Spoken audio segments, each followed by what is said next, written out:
good afternoon to our listeners on Parliament Radio 105.5 FM, our viewers on the Parliament channel, and those of you joining us via the World Wide Web on the Parliament's website, www.ttparliament.org. We are less than 1 minute away from the start of today's proceedings. The Senate is expected to begin its fourth sitting, and on this day we expect that the budget debate for fiscal 2016 will in fact be concluded. Over the course of 2 days of debate in the Senate, there have been some 26 contributions. Some 24 members of the Senate would have made contributions thus far. And there have also been contributions from the Minister of Finance, who would have presented the bill. And let's take you over to the chamber. Honorable the President. We welcome you to the fourth sitting of the Senate in the first session of the 11th Parliament that takes place on Thursday, October 22nd, 2015.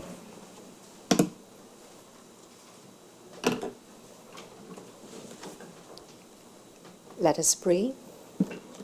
Almighty God, we willingly acknowledge you as the Supreme Being, most gracious and most merciful. Look down, we beseech you, on us who are members of this Senate, and deign to assist us in the duties that we have to perform on behalf of our beloved country of Trinidad and Tobago. Open our eyes to see the truth and help us to accept it with all its implications into our lives. Direct us, O Lord, in our deliberations, so that setting aside private interests, unwholesome prejudices, and personal affections, we may treat all matters set before us with honesty, courage, and conviction.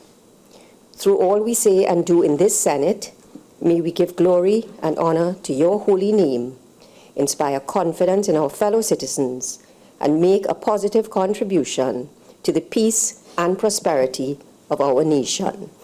Amen.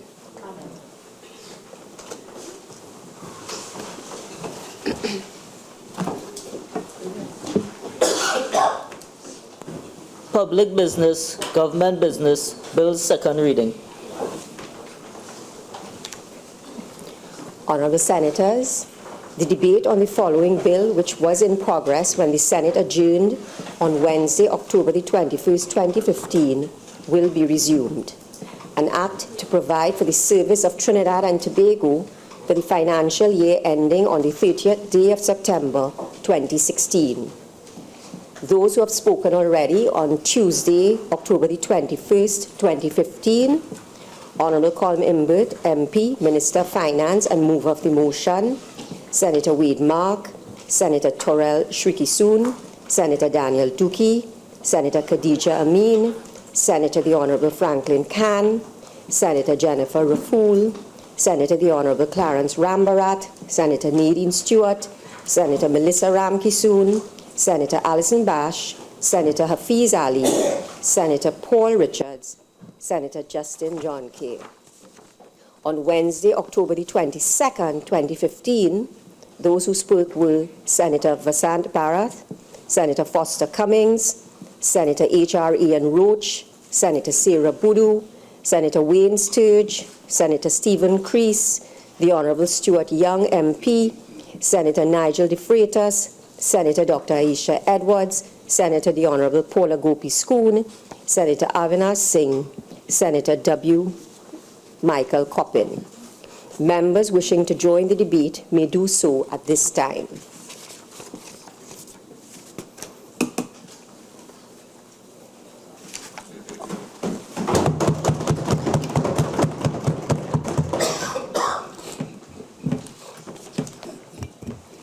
Madam President, it is an honor for me to make my first contribution in this August chamber to the debate on the Appropriation Financial Year 2016 bill. Before I begin, however, I wish to take the opportunity to join those before me in congratulating you on your appointment as President of the Senate and to assure you of my full support. With your permission, I wish to register my deep appreciation for the opportunity afforded by the Honorable Prime Minister for me to serve Trinidad and Tobago. Madam President, the wisdom, foresight, and unmatched leadership of the Honorable Prime Minister of our country continues to be on display before our eyes as the budget debate progresses. In a more focused way, may I add that the Honorable Minister of Finance deserves particular mention and utter commendation for the clarity and rigor of his presentation and the choices and pathways taken. I support the budget proposals presented by the Minister of Finance wholeheartedly. Proper management of the economy, rebuilding trust, fiscal prudence, sharing in an equitable manner our national patrimony, a more efficient tax collection regime, incentives to stimulate growth in the economy, compassion, and tackling the main problems confronting our people, including security and crime, all feature in the proposals. Madam President, I look forward to working alongside all senatorial colleagues in pursuit of the sustainable development of our Twin Island nation on behalf of the citizens of our country. It is precisely against this backdrop that the foreign policy of the Republic is defined, driven by the promotion and protection of the country's national interests in the economic, commercial, environmental, security, cultural, social, and political spheres. In this globalized neighborhood, challenges affecting one corner of the planet, such as climate change, migration, trafficking in small arms, narcotics, or human beings, have an impact on our region and our nation. The Ministry of Foreign and CARICOM Affairs will utilize its budgetary allocations for fiscal 2016 to advance domestic priorities where applicable and appropriate bilaterally and multilaterally. Among the highest priorities for the government is the diversification of the economy. Through more strategic engagement with existing and new partners, we will place specific attention on the energy, manufacturing, and service sectors, and on those areas identified as having considerable potential, such as maritime services, fish and processing, aviation services, financial services, and software design and application. We will increase the promotion of Trinidad and Tobago as an attractive destination for investment and tourism via engagement with foreign partners located in Trinidad and Tobago, as well as through our 20 overseas missions and a network of 35 honorary councils located in 27 countries. As regards CARICOM, Madam President, Trinidad and Tobago has prioritized deepening relations with each member state of the Caribbean community, this CARICOM. To this end, we are heartened to lend support to Dominica in the form of building materials to aid in the construction of homes for the many displaced persons who can no longer return to their villages.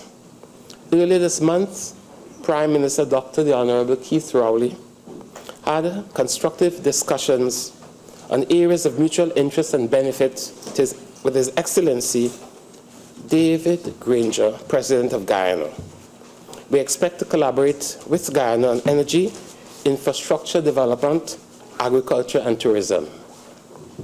I'm also pleased to advise that the Honorable Prime Minister also held productive discussions with Dr. the Honorable Keith Mitchell, Prime Minister of Grenada, on October the 20th of this year. The government of Trinidad and Tobago has adopted a renewed commitment to development and growth of the Caribbean community, focusing on rebuilding relationships and strengthening partnerships towards a more unified and resilient region. We believe, Madam President, that a weak and divided Caribbean community is not in the interests of Trinidad and Tobago. Instrumental to the development of the region will be a strong CARICOM single market and economy, the process for which appears to have slowed, but which must be revived. We will also continue to participate and facilitate the controlled movement of skills and labor within the region, which remains one of the community's most visible achievements. In terms of deepening our cooperation within the region, we propose to pursue bilateral agreements with Belize, Suriname, and other CARICOM member states, specifically in the agriculture and energy sectors, where we believe there is ample opportunity for benefit to be derived by all parties. Of importance to Trinidad and Tobago is the strengthening of our relations with Venezuela and other countries in Latin America, in particular the Central American countries, in pursuit of increased market access for Trinidad and Tobago's manufacturers and investment and tourism promotion. To this end, we will build on the strides made within the past 5 years. Madam President, I was privileged to preside over high-level discussions held in Port of Spain on September the 22nd of this year with my Venezuelan counterpart, Her Excellency Delcy Rodriguez. We are endeavoring to ensure that in the short term our collaboration with Venezuela will be further bolstered in concrete ways in areas such as energy, trade, security, and culture. Madam President, of great importance will also be a more deliberate pursuit of initiatives under the Economic Partnership Agreement with the European Union to maximize the gains of participation for Trinidad and Tobago. To this end, I acknowledge the opportunities which exist under the short stay waiver agreement, visa waiver agreement, which came into fruition in May of this year and which was initiated by the former PNM administration in 2009. This will bolster the EPA through the movement of tourists, business persons, and creative entrepreneurs from Trinidad and Tobago to countries across the Atlantic. In the face of the establishment of new regional groupings and economic associations or blocs, government will support regional initiatives and joint action for diplomacy and the conduct of commercial relations with extra-regional markets in South and Central America, Africa, and Asia. Stated simply, Madam President, regardless of resource constraints, government would strive to regain its place as a significant actor regionally and internationally through more dynamic engagement with traditional partners such as Canada, China, the United States, and the United Kingdom, as well as with new interlocutors. Madam President, very early in my tenure as Minister of Foreign and CARICOM Affairs, I took the opportunity to meet with heads of missions and heads of international regional organizations based here in Trinidad and Tobago to share with them government's new policy framework, our continued commitment to contributing to regional, hemispheric, and global affairs, and to cooperating with all our partners. In respect of protecting economic and commercial interests, we will support efforts by the Ministry of Trade and Industry in examining the policies of other countries to determine, inter alia, whether there may be adverse effects on the interests of Trinidad and Tobago and possible benefits in exploiting available options. In collaboration with the industry actors, we will market local energy products and services overseas and assist in developing relationships that would have the potential to yield viable fruit in the short, medium, and long terms. Certainly, Madam President, in these endeavors, certain countries will be targeted, given the more strategic approach to maintaining relations, but not to the abandonment of developing and improving relations with others. Relative to the Trinidad and Tobago diaspora, in recognition of the need to facilitate the deepening of existing relations and the forging of new strategic partnerships, there will be strengthened effort towards developing, renewing, and maintaining strong contacts and links in the Trinidad and Tobago and West Indian diaspora. We will accomplish this by pursuing initiatives that would be mutually beneficial to the country and to our communities abroad, particularly, although not exclusively, those located in Canada, the United Kingdom, and the United States of America. Government views the Trinidad and Tobago diaspora, and more broadly the West Indian diaspora, as an essential element of the local economy. Given their wide range of fields of endeavor and the areas in which excellence exists. Finalization and implementation of a structured diaspora policy is also among government's priorities. We intend to have a more focused, structured, and strategic approach to accessing the skills, knowledge, and talent of the diaspora in support of the expansion of the domestic economy. Madam President, I acknowledge the outreach already undertaken by the Ministry of Foreign and CARICOM Affairs through the Overseas Mission and by the Ministry of Health. A new registration system for nationals abroad will support this effort and provide an avenue for them to signal their interest in being part of the new thrust in achieving our nation's development goals. I now turn to institutional strengthening and capacity building within the Ministry of Foreign and CARICOM Affairs. The complement of established Foreign Service officers at the Ministry is almost twice the number of contract officers serving in similar capacities at the Ministry. There are 95 positions of FSOs or Foreign Service officers and 55 international relations officers, with 57 and 45 of those positions being filled respectively. The Ministry's staffing situation is of great concern and in need of urgent attention. From the figures mentioned, Madam President, 40% of the posts of Foreign Service officer are vacant. Overall, of the 302 established positions, 26% are vacant, while 49% of the 102 contract posts are vacant. In the prevailing circumstances, the strengthening of the staffing and staff capacity of the Ministry has already begun, and work will continue assiduously to ensure that the Ministry is well equipped to address the growing demands in the field of international relations and diplomacy and perform at optimum levels in the execution of its mandate. A comprehensive review of Trinidad and Tobago's diplomatic representation is also being undertaken as part of government's initial response to new opportunities for growth and development of the country. A manpower audit will be conducted so that any personnel shortcomings may be addressed quickly and effectively to restore efficiency at the Ministry, or to the Ministry rather, at all levels. A more complex environment also demands that the Missions Inspectorate be revitalized to support the very important and necessary functions of the Inspectorate. Madam President, the restructuring exercise will shift the approach of the Ministry to a more issue-based emphasis, focusing on activities in the promotion of economic diplomacy, energy diplomacy, environment and climate change issues, human rights, sport and cultural diplomacy, security and terrorism-related issues, among others, including health diplomacy and digital diplomacy. Our activities will also provide support to the efforts of other stakeholders in the public and private sectors. The current environment demands a comprehensive approach that combines both traditional and new solutions to challenges. Where there may be a dearth of expertise within the Ministry in an emerging field, training will be undertaken to build capacity and equip officials with the necessary tools. The recruitment process will also be adjusted to be more rigorous and to ensure that the best candidates are attracted and retained by the Foreign Service.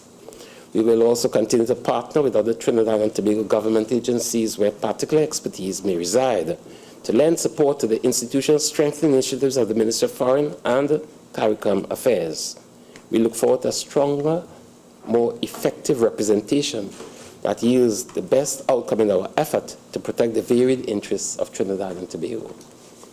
Of particular importance, Madam President, is the selection and appointment of heads of mission. Government will ensure the best combination of career and non-career diplomats who have the requisite combination of qualification and experience appropriately assigned to maximize the benefit from their skill and experience to enhance the image of Trinidad and Tobago and provide the quality of representation our country deserves. Madam President, the permissiveness, arrogance, and abuse was such during the last 5 years that it continued after the past administration had demitted office. Last month, only last month, with the office holders of created posts of Consul General seeking to continue in office until the end of contracts granted to them by the said government. The government of the day had seen it fit to install the contracted consul generals until the year 2016, without the benefit of a competitive recruitment process. In one case, the contract was scheduled to end a full year after national elections would have been held in September 2015. The consul generals even sought to set terms to the return from post to Trinidad and Tobago. Such was their and their sponsors' perceived and self-bestowed right. This contemptuous carryover was so pervasive that an ex-minister of government and candidate of the then government of Trinidad and Tobago for the position of the head of an international organization saw it fit to write after the nominating government had changed, in his personal capacity, to CARICOM withdrawing the candidature of the government of Trinidad and Tobago. Aligned with the will of the people of Trinidad and Tobago, we intend to restore hope and decency in public life.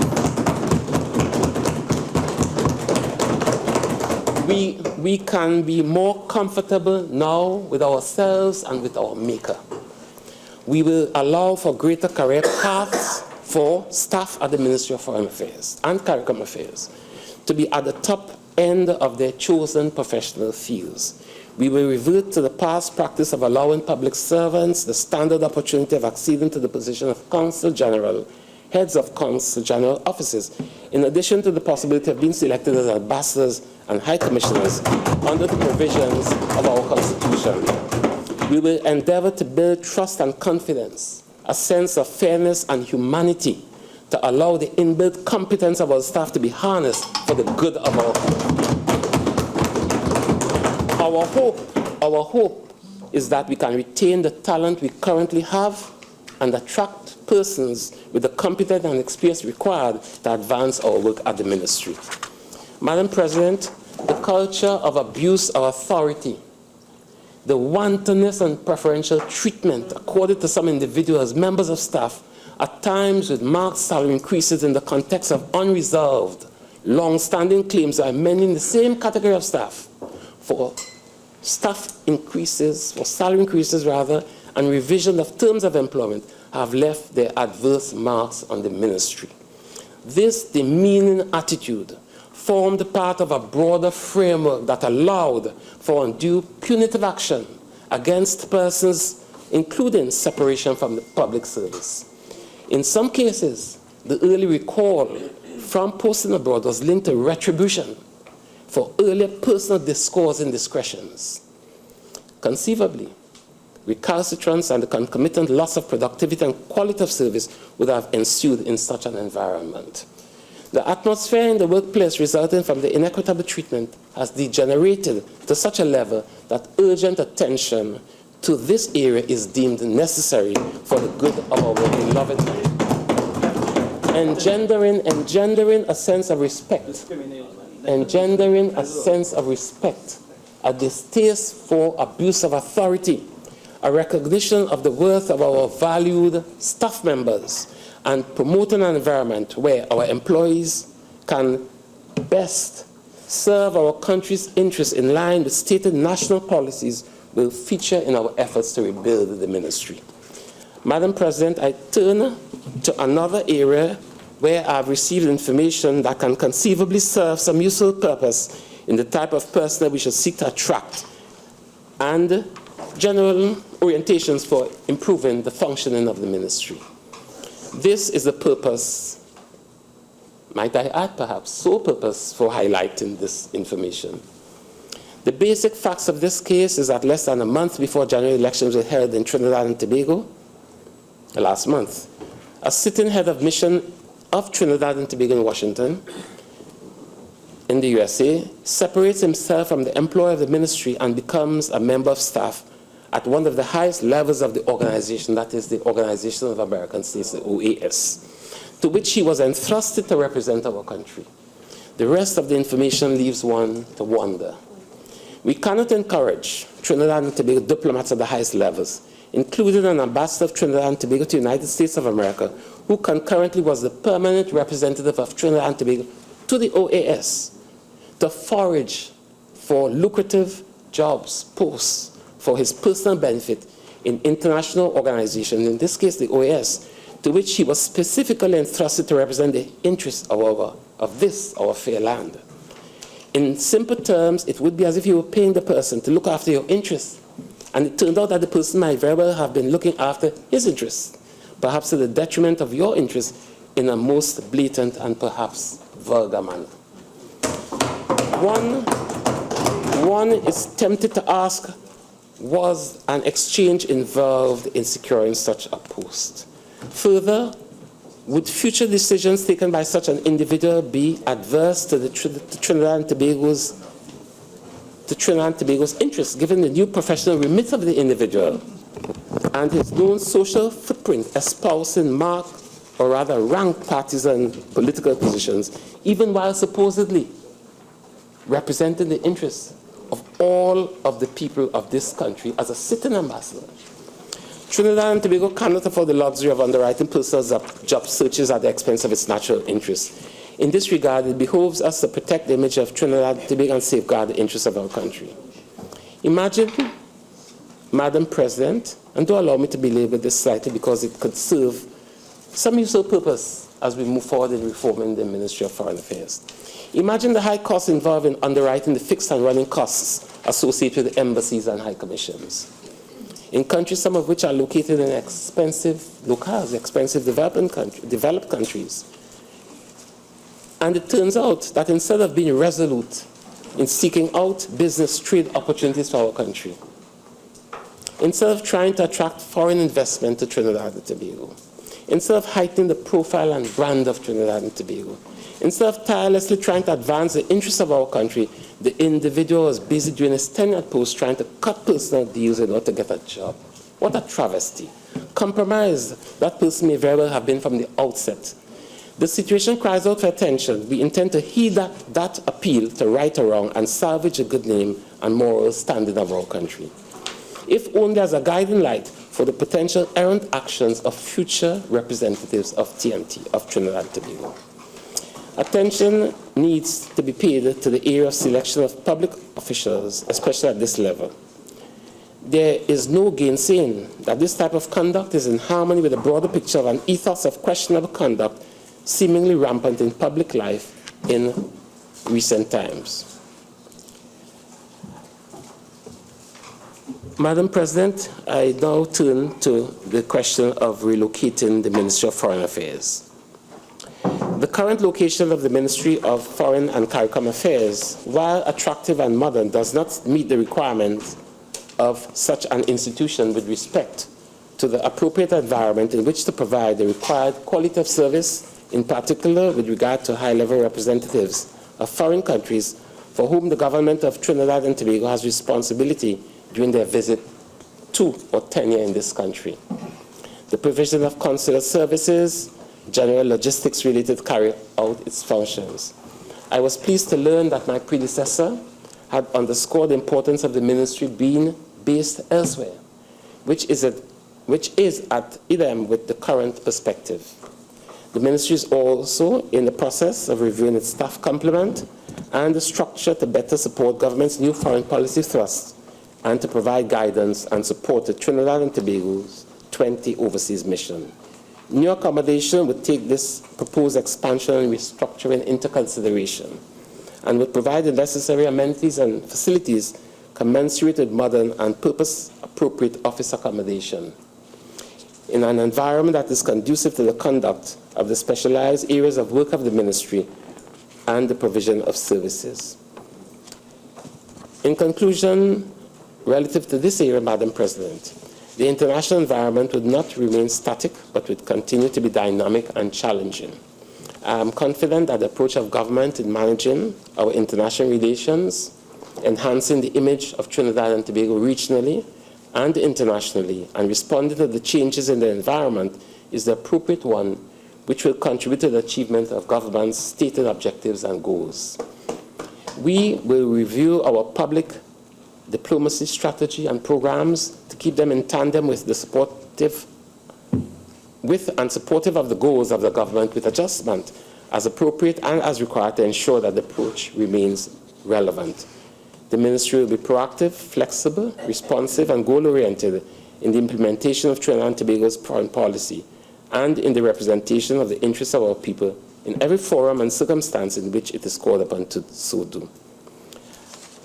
If I may, with your permission, Madam President, and time permitting, perhaps I can turn now to a report I would like to delve in some detail in this August House relative to a recent visit I would have made to the United Nations in the context of the recent meetings last month.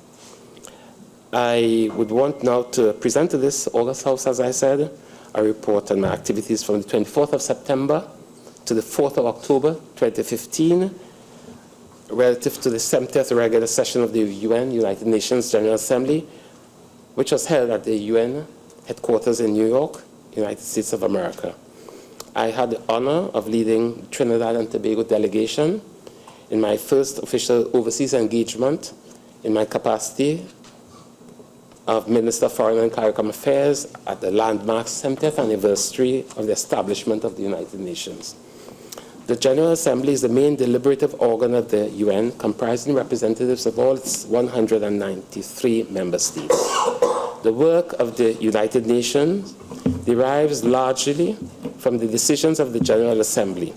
Each session consists of a high-level segment, the main feature of which is a general debate, at which heads of state and/or government or ministers of foreign affairs deliver the national address to the Assembly, followed immediately thereafter by the substantive work of the plenary session and its 6 main committees. The theme of the general debate for the 70th regular session was United Nations at 70, the road ahead for peace, security, and human rights. Madam President, the delegation of Trinidad and Tobago availed itself of the opportunities provided during the United Nations General Assembly to participate in a number of fora, including the launch of the 2030 Sustainable Development Agenda, which took the form of a summit convened by His Excellency Ban Ki-moon, Secretary General of the United Nations, from the 25th to the 27th of September of this year. The summit formally adopted the 17 Sustainable Development Goals and the 169 targets. The SDGs, that is the Sustainable Development Goals, constitute the development priorities agreed by the international community that will be the primary recipients of development funding from a multiplicity of sources, including official, multilateral, and private sources. As such, the agenda provides a broad parameters for contextualizing national development planning of states over the period 2016 to 2030. Madam President, the opportunity was also taken to highlight, among other things, the importance of the new 2030 Development Agenda to Trinidad and Tobago, and to call for the implementation of the agenda to give due priority to the concerns of small island developing states on issues such as non-communicable diseases, climate change, and the needs of marginalized groups. I also participated in the ministerial meeting of the Alliance of Small Island States, a coalition of small island and low-lying states particularly vulnerable to the effects of climate change, of which Trinidad and Tobago is a founding and active member. Discussions focused on preparations for the upcoming 21st conference of the parties to the UN, the United Nations Framework Convention on Climate Change, to take place in Paris, France, in December of this year. At the Paris Climate Change Conference, world leaders are expected to agree on the new climate change agreement to limit global climate change emissions from all countries and avert the effects of climate change in the long term. Madam President, during my intervention, I addressed fellow AOSIS, that is the Alliance of Small Island States, the ministers from such countries, on issues critical to the group, highlighting in particular loss and damage as an essential element of a truly credible climate change agenda, or rather agreement, which should include financial and other material forms of assistance and compensation for the most vulnerable countries. This has long been a position of AOSIS member countries which are expected to experience socio-economic and ecosystem losses as a result of global warming. Also, meetings in the margins of the United Nations General Assembly were foreign ministers of the Group of 77 and China, and together we adopted a ministerial declaration which was subsequently issued on behalf of all members of the group of 134 developing countries.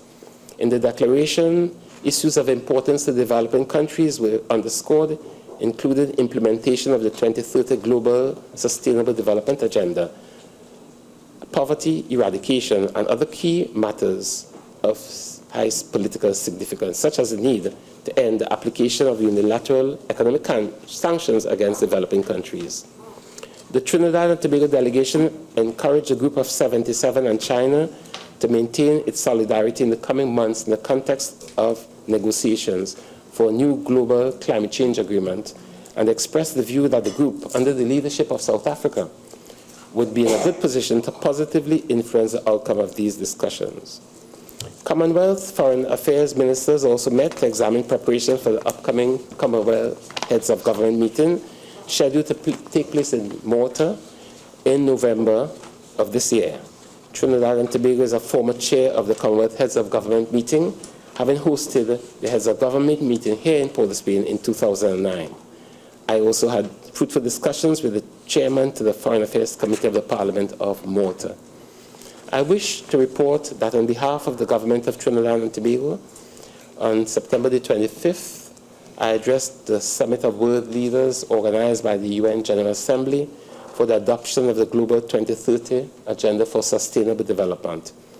During my address to the international community, it was emphasized that Trinidad and Tobago implementation of the 2030 Sustainable Development Goals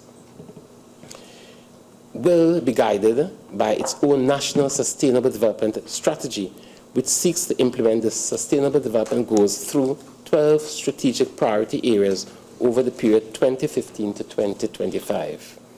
It was also reinforced that our intention is to place strong emphasis on social and economic empowerment of our people through incentivizing sustainable growth and diversification, achieving macroeconomic stability, job growth, respecting the ILO principle of decent work and the protection of the environment.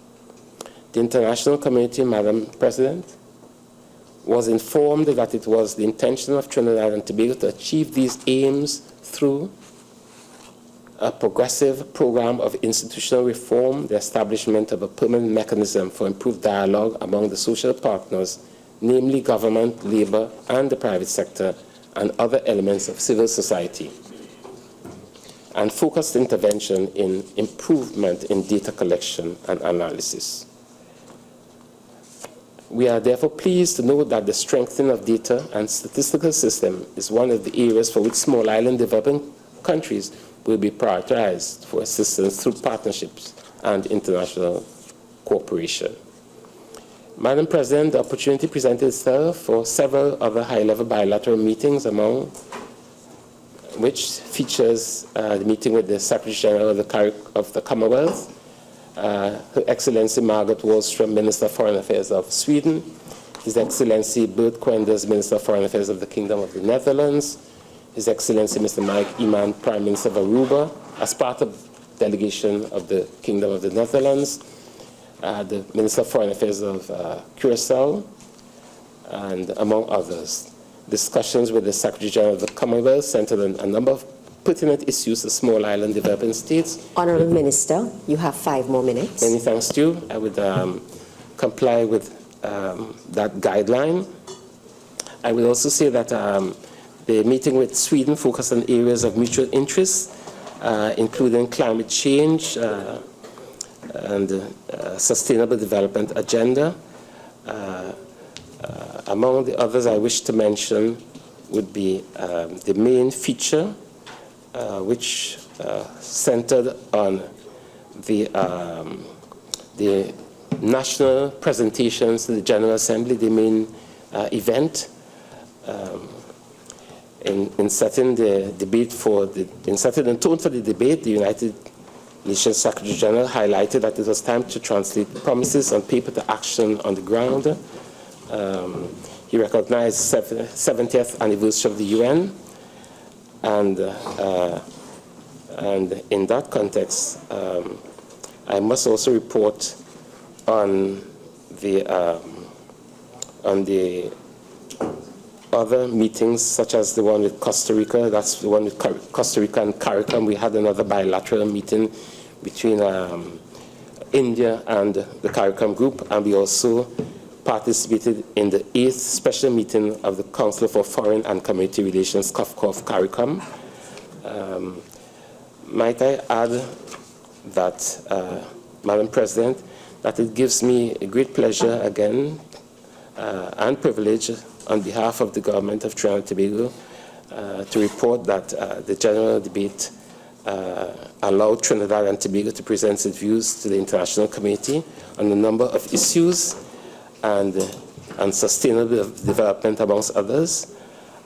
Before I end, allow me to convey my special appreciation to members of the staff of the Ministry of Foreign Affairs and CARICOM Affairs for their contribution in advancing the work of the ministry. Thank you very much, Madam President, for the forbearance. I wish to thank you very much.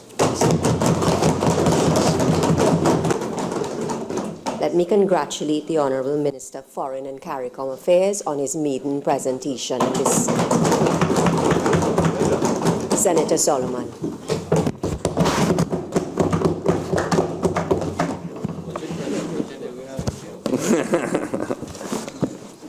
Thank you, Madam President.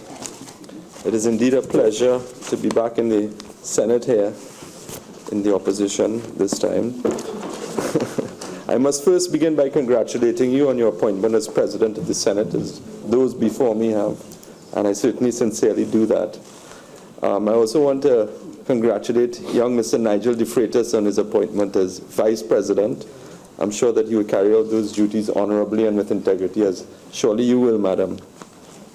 I also want to take this opportunity to welcome all the senators, the new and the previous ones, and express the hope that we can all work together in ways that will ultimately benefit the people of Trinidad and Tobago. I think it's also important to recognize colleagues in the Senate thus far for raising the bar of this debate by focusing on issues rather than personalities. I think we've discharged our duties thus far of what is expected of us at the higher house. We must always keep in mind that when we speak in this chamber, we speak to the nation, and in doing so, we set examples for the nation.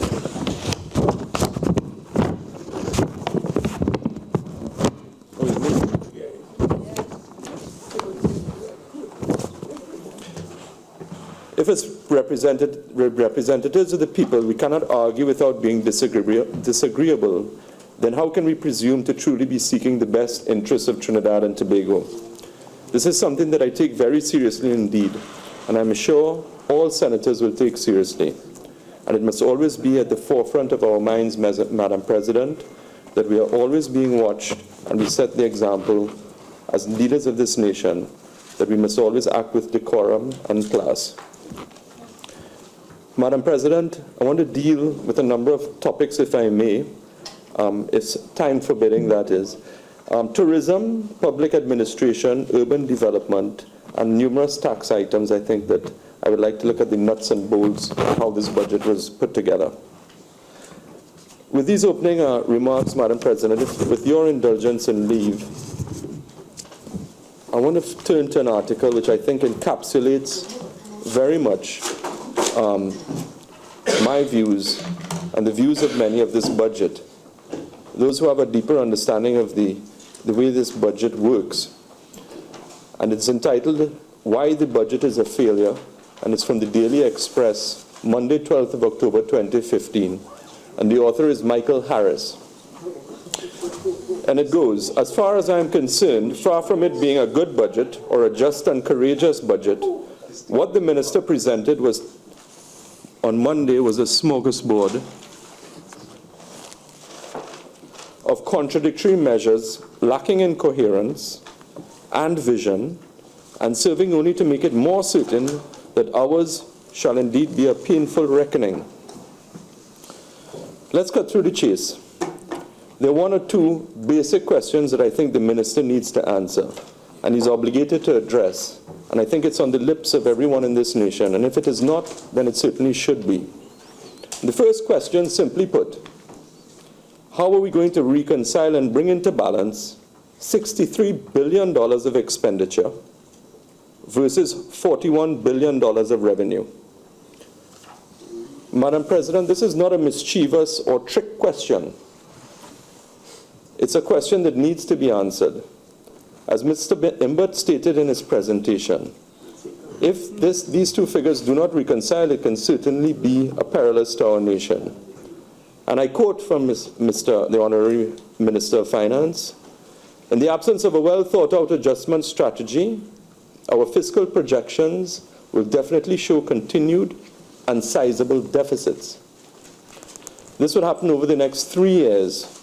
A substantial reduction in our official foreign exchange reserves and a rise beyond 60% of GDP in our net public sector debt. This will be an untenable situation which we must avoid at all costs." This is a quote from the Honorable Minister of Finance, Colm Imbert.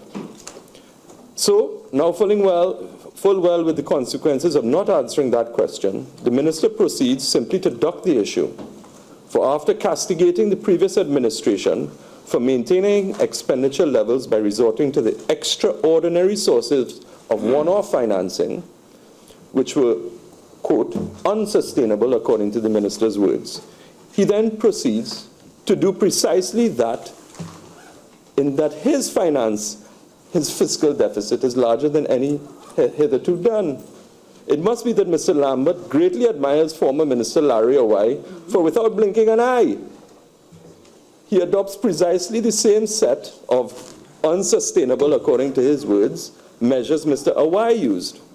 But even worse, he tells us that he will be doing the same thing for the 2017 budget, after which there would be no more extraordinary items to be used. Sell out everything. Right? This apparently is how the minister demonstrates his, close inverted commas, his commitment to fiscal prudence anchored in a medium-term fiscal consolidation framework. Your words, Minister. But even though the minister tells us that for the next 2 years, he's going to do exactly what the People's Partnership administration did, surely our minister has at the same time given us some broad outlines for his strategy for effecting a real balance. A strategy of a revenue and expenditure come 2018. And when he's asked about this strategy, this is what he says. Quote, "Over the next 6 months, we plan to hold a series of consultations with all the main stakeholders and with the country at large on the state of the economy and on the financial challenges and opportunities we face as a country." Yep, that's his strategy. We're going to be talking about it for the next 6 months while we come up with a strategy to deal with this very serious issue. In my respectful and humble opinion, that is wholly unsatisfactory. Come up with a strategy. Don't sit down and depend on others to tell you what the strategy is. You claim to the rest of the nation that you have a manifesto that you've been working on for years, and you're very proud of it, and you have this plan. Where's the plan? Plan is to sit down and talk, and we're all for consultation. Don't get me wrong, Madam President. But really and truly, where's your strategy? Bring your strategy and let's talk about your strategy. There's none. On this issue, it remains only to point out that the situation over the next 2 years is not going to stay the same. It will get worse. Revenues from energy will decline even further, and tax collections will also decline. Notwithstanding the minister's hopes that his new revenue authority will collect some $5 billion. Now, how is this going to happen in a contracting economy? Simply because incomes will be reduced through loss of employment, which we see happening already, and reduced consumption, which is also happening. Plus prices going up, people are going to spend less. The panic that has been injected by this budget has also caused people to hold back from spending. The nation is petrified of what the future has to hold. And again, as my honorable member Vasant Bharat said yesterday, and I can't repeat it enough, that is so irresponsible to send a message to the nation, to the international community, that we are looking at perilous times, when in fact that is not the case. And I think I don't need to repeat Vasant Bharat's argument, which was so comprehensive, that the PNM were left with more than enough. More than enough.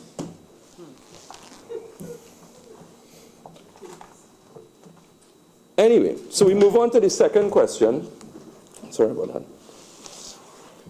The minister needs to address, and this is a perennial one which has been faced this nation for many, many years, is how do we proceed to diversify the economy?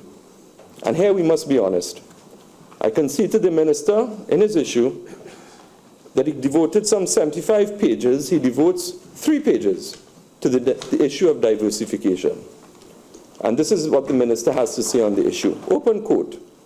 There is also widespread agreement that, with the uncertainties and challenges facing our energy sector, diversification has become an urgent priority.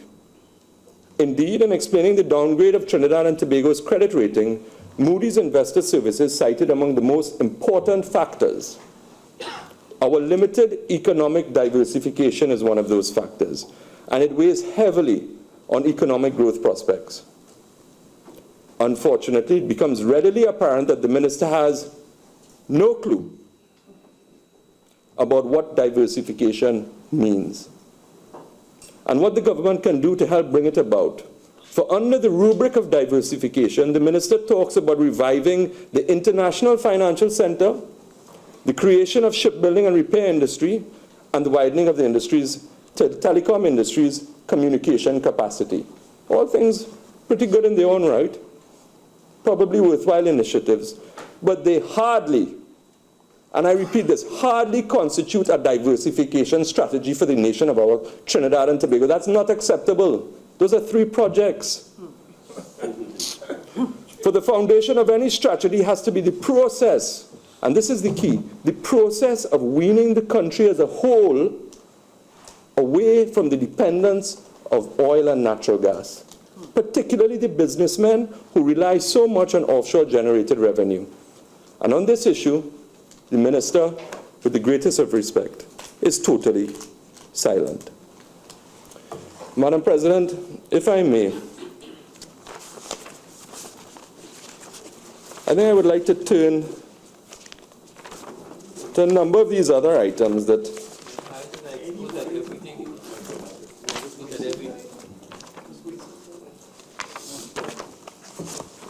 at least I'm qualified to talk on what I'm talking about.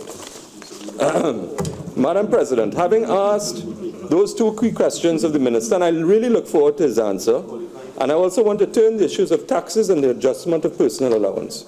Madam President, had the increase in the personal allowance to $72,000 been part of the simple People's Partnership, that would be satisfactory. The People's Partnership would genuinely say, look, we want to raise the bar to $72,000 to improve the lives of the citizens of Trinidad and Tobago. That didn't happen. You see, what you have here is a mama guy. You give in with one hand and you're taken back with the next. And we all... And in the normal PNM fashion, we're all supposed to be forever grateful for the crumbs that we get. Because it's a lie. It's not true, because you're taking it right back. Yes. Right back. You say, okay, how does 12.5% decrease in VAT? Sounds fantastic. Does this sound fantastic? It's an ultimate reduction in VAT. Now, I have my own theory about how that came about. And perhaps indulge me for a moment. As I recall, during the election campaign, there were some allegations that the PNM were going to actually raise VAT. I don't know if anybody remembers that. And then they said, well, no. What they did, in fact, to counter those allegations, is they said, we're not going to raise it. We ain't leaving it the same. Here what? We're reducing VAT. No. I mean, okay, so you're reducing VAT in a time when we face an economic crisis just to prove the point on your PNM manifesto so people will vote for you? That's what you're doing? Okay, well, you've done that. We see the PNM manifesto here. Whew. painful to read this document, let me tell you. Reduce VAT to 12.5% to provide much needed relief to all consumers and lower the cost of living. Not true. So this is one of their selling points. So you read this, you're an average citizen, you're taking your time to read the different manifestos, you say, boy, that's sounding good. Well, that's fantastic. But why don't you tell them the truth? What you really wanted to do, and what you're doing, is you're increasing VAT. People's Partnership, we reduced VAT to 7,000 items because we do not want the people to suffer. Not this PNM administration. They're pretending to the nation, they're fooling the nation, and they get them to vote on that basis on this small issue. They say that is how we're going to do it, 12.5%. Now they have made the promise in the elections, perhaps not surprised, they're surprised they win now they say, oh God, we had to reduce VAT. How we go get around this blunder? Well, what we go do is we'll raise VAT on all the other items. So we say, okay, what are the items? We ain't telling you. That's a secret. That is transparency. That is honesty. Madam President, you tell me, that is the way that we have to trust this government? That's the way we're going forward? I don't think so. I don't think so. I demand that the minister tell us immediately what these items are, because the nation needs to know.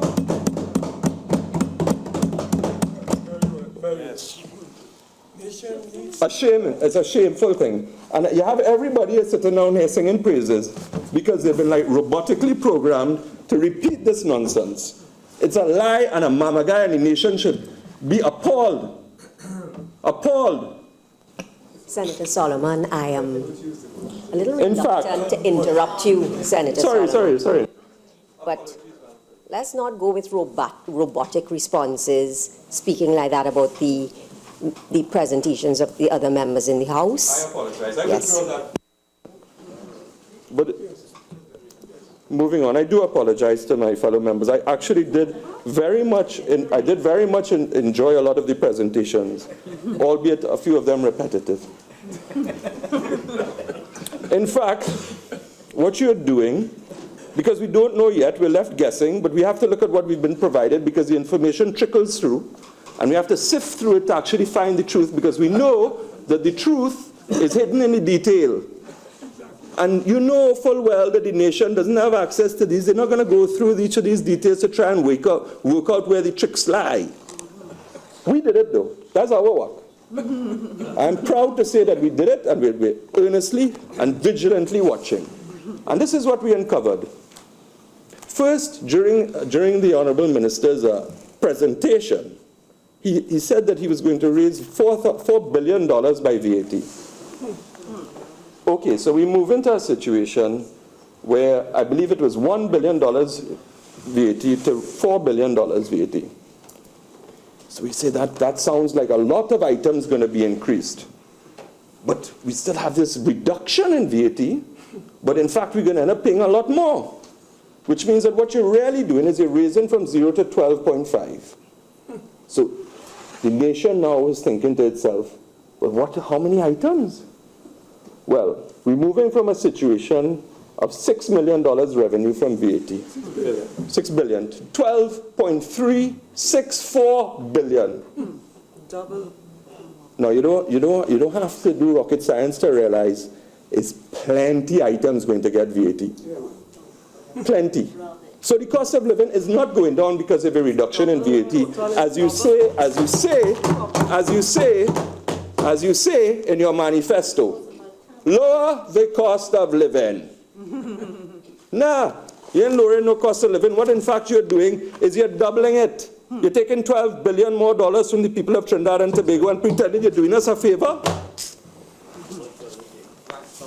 I say this is because the nation is still waiting to be fully informed, and I beseech you, Honourable Minister, do come out of the shadows, be transparent, act with integrity, and tell us what exactly you are doing with VAT and what items are and are not going to attract this increase.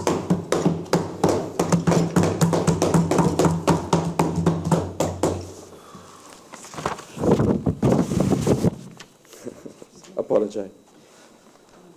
One of these items that keeps reemerging is the coming property tax.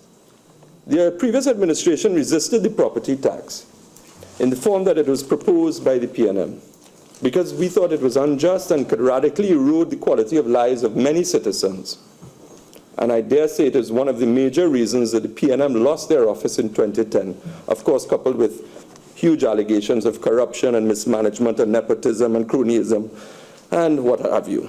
They have restored the idea of the system will not be an unjust one. So let us draw our own conclusions. We will see what will happen with that. When it starts to hit the people of Trinidad and Tobago, and not just everybody, what will happen is you'll have young couples who may not own a property, but they'll be renting a property. The landlord would say, look, I have to pay property tax now. I have to pass that on to you. So the young, who you say you're going to get, that you support and you love and you want to look after and you want to help, well, those that are not part of the Heliconia Foundation will unfortunately not be getting that additional income and will have to face the wrath of the property tax. From unscrupulous landlords may increase their rent dramatically. What happens to them? Where's the reduction in the cost of living that is so promised here? Where is it? That's a hoax. That's a con. We had a whole strategy to deal with this fuel subsidy matter in terms of introducing CNG to reduce the cost for the public. In fact, our plan was to try and make the cost to the consumer a lot cheaper, and then what we would do is move to hybrid and electric cars. I urge the government to think in a more forward-thinking way in terms of technology and where the rest of the world is going. If you go to California now, they're driving on electric cars. Every other car is an electric car. We should be heading in that direction.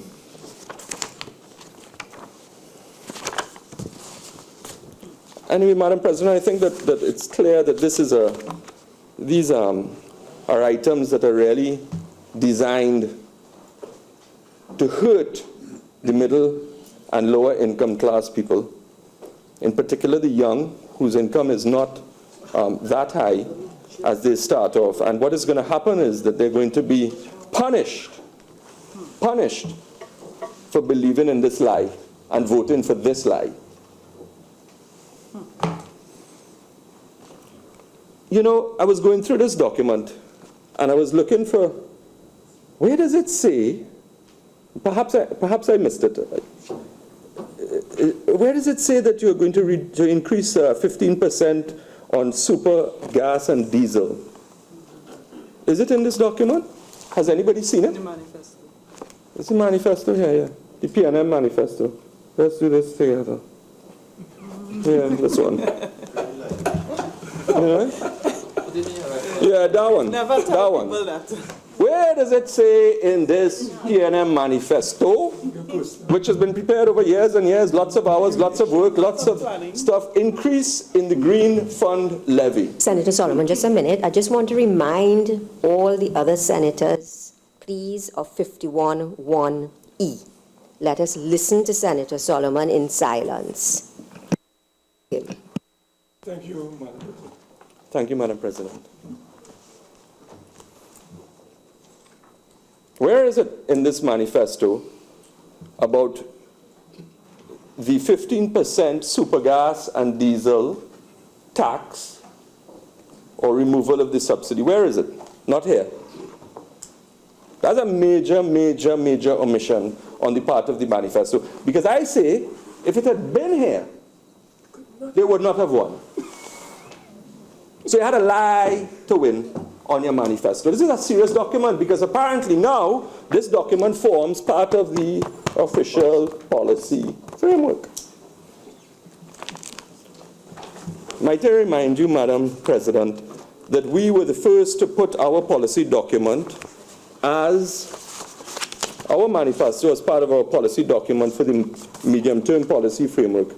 And I'm pleased and proud to say that the promises that we outlined in that manifesto, 98% were fulfilled. Yes. Yeah.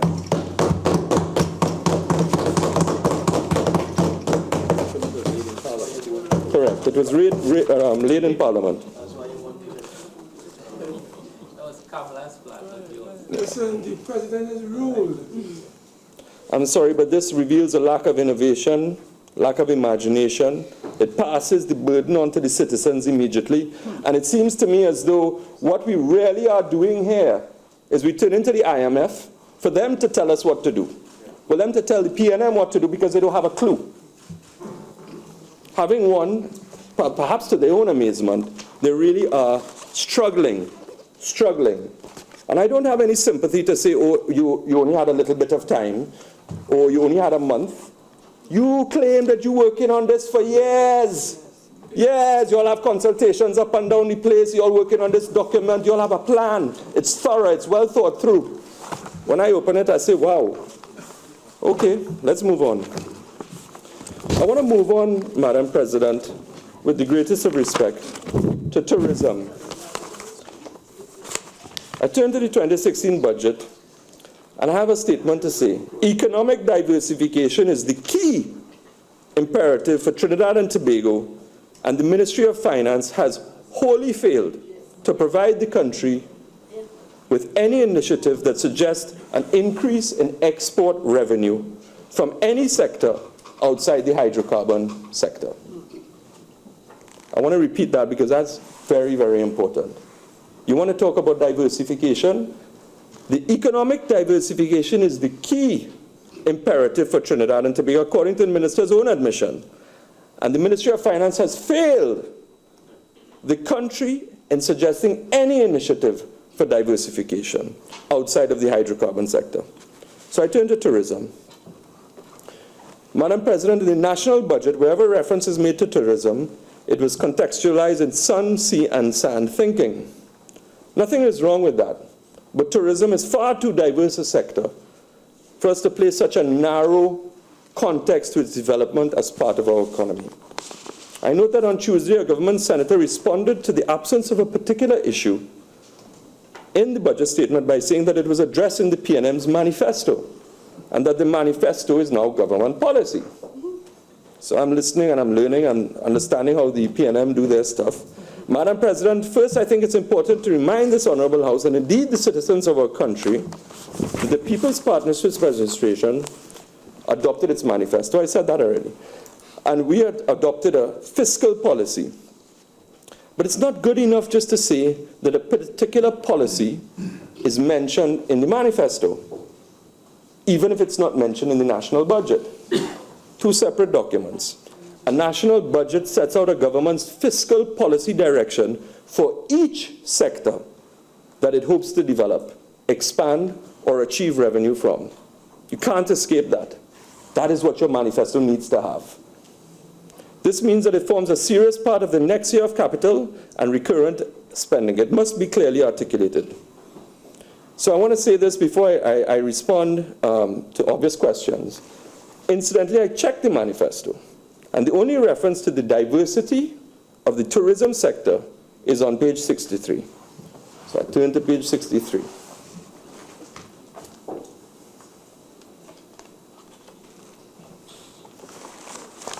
Subheading, actively develop and promote sports tourism. Subsection of sport. I say, now that this can't be right. Let me check again. I go to the index. I'm looking for tourism, mind you, Madam Speaker. And I go through the table of contents. National security, international relations, water sector, the environment, energy and hydrocarbon, the trade, industry, infrastructure, education, healthcare, agriculture, No tourism at all. This document that is now part of policy, government policy, does not have a section on tourism. What, you forget tourism? Not important? You want to tell me you're serious about diversifying the economy, but really you don't have a plan. All you're studying is hydrocarbon gas, rapid rail, and getting IDB to come and give you the money to do that. But you don't have a plan for tourism. So you're not serious about tourism whatsoever. Now, I don't know. I must be, maybe I missed something. Minister of Finance, perhaps you could show me where in the index it says tourism. Have all kind of thing, though? I have no gender here. No gender in here either? The budget. Oh, I'm grateful, Senator Kirk. So, Setting aside that, perhaps it's an oversight, perhaps you can rectify it retroactively, perhaps you won't, perhaps you don't think tourism is important. Setting aside the fact that it's neither there, I want to try and at least say something positive. Perhaps the other side may be gracious enough to take it on board, and somewhere down the line when they do put in a tourism sector index, let's think about what the value is. The UN World Tourism Organization, and I quote from its website, over the decades, tourism has experienced continued growth and deepening diversification to become one of the fastest growing economic sectors in the world. The World Tourism Organization also underscores at its website that today, the business volume of tourism equals or even surpasses that of oil exports, food products, or automobiles. It also states in 2014, international tourism generated $1.5 trillion in export earnings. PNM don't have it in the manifesto though. Maybe they don't need the money. It surpasses that of oil exports. It surpasses that of oil exports. We as an oil-dependent nation must be feverishly running down tourism because the value is there. Just my humble, respectful opinion, Madam President. I want to ask the question, where are the provisions and policies for promoting and developing other types of tourism? Tourism is not a simple industry anymore, it's complex. But there's so many opportunities to make revenue, and Trinidad is well poised, so well poised to capitalize on it. Education tourism, health tourism, sports tourism, environment tourism. What's the government's plan to tap into the huge potential the tourism sector presents to us as a Caribbean nation? That also happens to be a leading destination in the region for energy, financial services, and skilled labor. I want to say that the People's Partnership set the stage by providing the infrastructure on which to build on these tourism sectors. You see, you can't just go into these sort of tourism sectors that I've just listed without the infrastructure to support it. You can't have, for instance, a swimming competition where hundreds and hundreds of teams come from around the world and you don't have the facilities to accommodate them, to house them, and world-class facilities to compete. If you did, you can make serious income, you can get serious profile, and you're enhancing the whole sport for your country and internationally, putting yourself on the world map of sport. So we found ourselves with this infrastructure deficit in 2010 when we won the elections. And what we did was we said, okay, we need to expand the roads and highways, networks in the south, and even in the constituencies of the Honorable Prime Minister, as well as the Minister of Finance, who's just left the room. Diego Martin has got their highway. And this is what led to the traffic bypass infrastructure across Trinidad and Tobago, and in particular along the east-west corridor. It's what led to the upgrade and construction of over 100 health centers, the redevelopment of the San Fernando Teaching Hospital, and start and completion of the Couvers Children's Hospital. As much as they would like to destroy that aspect and that achievement, which seems to be the cultural plan of PNM, is to destroy what they didn't build. And I urge that culture to change, that you must build on the fundamentals of the past and move forward. Otherwise, we'll just be going backwards every time. And this is what led to the expansion of tertiary education infrastructure in both Trinidad for the first time at a large scale in South, and for the first time in Tobago with an integrated university complex. But we saw just beyond the immediate and understood that a changing post-2008 global economy required us to meet certain standards if we were to become players in expanding sectors like tourism. We understood that if jobs were to be sustainable, if revenue growth and sectoral expansion were to be maintained, a serious infrastructure deficit required critical attention. So, Madam Speaker, having spent a great deal of the previous 5 years redeveloping and transforming our nation's infrastructure, the questions that we are asking this government is, will you please use that as a platform to tap into the vast potential of tourism? Madam President, the question is asked on the basis of the People's Partnership not only addressing that deficit, but also commencing projects focused on expanding the tourism sector.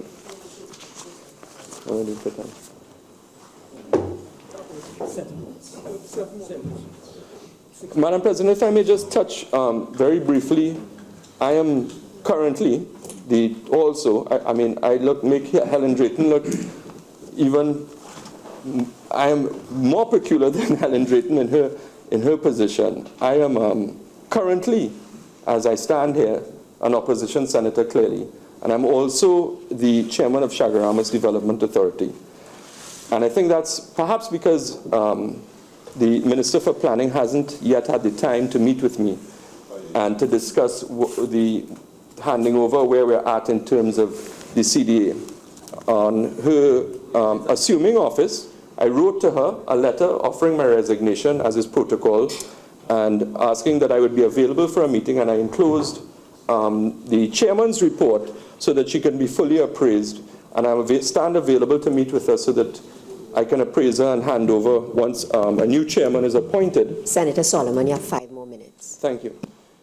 I'll turn briefly to the developments that we made in Chaguaramas. We transformed many lives in Chaguaramas, and I indicated a few minutes ago that I would talk to you about what we had achieved. Now, this may be an assistance in terms of how to approach, with very little funding, the diversification of the economy. Explain the Chaguaramas Convention Center. The PNM Convention Center. Yes, the master plan we conducted provided a planning framework for the next 15 years. We had a vision where we would use what we had in nature. We built a boardwalk which would be a self-sustainable boardwalk, a people-centered, nature, health, family-oriented recreation.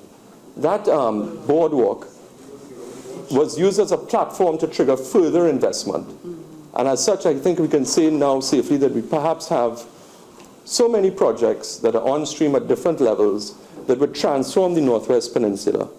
And it would make it a sustainable area for recreation, for cultural, for health, for sports, for nature. We're looking at a sort of Disney World versus Yosemite Park, marinas. And we're hoping that what would happen is that this would be an epicenter of action, and that this economic zone will springboard further investment. We think that 3,000 new jobs will be created. We, the citizens of Trinidad and Tobago. Or is this you?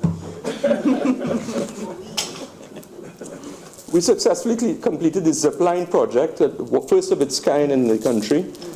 And the model that we use is that the foreigners would come and train, set up the safety, explain the processes, and now I'm proud to say that it's handed over completely to 45 employees from the Carinage area who make a successful living, and they've actually expanded into our children's zipline as well. We are pleased to see that the PNM mentioned that they were going to construct the causeway, and we look forward to, it's my genuine hope that the current administration would build on the developments and not hamper the continued development based on politics, for the sake of the people of Trinidad and Tobago. Madam President, I quickly want to turn in closing to something that's been very upsetting on Tuesday. I think one of my comrades had mentioned it, is the serial killer in Tobago, the alleged serial killer in Tobago. This is extremely disturbing, and I don't see how we can proceed in this country when these types of heinous crimes are being committed in the small island of Tobago. It has sent ramifications throughout the country, throughout the world. The world is watching and judging us. And we must, and I urge the government to please put resources into solving this problem. I want to take the opportunity to extend my condolences to the Wheeler family, and I hope, with your leave, Madam, on behalf of the Senate, that we could extend condolences and best wishes to the Wheeler family. I just want to share with the Chamber, UK puts Tobago in its bad books. He said there is, the High Commissioner of the UK said there is a factual revision of the travel advisory which reflects that these murders have taken place. We have already advised UK visitors to take care, and we provide them with the facts of what has happened and the murders.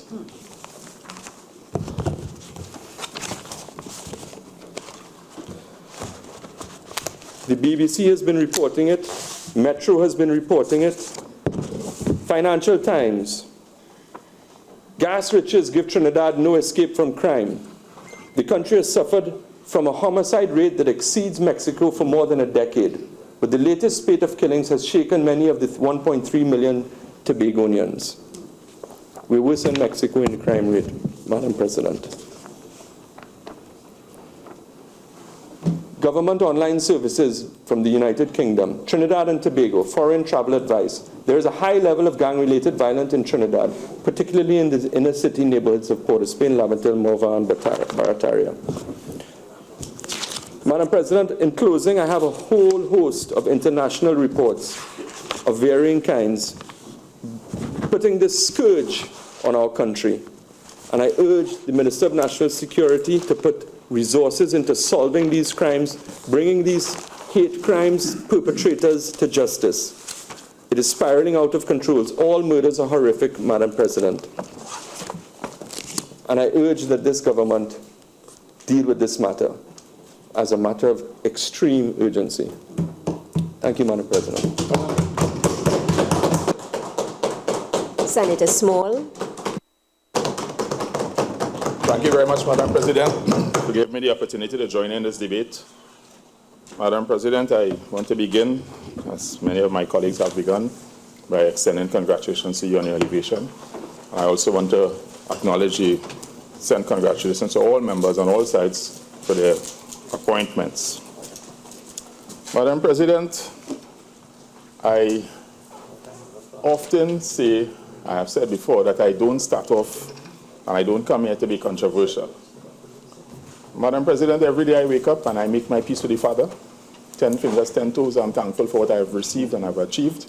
I'm thankful for my family, my children, and I continue to say that Trinidad and Tobago is a blessed place. And I try to do what I can do to try to see how I can impact on the positive development of the country. And I do so without fear, without favor, at all times. Madam President, we live in a place where I sit here in this debate and I keep hearing corruption and nepotism.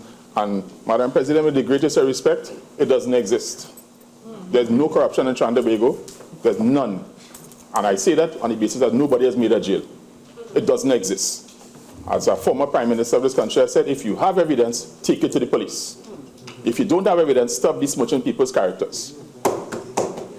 But so that if there's no corruption, then everything is wonderful, isn't it? There's no corruption, it doesn't exist. Because until somebody makes a jail, they have to cut a jail, then I may be persuaded to believe that there's some corruption. But as far as I'm concerned, there's no evidence to support it.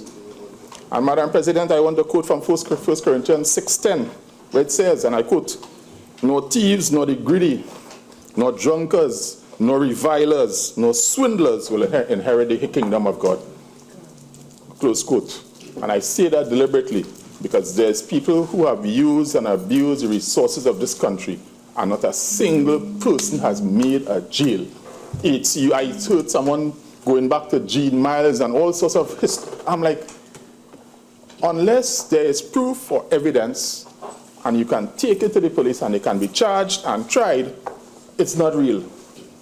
Because I believe we operate on the basis that Trinidad and Tobago, in most countries, you're a democracy, you're innocent until proven guilty. At least that's what I thought.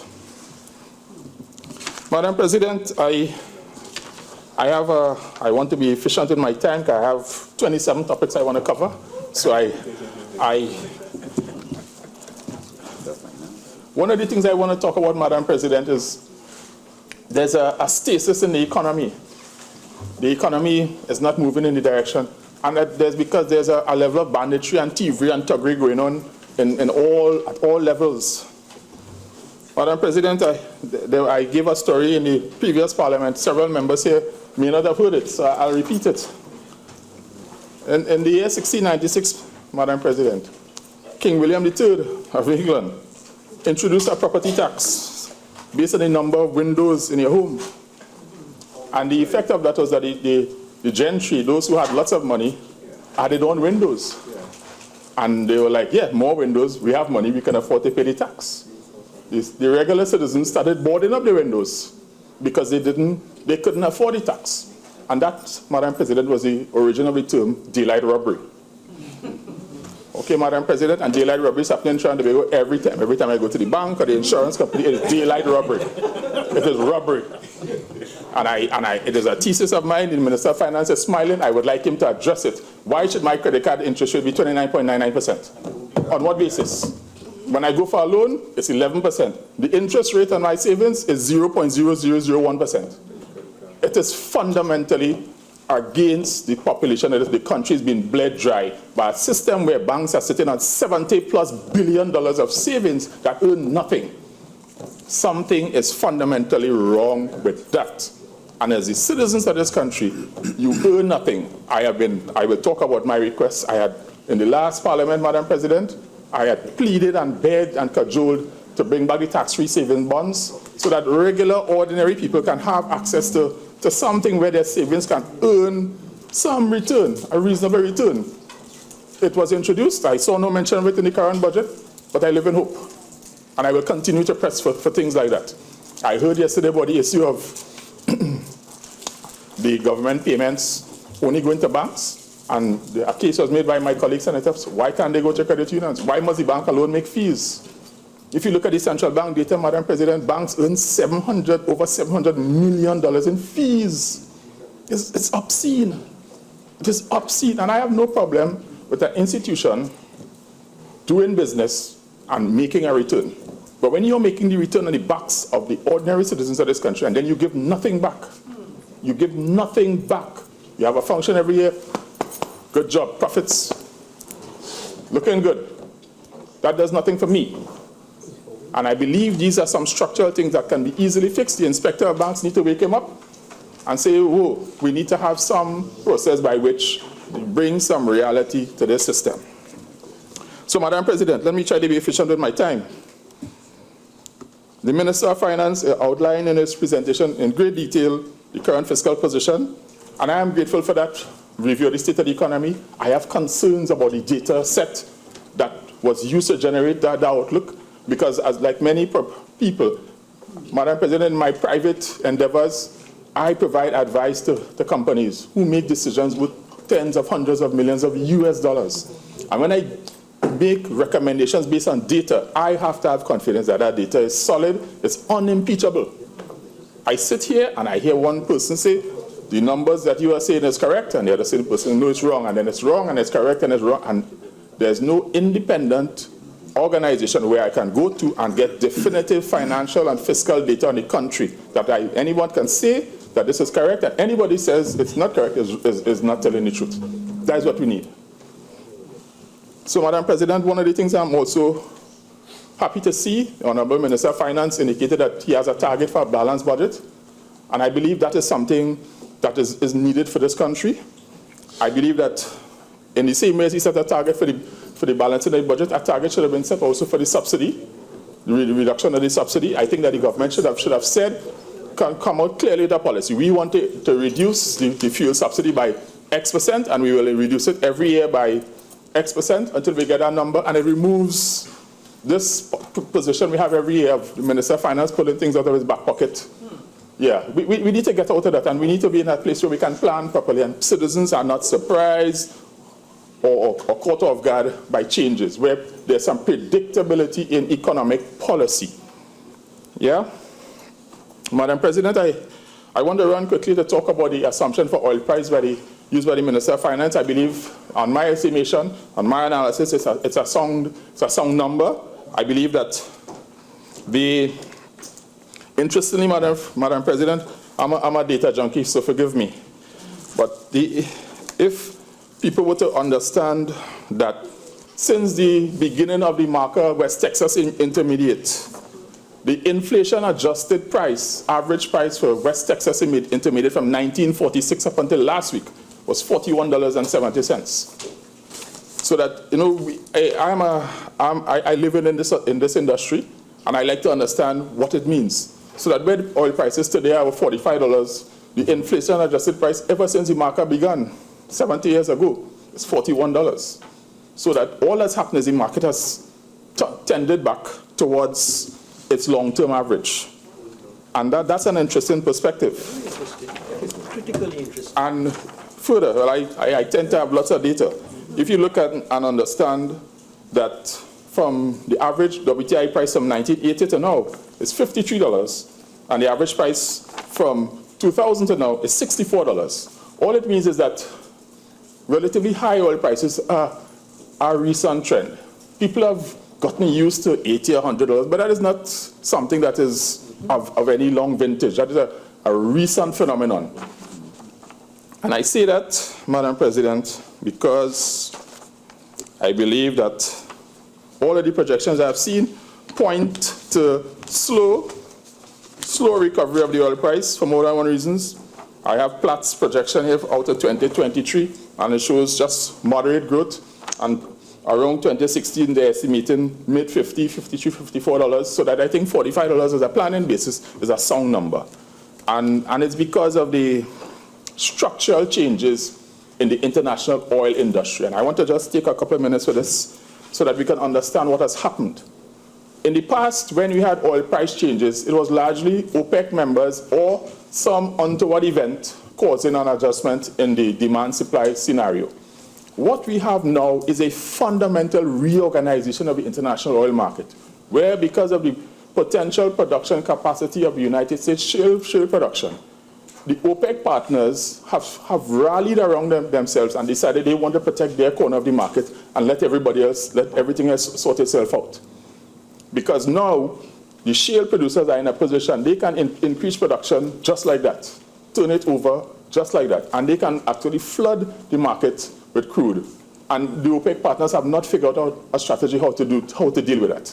And what it means is that certainly for the medium term, oil prices will be at more moderate levels. That is what all the forecasts point to, and that is something that we need to just wrap our minds around. Madam President, there's a saying that God is a tree. And I want, you know, on previous presentations on the budget, Madam President, I've placed on the record my concern about the size of the budget in the context of the situation regarding our production, oil and gas production, and then the prices in the world. Madam President, I want to quote from the Hansard of September 23rd, 2013. And I quote, "Let me first state that given our energy sector reality, a record budget of $61 billion seems to be flying in the face of the barely stable natural gas production and the rapidly declining crude oil production. Given the overwhelming importance of energy revenues to our economic stability, there seems to be some putting to the side of caution." Close quote. That was from the budget presentation of the Honorable Senator David Small. And this is where I don't expect everybody to take everything that I say and just run with it and accept it and its policy. But what I do say is that I come from a background where I understand this business. I understand this business. And there's people at the Ministry of Energy who understand this business probably better than me. I only spent 22 years there. So, you know, I have a little good, reasonable background in understanding the business. And, Madam President, the past year has seen us begun to pay the price for the overdependence on market prices. The effect of that approach, Madam President, is that we've been playing a Russian roulette with our economic fortunes. Madam President, I want to quickly now, I'm only three issues out of 27. Take your time, small. You have good time. You have good time. Madam President, I continue to have a position about a policy framework guiding the administration of the energy sector. Madam President, I have had the unfortunate or fortunate experience of having to travel to many countries all over the world. And an energy policy is not something that's you think about or find in a manifesto. An energy policy is a document that you can go, download, print, and examine and hold the government to account to. And successive administrations have not seen it fit to move that process in any clear direction that I could see. And the absence of one, Madam President, in my view, could be seen as an indictment of the performance or lack thereof of particular administrations as time has gone on. Madam President, in concert with what I consider to be a major piece lacking in the energy strategy and policy of successive administrations, I believe we Trinidad and Tobago should have been doing a long time. And I was part of that process about seeking to leverage our energy and industry experience into a higher level of global business connectedness. And we were talking at one time, certainly when I was in the ministry, about building Trinidad and Tobago Incorporated, and where we would leverage and use, as I think the Honorable Minister of Foreign Affairs spoke about, energy diplomacy. Madam President, this is something that I worked hard on. The Honorable Minister, Senator Kofi Skun, the Honorable Minister, is well aware that I was one of the persons who would have led on several initiatives globally for Trinidad and Tobago during my time. And I understand what is required. Madam President, 3 days ago, today's Thursday, I sat in a forum hosted by the United States Department of Energy. I was invited to participate in a panel discussion. And Madam President, I am sitting there, and another country, representative from a Caribbean country, is saying they are about to be importing natural gas, and their strategy is that they want to be the hub to deliver natural gas to all the other Caribbean countries, because nobody else seems to be interested in doing the same. And you have, remember, all the Caribbean, and I am sitting 2 chairs away from the United States Assistant Deputy Secretary for Energy, and everybody is all excited that a Caribbean country has a vision to deliver gas to other Caribbean countries. And I sit there, and I say, well, what happened in the past few years with our energy diplomacy? What happened to it? And I'm not saying that Trinidad and Tobago may not have been there, but we weren't even in the room. Not in the room. I am invited to speak because I just have, 1 or 2 people who like to hear me talk. Yeah? And this is of concern to me. And the Minister, Honorable Minister of Foreign Affairs, raised a particular issue.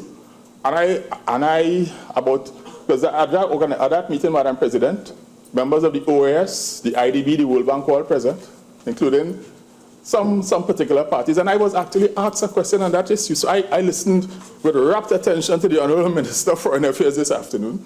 And I'm like, because when it was asked of me as to how a particular machination occurred, I am like, news to me. My public service training kicked in, and I pled the fifth.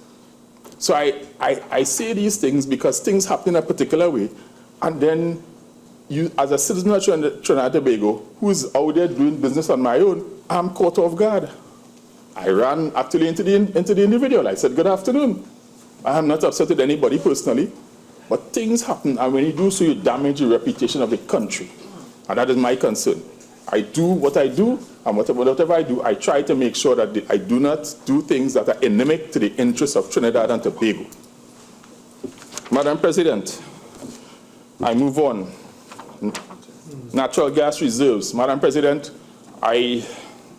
given the lack of public information on the annual gas reserves updated by Ryder Scott, normally the ministry, I understand it would have happened in the wonderful period coming up to the election and all of these other wonderful things, but I think enough time would have passed that an update on the reserves situation should have been forthcoming, should have been mentioned in the budget, and with all due respect to the Minister of Finance, no mention of it by any member of the government is not good enough.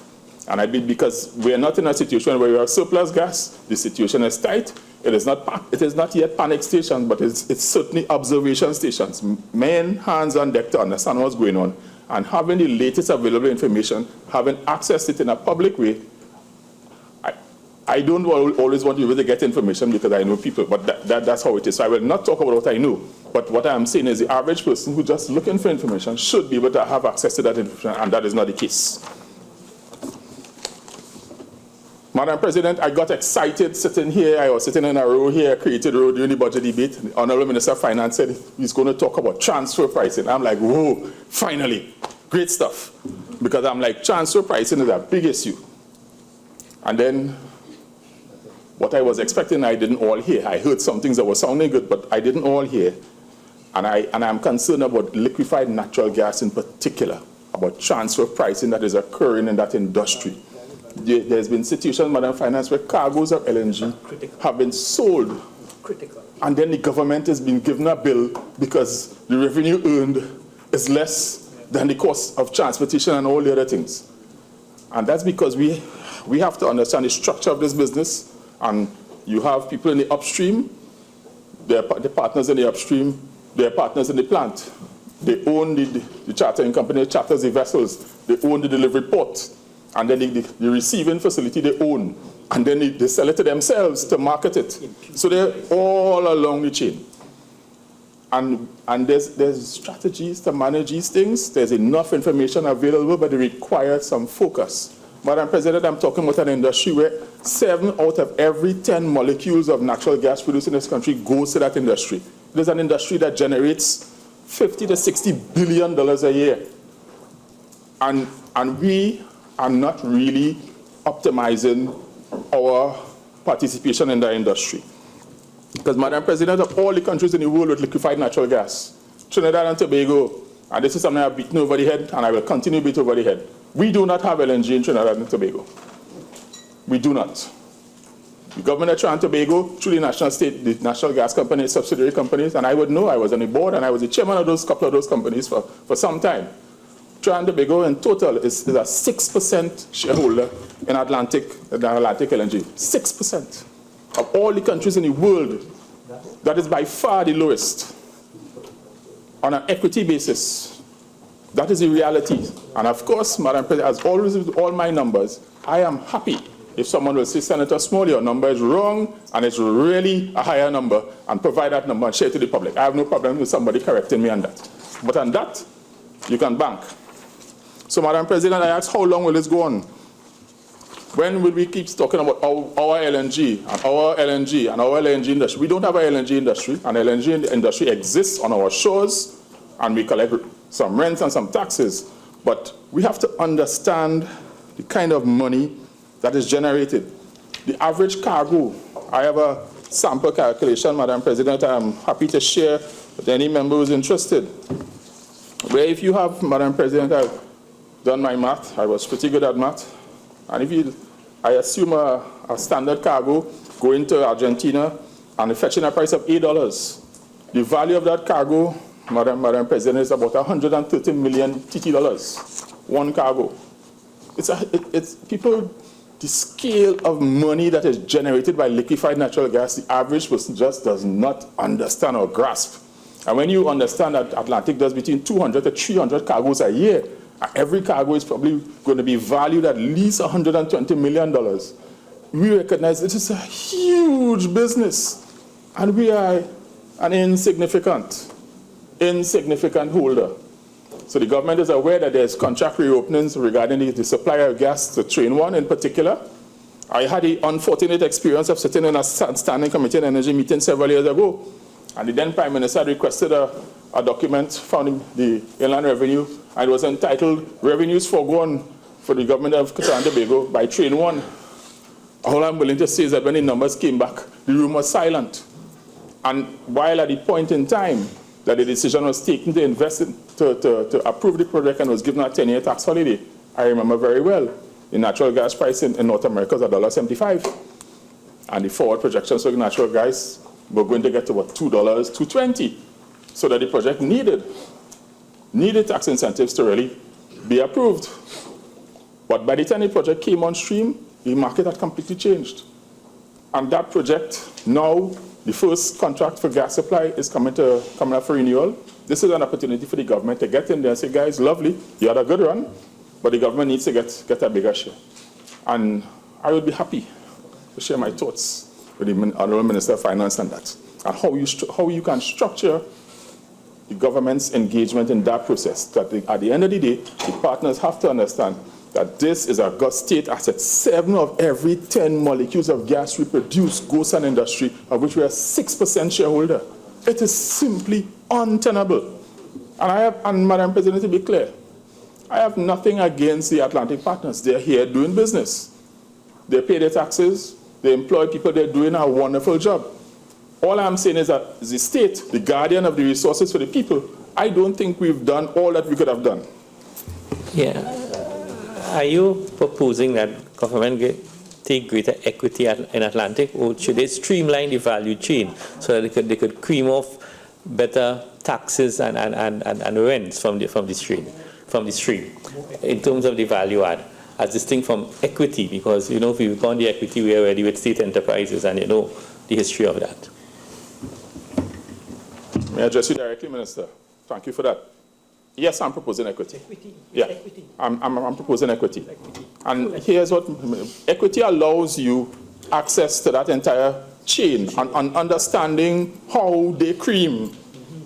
Now, I've had the privilege, Mr. Honorable Minister, I've had the privilege of sitting in the room, sitting in a data room in Hasuni's office in Holland, and seeing the value of a cargo coming from Trinidad and Tobago and understanding the pieces and how the particular shareholder is making money all along the train. And then when it's time to remit money to the government of Trinidad and Tobago, we sold this cargo at a loss. Yeah? And they're not bad people. But we need to understand, it's up to us. It's up to us now to understand the market and understand and say, okay, for me, I have a straightforward plan for that. The government is going to be providing gas through, there's a production sharing arrangement, and the government of Trinidad and Tobago wants an equity share, and we're going to use our part of our equity, part of the gas to pay for our equity share at a discount, because if that particular project train one received a 10-year tax holiday. So that there's ways to structure this. I don't want to go into the details because that will derail me. But Minister, we can have a discussion. Yeah? It's a pet peeve of mine, Madam President, so please forgive me.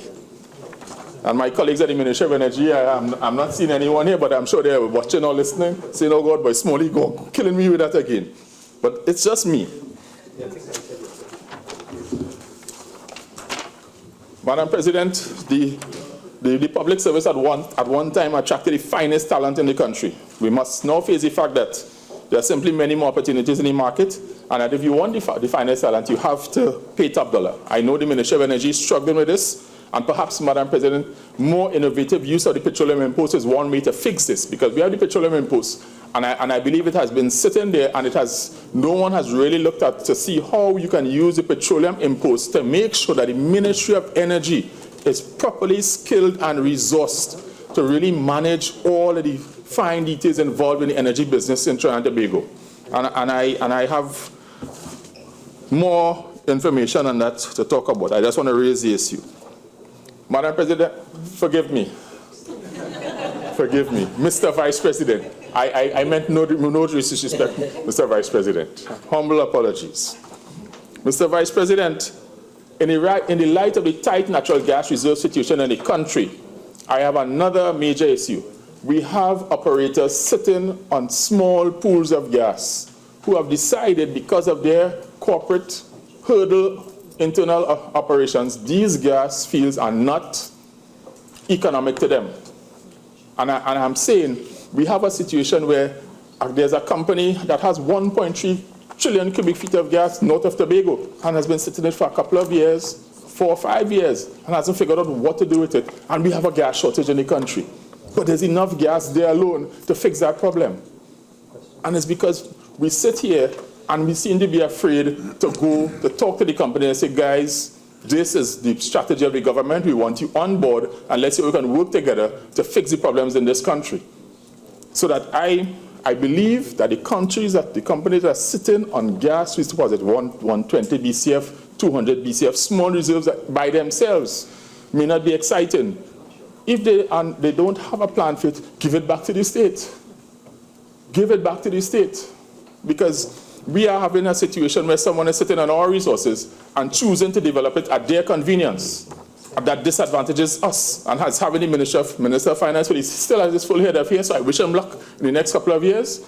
But we have to find a way to operationalize and access those small pools of gas, to treat it our particular issues and start smaller industries in the country. Fiscal incentive review. I was happy in the budget to read in the budget that the Minister of Finance is really looking at the fiscal incentives and the incentives for exploration in the oil and gas sector. I believe that we've largely given away the farm in the past few years. The past couple of years, some things have been done, and I have been on record laying questions, and I've listened to the responses. I've gotten responses, but not answers. What has been the gain to Trinidad and Tobago from these incentives? I always marvel at how when at one point in time business is bad for some companies and then they get incentives and all of a sudden, hey, things look good now. And the company's bottom line is impacted positively, but the production numbers don't support it. Yeah, so that we give incentives, but the incentives have to work. We have no problem with the company earning more revenue, but there should be increased production, which would mean increased revenue to the state, and that has not happened, which means that I am happy that the Minister of Finance is going to be looking to review all of these things. They need a hard look, sharpen the pencil, get the guys in the rooms and say, listen, we need to fix this, and we need to fix this sooner rather than later. Compressed natural gas. Madam President, Mr. Vice President, I totally support the move to continue with the compressed natural gas initiative. But Mr. Vice President, it will fail unless, this has a long history. And I joined the ministry, people were talking about natural gas in CNG in 1980, whenever. And the reason for it is that there seems to be a fundamental mental block about understanding the citizens of Trinidad and Tobago. The economic driver, the numbers are easy. If you convert to CNG and you run the numbers, you're going to recoup your investment in 12 to 18 months. And thereafter, you're in the black. The problem is, Mr. Vice President, is the upfront cost. Until we deal with the upfront $7,000 to $10,000 to $12,000 conversion cost, it will not move. The average person, maxi driver, car driver, is not going to invest, take 10 or 12,000. And this is where, Mr. Vice President, people don't understand the reality of life for the average person in Trinidad and Tobago. For the average person in Trinidad and Tobago, $7,000 is a lot of money. It's a lot of money. And if you really choose a moving CNG, having this huge upfront cost, I had a simple solution I proposed here before. Have FCB give a soft loan, okay, and tell person rather than $7,000, pay it off over 24 months at $150 a month or $200 a month. And you have to incentivize people to go in there and soften the blow. It's not going to work. It is not going to work because people just do not want to put out that initial cash to pay for the conversion of their vehicles. And we have to be creative in fixing this. And we need to set the right tone. We need to set the right tone. All government vehicles should be CNG. Every government vehicle should be CNG. Should proudly have a CNG sticker and say this vehicle has been converted to CNG. I had asked in the previous parliament, I said, if the members of the parliament should have their vehicles converted to CNG, we need to set the tone because we are telling people to go to CNG and then nobody is using it. They can't see anybody using it. So that the problem I have and the challenge for it is that it has to move. For it to move, you need to find a way to soften that upfront blow. Madam President, the manufacturing business sector continues to struggle in this country, and it's Mr. Vice President, forgive me. I'm only focusing on time because I have a few things I want to get through. I fully support the increases in the green fund and business fund levies. There should have been more. Because the business sector and the manufacturing sector in this country have benefited and they pay lip service to giving back to Trinidad and Tobago. And I say that without fear, and everybody will, every time I've said it, they write and say Senator Small doesn't know what he's talking about. We've made country better. Good. But do another press release. Because, Mr. Vice President, oil and gas revenues in Trinidad and Tobago are a double-edged sword. These so-called industries here are not innovative. They're not competitive.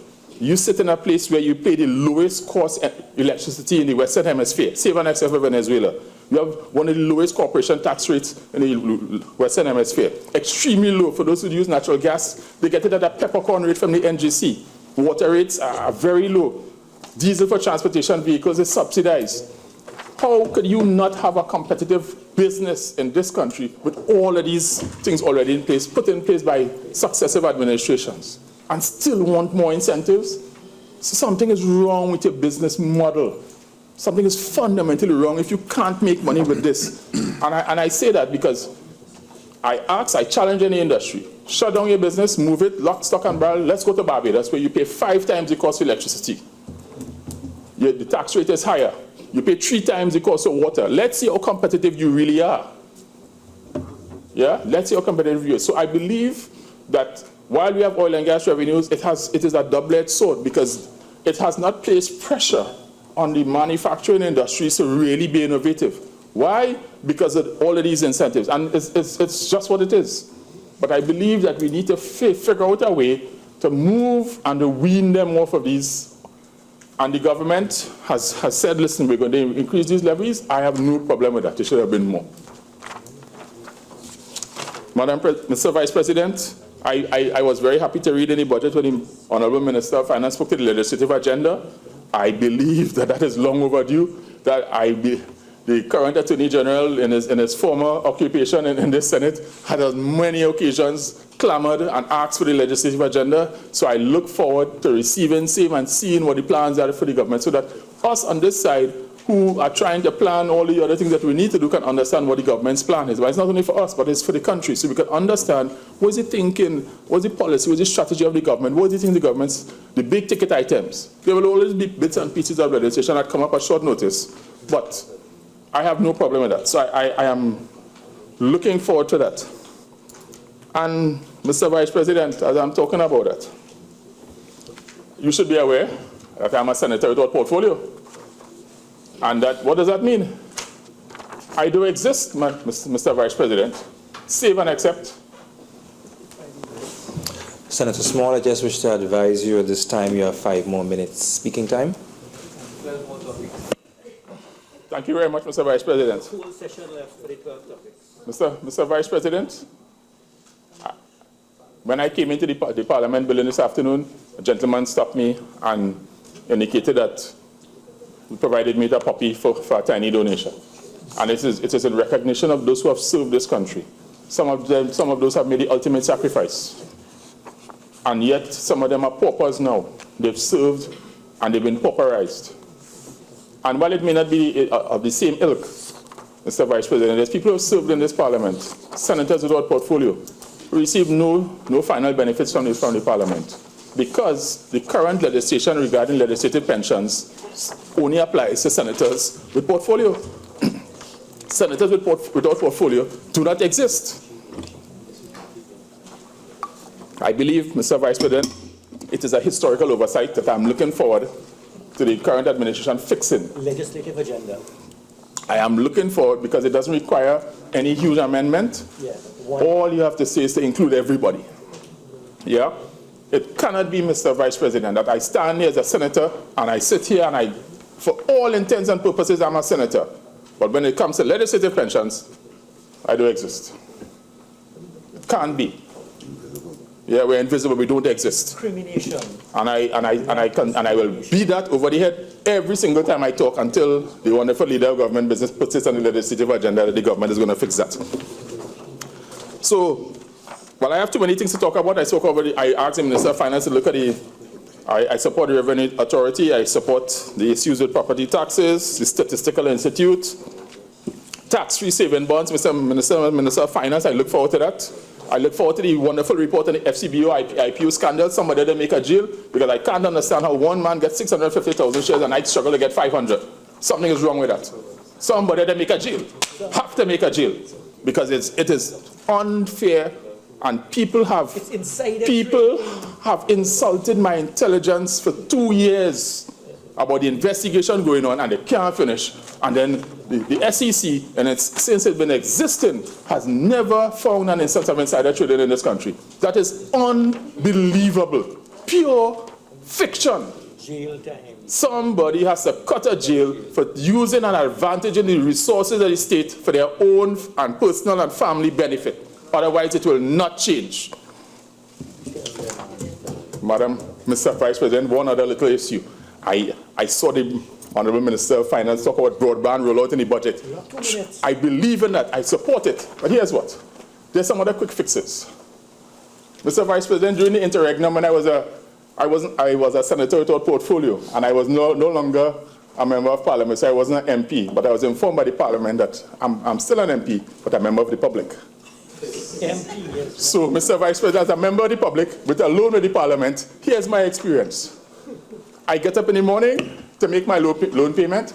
I have to go to my bank, walk up to my bank, get a bank draft, walk down to Treasury, go upstairs to Loans Division, sit down. Very lovely lady, very helpful. She writes out a form manually in triplicate. Hands it to me, I have to go downstairs, join the line, pay. 20 minutes, go back upstairs and drop a copy for her. And then after that, come back to the Parliament to drop one for the Accounts Department here. That took me 5.5 hours to do because it's Port of Spain. Why can't I sit and tell my bank to just pay the Treasury whatever I'm owing them every month? What is the problem? There's so much technology available. I have to make a loan. I have to do that every month, traipsing around, upstairs, downstairs, line up, pay. So I support broadband rollout, but there's some quick fixes. There's things that we could fix that will make the difference in the lives of ordinary, regular persons. Simple thing. And that's all I'm saying, Mr. Vice President. As I begin to wrap up, You have half a minute again. I only have one other thing I wanted to really talk about, and this issue with Tobago transport. I have stopped going to Tobago because I cannot function in a space where when I pay for something, I don't get what I pay for. I should be able to, the same way I can jump in my car now, this time I want to go Maracas, drive and go and fine. I should be able to go to the airport now and just jump on the next available flight. And I'm wrapping up, Mr. Vice President. I had the experience of going to a particular city called Gyeongju in South Korea 3 years ago. And I couldn't purchase the ticket from Seoul to there, international. I had to buy it when I arrived in Seoul. I arrived in Seoul, and I get the shuttle to the domestic airport, and there's 3 people in line, and the guy said, well, there's a flight at 5 o'clock, there's a flight at 5:20, there's a flight at 5:40. Which flight do you want? Every 20 minutes there's a flight. All weren't full, but here's what. It is a national service. Transport between different parts of the country is not necessarily the profit initiative, the profit driver is wrong. It's supposed to be something that is an essential service to which citizens have a right to access at any time. They should not be dependent on Caribbean Airlines trying to make sure that they have the flight have 97% load. It is wrong.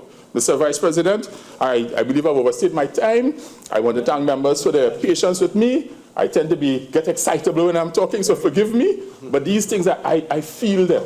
Because I'm a regular, normal person, as soon as I leave the doors here, like everybody else, I'm a regular, normal citizen. Every staff member here knows that I talk to everybody when I come in, because we're all human beings. We're here to make sure Tobago better, and I will continue to be as vociferous as I can, as respectful as I can, but also as forceful as I can to get my point across. Thank you very much, Mr. President.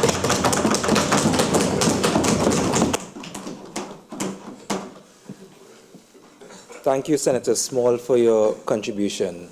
Senator Primus.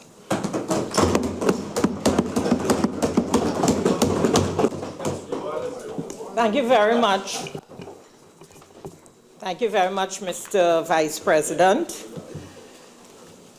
Through you, I would like to convey to the President of the Senate my own personal congratulations for her ascension to such a prestigious position. I am confident that her reign would be one that we would all be proud of. Secondly, Mr. Vice President, I would want to thank my political leader and Prime Minister of this country for the splendid opportunity he has presented me for giving national service. I have to borrow my senatorial colleague's statement. I wonder if he borrowed it from me and not knowing I had it. I pray that God would bless our Prime Minister with wisdom like Solomon, patience like Job, and discernment like Jacob. Mr. Vice President, I seek your approval to waive Standing Order 4210 and allow me to read from a prepared text. But before I do so, Mr. Vice President, I would like to address 1 or 2 points raised by members of the opposition. And I'm sorry they are not here, but I'm quite sure my point of view would be conveyed to them. And I want to start with Senator Wade's Mark's statement when he says that my government is a minority administration Here again, Mr. Vice President, lies the fine art of deception. The Election and Boundaries Commission results showed otherwise. In fact, this PNM government won the popular vote, and this is yet another attempt by Senator Wade Mark, to mislead this honorable House, as perhaps he did in another place.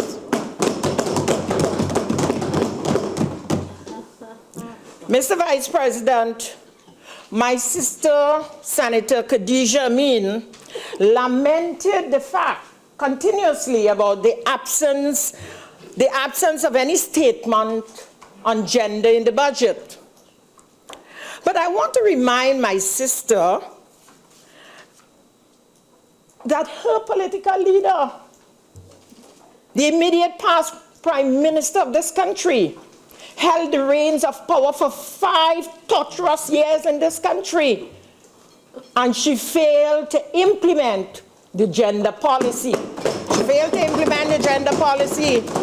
And that is why, Mr. Vice President, the women's movement, of which I am a proud product, withdrew its enthusiasm and she lost the election. Mr. Vice President, I want to remind my sister, I see her coming back in and I'm happy for her presence, that women feared the worst under the former Prime Minister of this country. Feared the worst. I want to remind her to ask Mary King,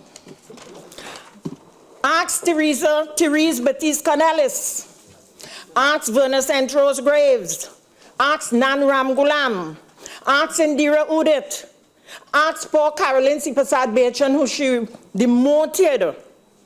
I also want to remind that it is under the defining leadership of Dr. Keith Christopher Rowley. There are 8 women in the cabinet of Trinidad and Tobago. There are 8 women in this lower house, in this upper house. 5 women in this upper house, 8 women in the lower house. Yet when I look across the room, I see you by your poor lonesome self. 1 female. Our election team comprised 13 women. But you know, when I look at your team, the UNC team, I saw 1 woman, Kamla 2015, who failed miserably, losing 6 consecutive elections, Mr. Vice President.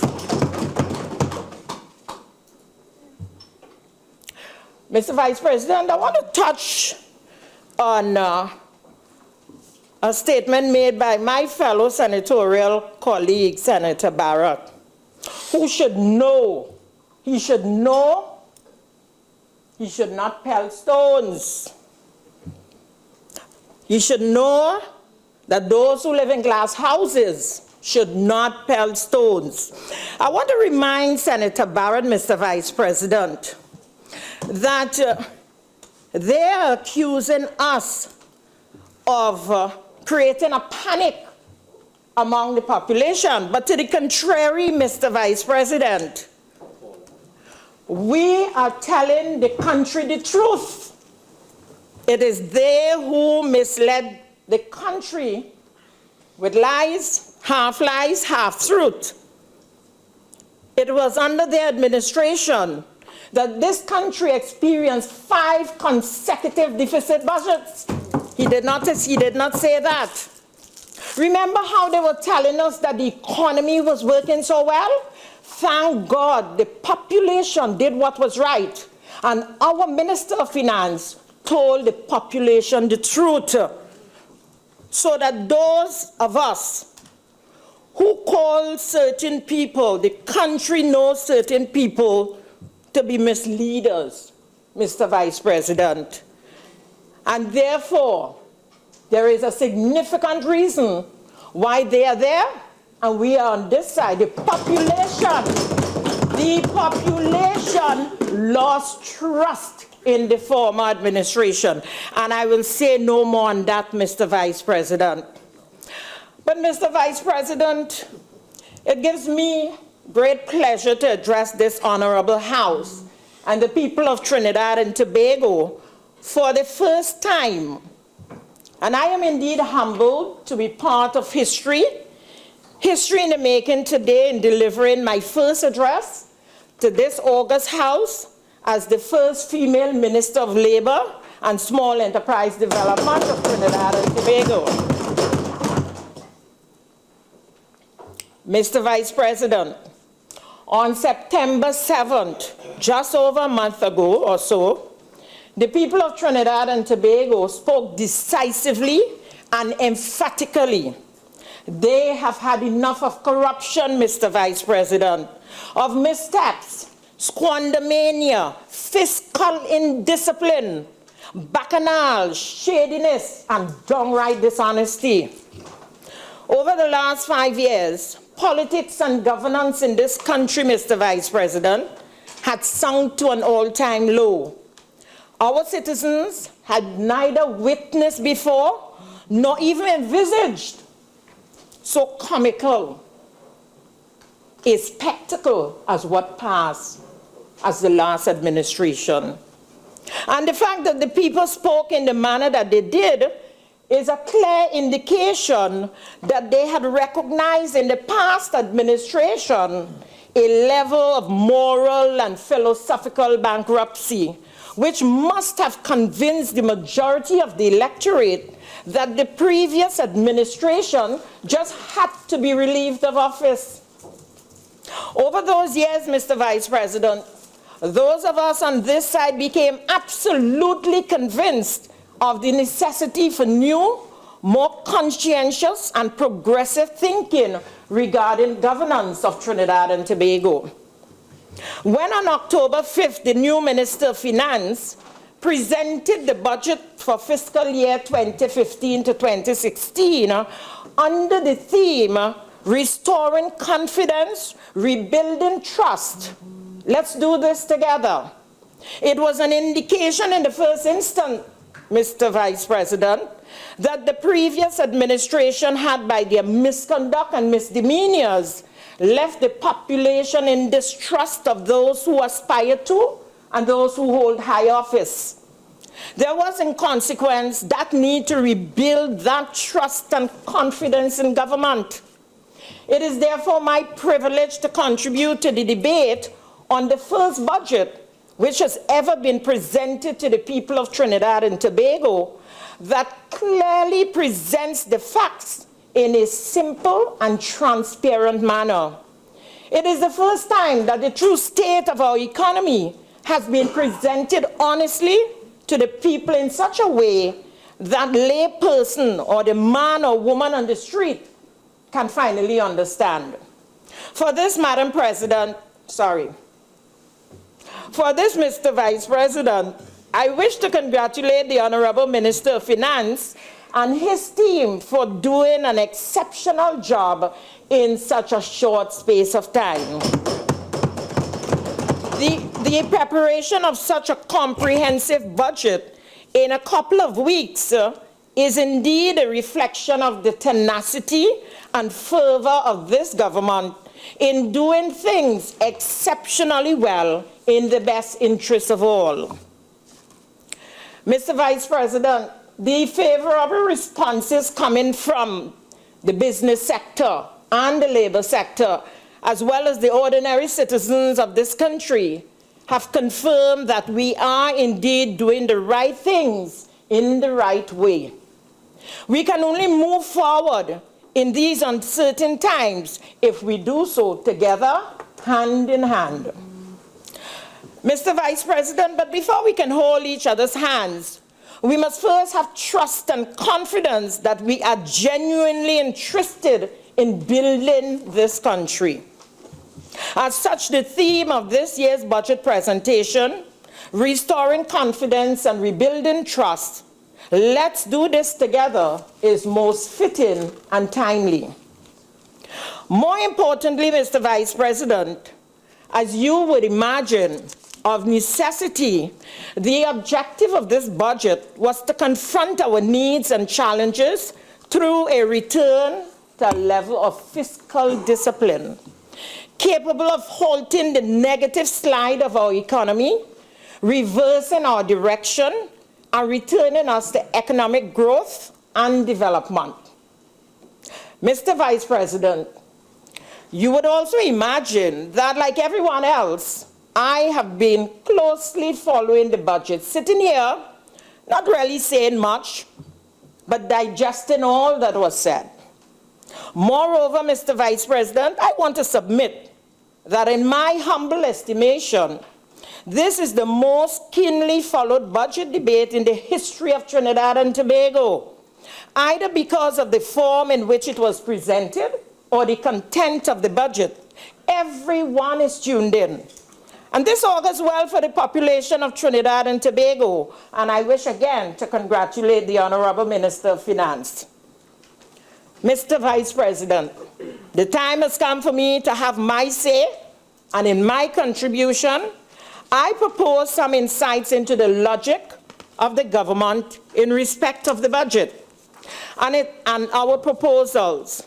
By the same token, Mr. Vice President, I have of necessity willed myself to provide some insights into the logic of the opposition regarding the budget.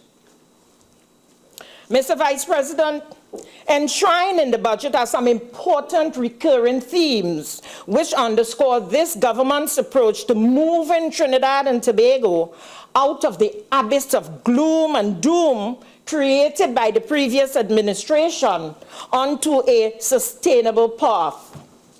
These include social justice, dialogue and consultations, evidence-based decision-making, transparency, accountability, and most of all, value for money. Mr. Vice President, as a former trade union leader in the trade union movement for many years, you would appreciate that these words sound like music to my ears. Now, as Minister of Labor and Small Enterprise Development, I am happy to be part of the process of making these buzzwords a reality in Trinidad and Tobago. But this can only happen with the support of our social partners and all other stakeholders.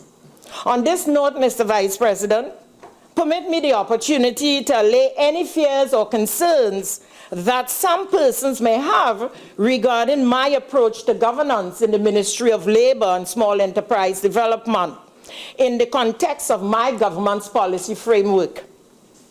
My interest is not in working with the trade union movement alone, Mr. Vice President, but I openly embrace collaboration with employers, entrepreneurs, and other stakeholders.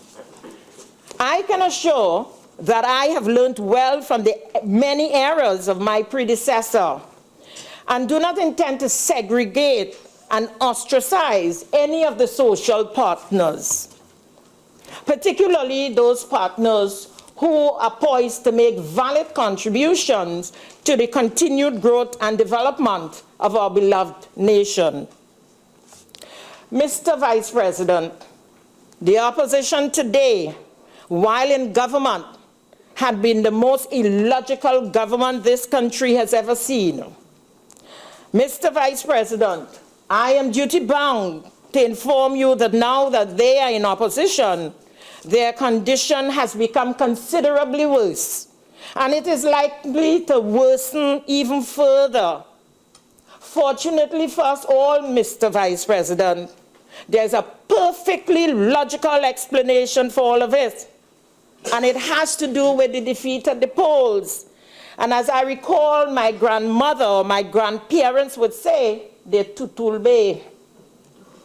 Mr. Vice President, despite the negative position of the economy at this time, and in spite of the years of mismanagement by the previous administration and their inordinate and unsustainable levels of expenditure, this government, in this budget, has kept several of our promises to the people of Trinidad and Tobago. Mr. Vice President, the opposition leader and members on the other side have labeled the budget as deceptive and anti-worker. Neither of these descriptions could be further from the truth. Firstly, Mr. Vice President, This is easily the most straightforward and comprehensive budget ever to be laid before this Parliament. Secondly, this government, as far as I know, has demonstrated absolutely no interest at all in the art of deception. Mr. Vice President, the art of deception and interest in it have been the province of the opposition. In fact, merely to describe the budget as anti-worker is itself deceptive. Mr. Vice President, the budget for 2015-2016 is anything but anti-worker. The workers of Trinidad and Tobago are at the very center of this budget. My colleagues on the other side, however, have chosen to treat the government's reactivation of the property tax as a cardinal sin, notwithstanding the fact that the tax has been introduced at the old rate. And despite the fact that our elderly and indigent with low fixed income will not be disadvantaged, wherever they reside. And in spite of all these assurances by the Minister of Finance that a fair and equitable tax regime will be introduced by January 1st, 2016, while widespread consultation would take place regarding an agreed system for the future, the opposition persists. But at any rate, Mr. Vice President, a property tax is not anti-worker. It is actually used in various parts of the world to bring in revenue, which aids in the development of communities and the redistribution of income. Mr. Vice President, when I last checked, property taxes are used in almost every part of the progressive world. The United States, the United Kingdom, Canada, Australia, New Zealand, the Caribbean, including Jamaica, Barbados, Antigua, St. Vincent, St. Lucia, also in Italy, Austria, Germany, India, Pakistan, Spain, Denmark, the Netherlands, just to name a few. You name it, Mr. Vice President, it is used everywhere with the exception of very few countries in the world, one of which is Qatar, perhaps one of the richest countries, which in fact has one of the highest GDPs in the world, Mr. Vice President. So, are we to compare ourselves with Qatar? And does the use of property taxes in nearly all of the world mean that governments in those territories are anti-worker, Mr. Vice President? I dare say not. The removal of the tax has cost the government some $1 billion in revenue. And perhaps the time has come for the nation to ask the current opposition, why are you also afraid of property tax? Is it because many of you have gained vast properties over the last 5 years? Many properties. Mr. Vice President, it is the opposition which is engaging in the art of deception. It is those on the other side who are complaining about paying property tax in this country. But surprisingly, they pay Uncle Sam and other countries property tax with nary a word. That is why, Mr. Vice President, the population retrenched them on Monday, the 7th of September. Mr. Vice President, with respect to the opposition's cry that this budget is anti-worker, I want to draw your attention, Mr. Vice President, to the following. When one does not plan for the future, that is being anti-worker. When one misleads the population, as the opposition has been doing, that is anti-worker. When one sacrifices the future of the country on the altar of populist measures and propaganda mired in dishonesty to match, that is anti-worker. In fact, that is not merely anti-worker alone, Mr. Vice President. That is anti-nation. Mr. Vice President, contrary to what those in the opposition are peddling, we in this government consider it a responsibility of the government to promote good industrial relations, and to promote tripartite discussions between government, labor, and employers. I look now to the state of the labor market. Mr. Vice President, efficient and effective labor markets are crucial for a nation to effectively compete in the international marketplace. The mandate of my ministry in the promotion of decent, productive, and sustainable work creates such a labor market through measures aimed at reducing poverty, creating employment, and advancing equal opportunities for women, men, and young persons in the labor market. Mr. Vice President, the Labor Confidence Report of 2014, prepared by the Central Bank of Trinidad and Tobago, provides an indication of the state of the labor market, which we must address. This report embodies the opinions of employees, employers, the self-employed, and trade unions on the state of our labor market. Some of the issues identified in the report include a mismatch between skills and available jobs in the market, too many instances of unfair hiring practices, unemployment among the youth is unacceptably high, high prevalence of foreign workers in the construction and security industry, poor work ethic, and a general desire for higher income without increasing productivity. And I'll come back to that a little later on, Mr. Vice President. High worker absenteeism. Even though minimum wages have increased, the cost of living is still rising faster. Wide income inequality and the middle class is neglected. Many instances of unfair labor practices, and nothing is done about it. And lastly, the widespread use of short-term contract and the creation of a parallel public service comprised mainly of contract employees undermines job security and therefore limits economic advancement. As a consequence, Mr. Vice President, as you can well appreciate, this government has a lot of work to do.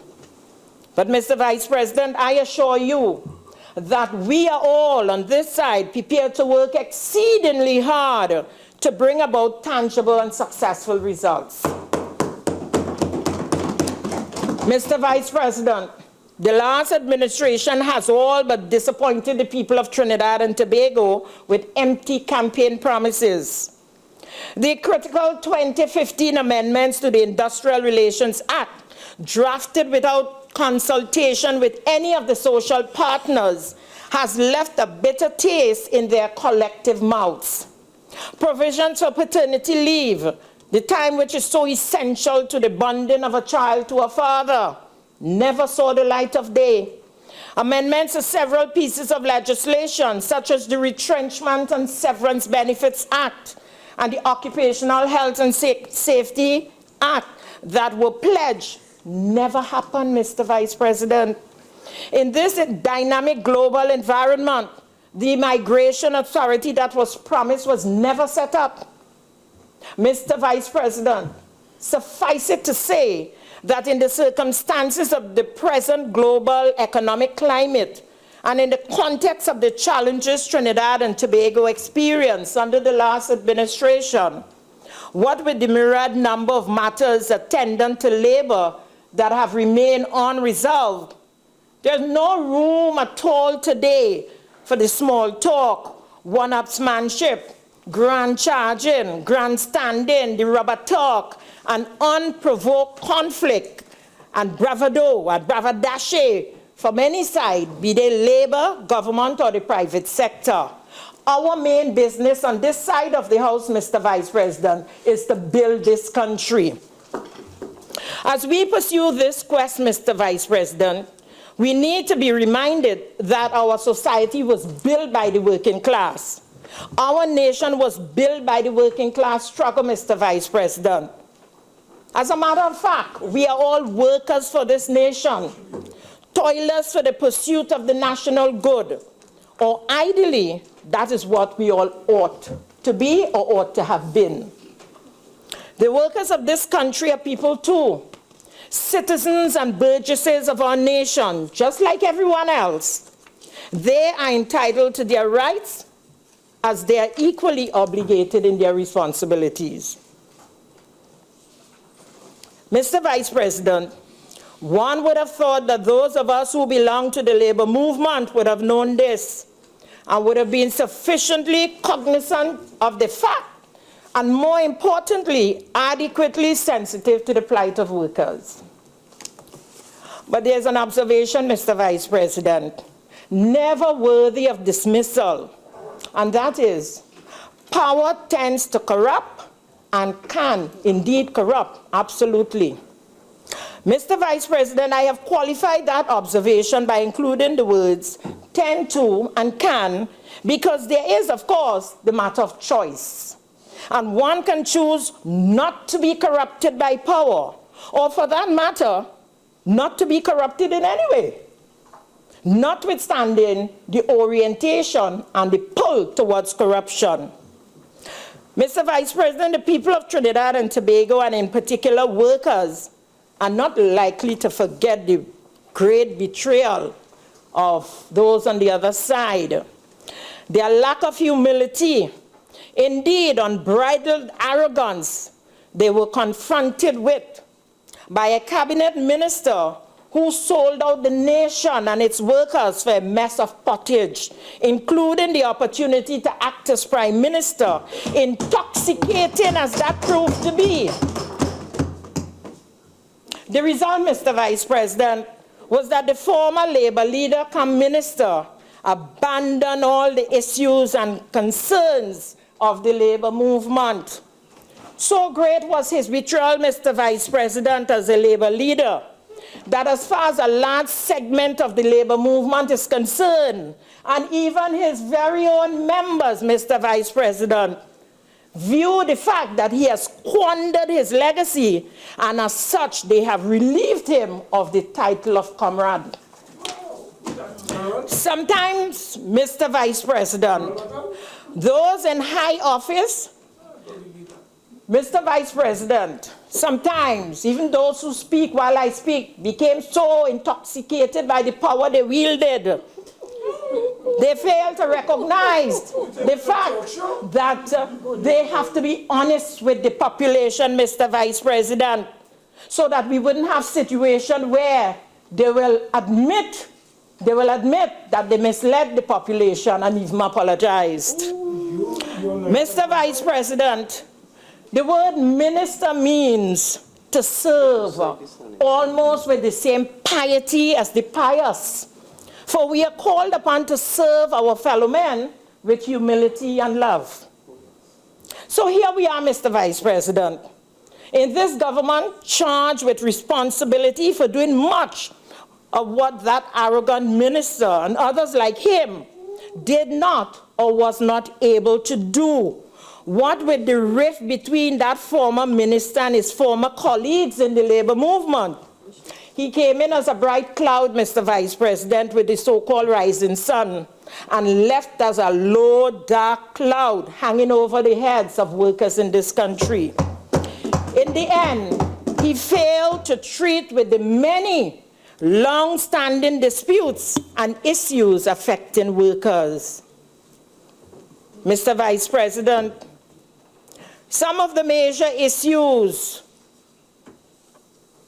that impact on my portfolio are the establishment of a national tripartite mechanism, legislative agenda, industrial relations, the framework of rights and responsibilities, pensions, employment, productivity, on-the-job training program, small enterprise development, minimum wages, the THA, and policy on migrant workers.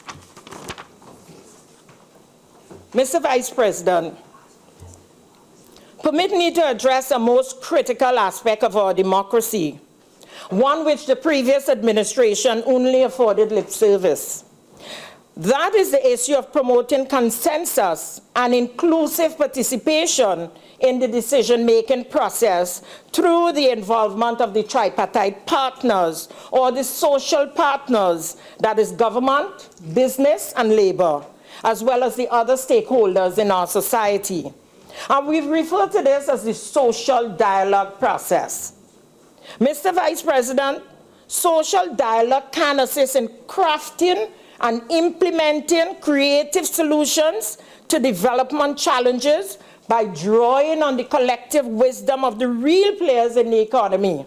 For this to work effectively, there must be, Mr. Vice President, a simple word: T-R-U-S-T, trust. There must be trust among government, business, and labor, respect, openness, shared responsibility, and above all, commitment to the national good. While I truly believe that business and labor would have given their all in building trust to make social dialogue work, the administration would have faltered severely. How can trust be built when political decisions begin to adversely affect labor to the point that an important social partner opts to withdraw from the process? Mr. Vice President, we all recall when the movement for the MSJ removed itself from the government. How can trust exist when government takes amendments to a most important piece of legislation governing industrial relations in Trinidad and Tobago to Parliament without consultation?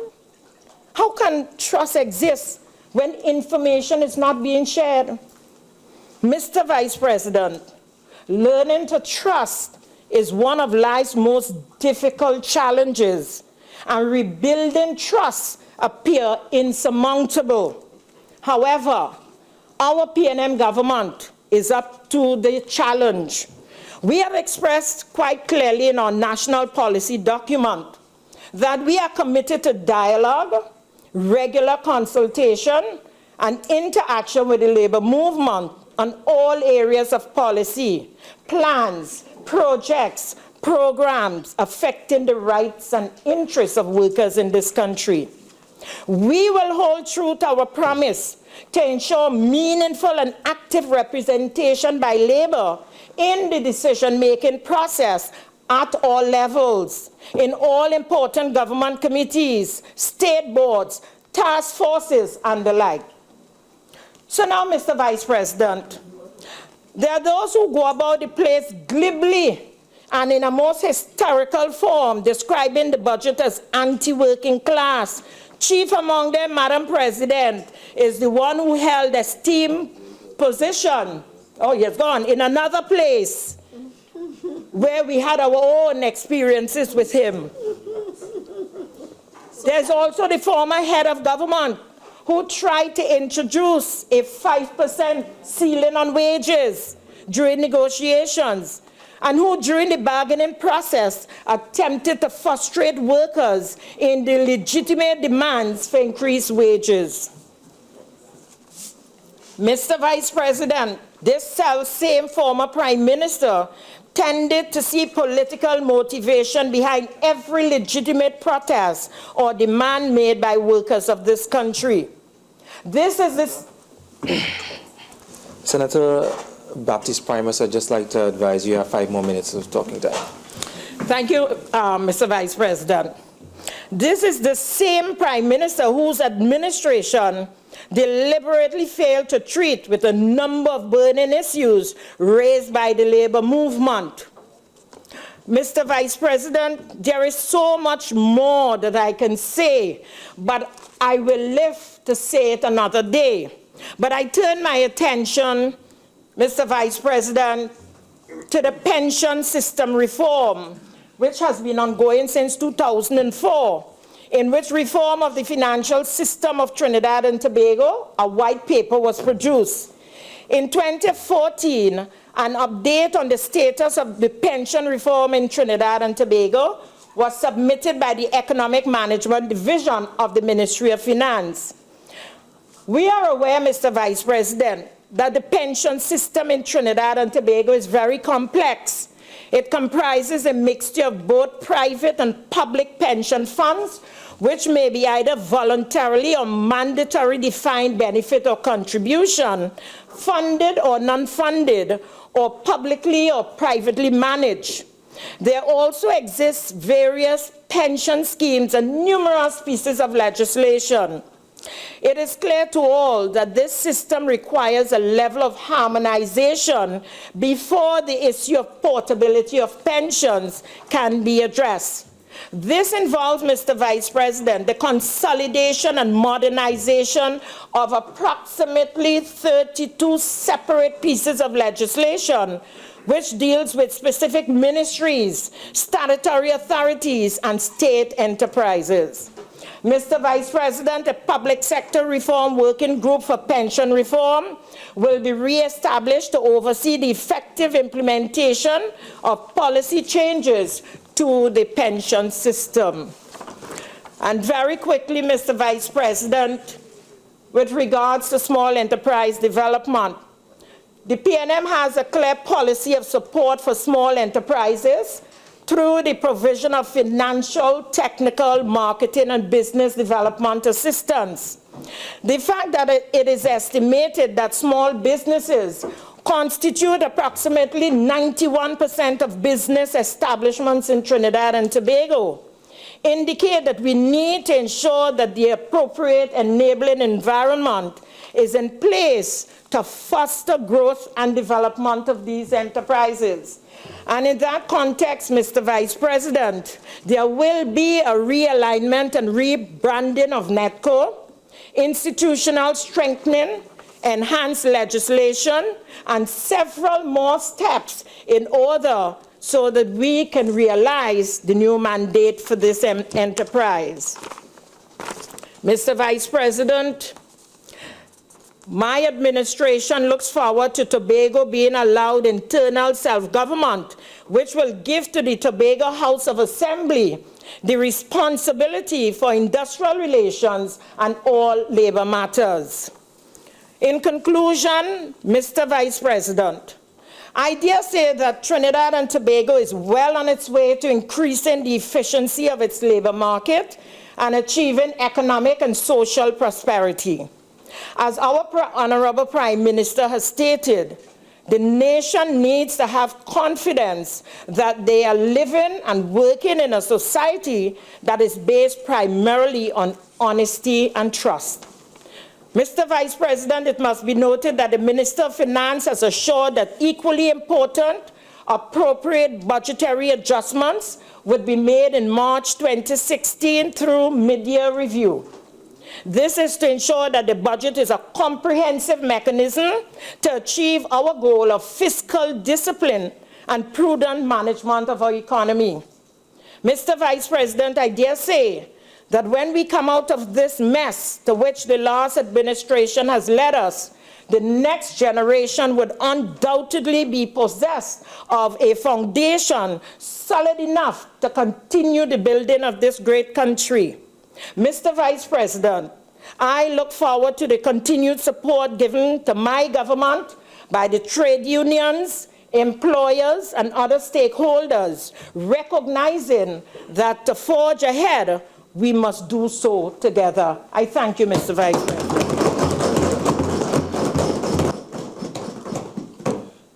Thank you for your contribution, Senator the Honorable Jennifer Baptiste-Primus, and I wish to congratulate you on your maiden speech.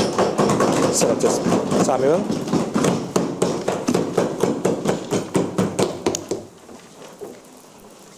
Mr. Vice President, I too take the honor, first of all, in thanking Almighty God for the opportunity given to me to serve in yet another place. But I take time to congratulate your young self in the ascension to the position of Vice President, and likewise through you to congratulate the President. on her ascension, and that God will continue to bless both of you, and even her, as her portfolio would expand, even when she has to act in the absence of His Excellency as President of this Twin Island Republic.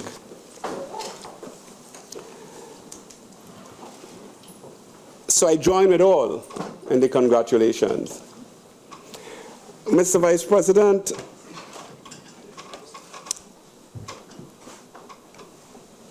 I sat intently listening to and looking at the presentation of the 2015-2016 budget statement. And as I sat there listening, it did not take long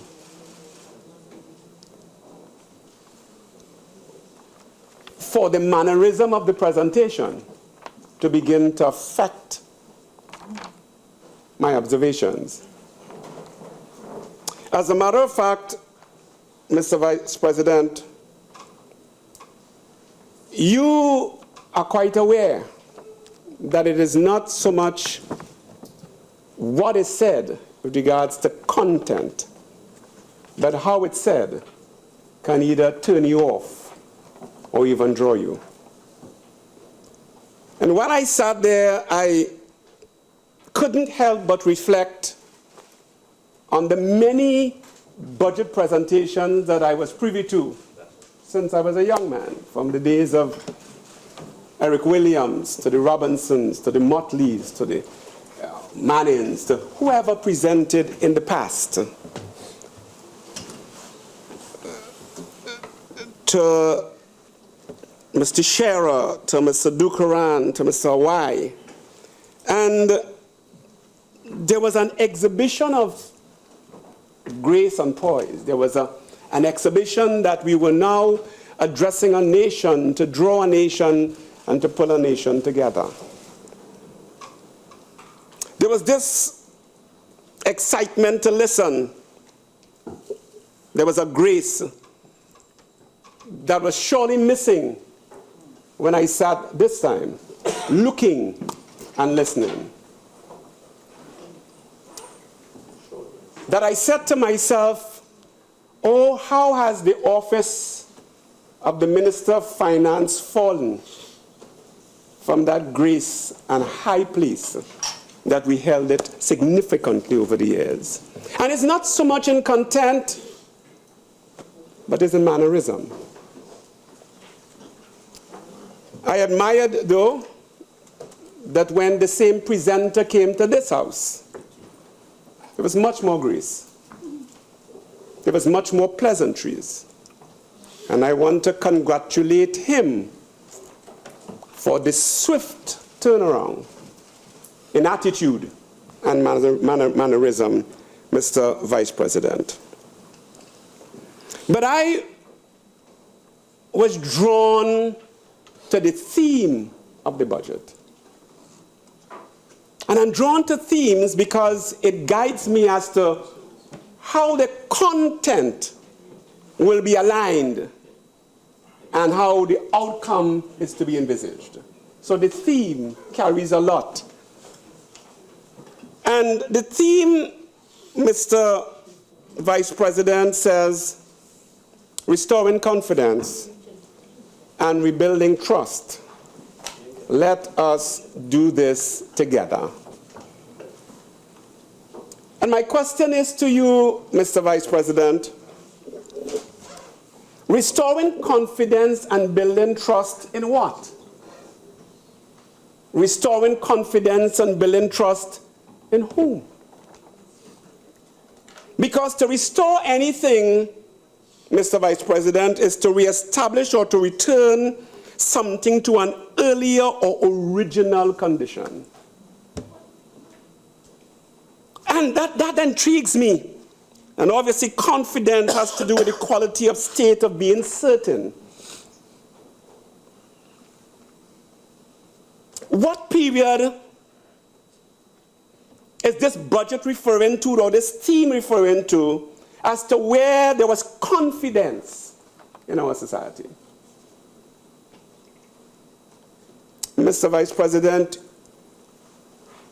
history would teach us that 8 short years after our independence, when there appeared to have been some semblance of confidence, there was the 1970 revolution. So confidence is something that we must look at seriously. And by the way, as early as that, the party that now sits in government was in government at the time of the 1970 upheaval. But trust has to do with belief that someone or something is reliable, that they're good, honest, and effective. Mr. Vice President, since the eventual change of government in the 1986-1991 period, this country continues to change government consecutively. And I just want to reiterate, because if we are talking about confidence, what period are we talking about? We had the NAR in 1986. We had the PNM in 1991. We had the UNC in 95. In 2000, for a short time, again the UNC, and then the PNM in 2001. That's when there was the issue of moral and spiritual values. In 2002, you had the PNM. So it keeps changing, as if confidence seems to be evading the population as one group rises to power as opposed to the next. The same people, same groups, alternating positions. In 2002, the PNM. And the margins of discussions between those who won and those who did not, or those who attained the position of government and did not, was not much. Let me just call it out. In 1986 was the largest. Well, for change, you had 33.3. In 1991, you had 21.15. 1995, you had 19.17.2. In the year 2000, you had 19.1 and 16, so 2016. In the year 2001, you had 18.18. So I wonder where the confidence was. In the year 2002, you had 2016. In the year 2007, when we shifted to a far expanded parliament, you had 2016. Oh, you had 26.15, sorry. And then in 2010, you had 29.12, and then in 2015, you have 23.18.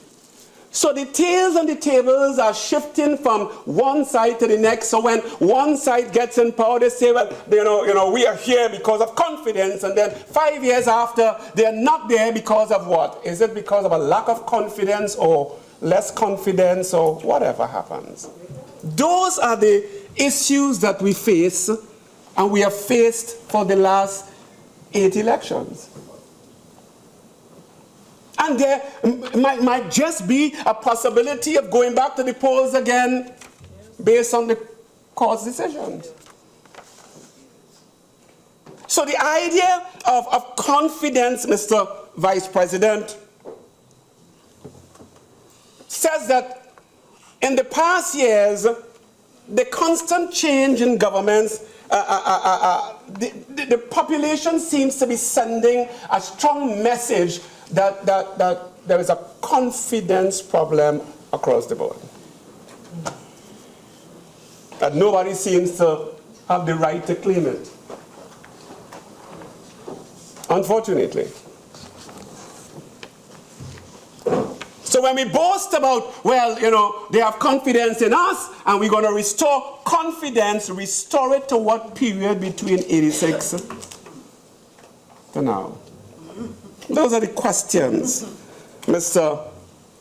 Vice President, that we must answer. Because what does trusting someone signify? What does it really say?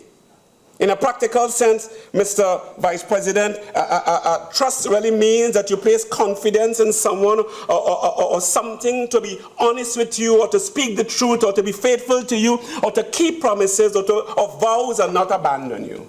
That's right. Yeah. And I must say that the old saying that there is no second chance to make a first impression was absolutely blown by the presenter of the 2016 budget. Because there it is, and I can use the word arrogance, Mr. Speaker, Mr. President, can I? Vice President. Thank you very much. I just wanted to make sure I could use it. And I know that it's a free country. Madam President, Mr. Vice President, sorry. On the onset, and I want us to keep in mind the idea of the truth and faithful and keeping promises and vows and all these things and confidence. On the onset, this budget appears to the simple-minded to be friendly and caring. But in reality, the spirit of the presenter, which is seen in what's presented, is craftily subtle. And is not, in the not too distant future, it will be painful to the citizenry. I am not distracted. I can preach in a crowd. Okay? Amen. I can preach in a train. Amen. Take me to church. Mr. Vice President,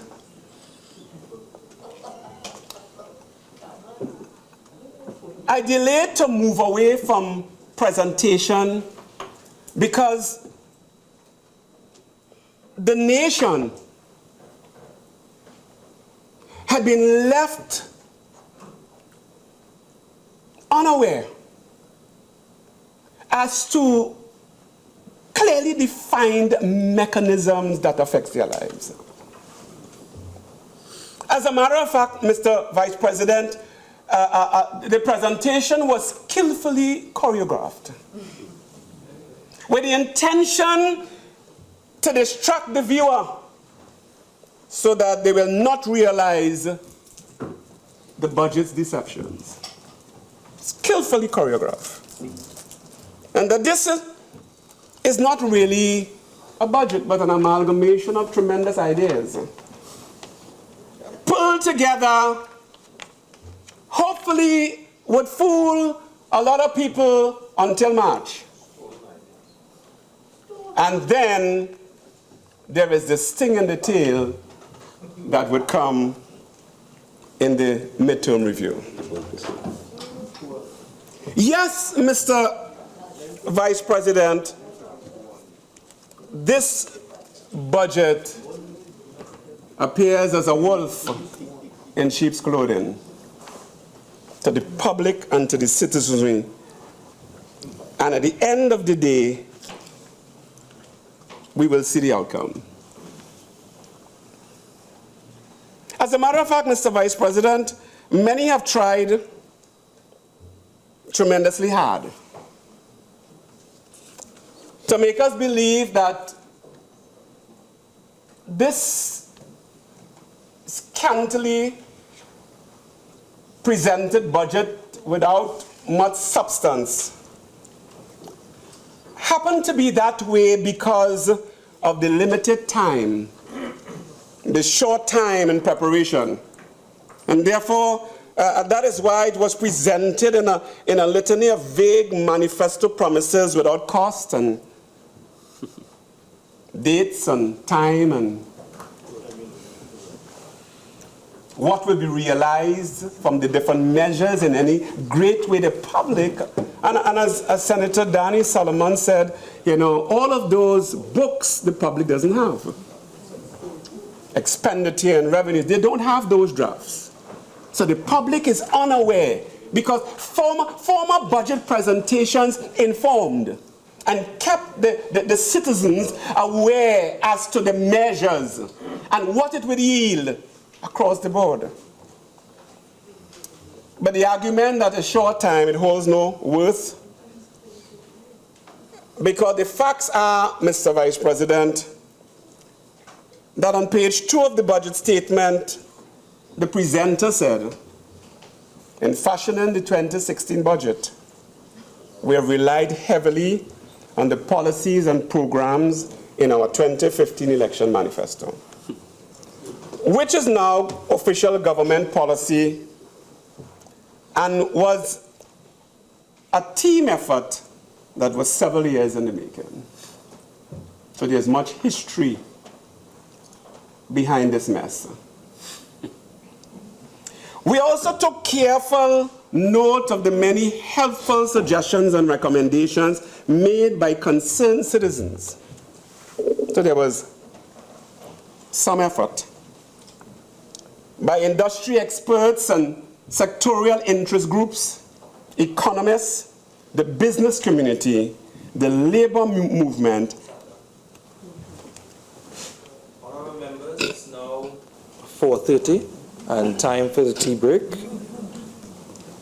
This House will now stand suspended until 5 p.m. when we return. As indicated by the Vice President of the Senate, the fourth sitting of the Senate in the first session of the 11th Parliament that takes place on Thursday, October 22nd, 2015, is suspended. Do stay tuned to Parliament Radio 105.5 FM and the Parliament channel. During the tea break, we feature parliamentary personalities, Selwyn Richardson, followed by Gideon Hanumansing. We return to our coverage of the budget debate in the Senate at 5 p.m.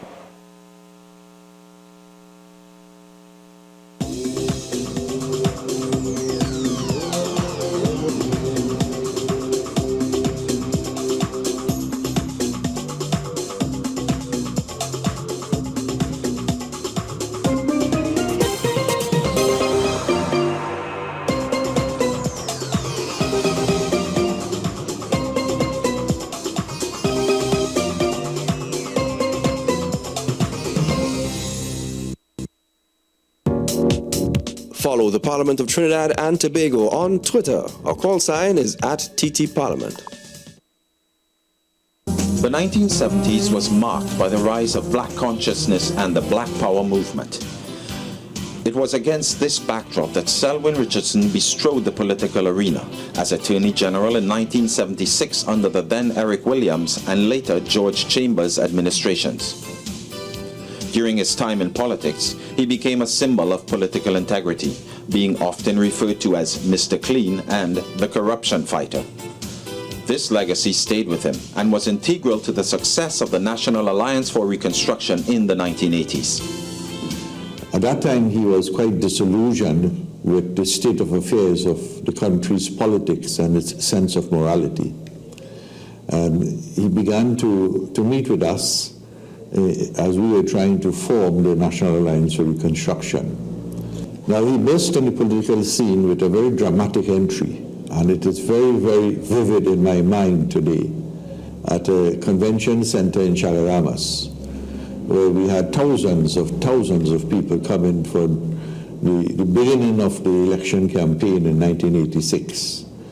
And when Selwyn Richardson was announced as a candidate for the National Alliance for Reconstruction, there was electricity in the air. It is an image that I will never forget.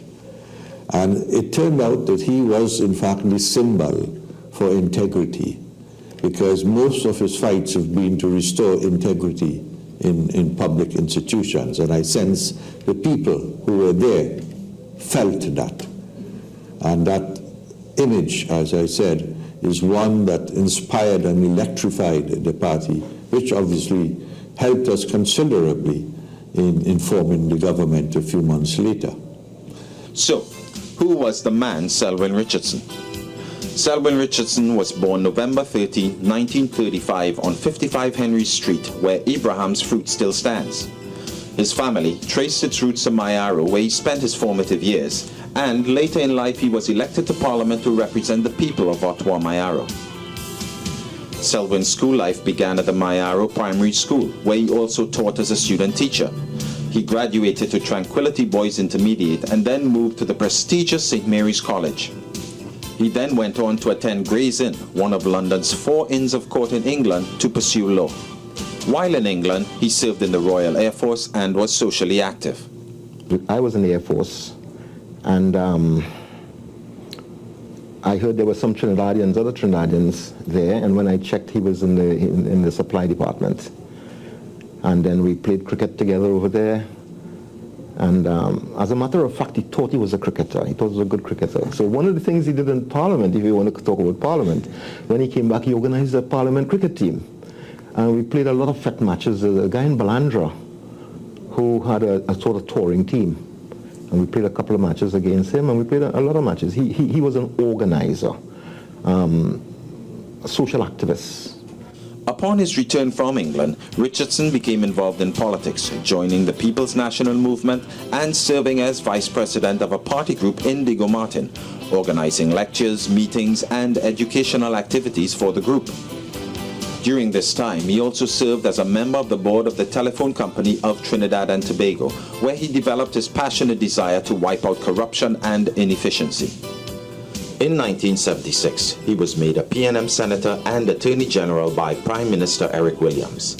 And it was as Attorney General that his image as Mr. Clean was greatly enhanced as he waged an anti-corruption campaign.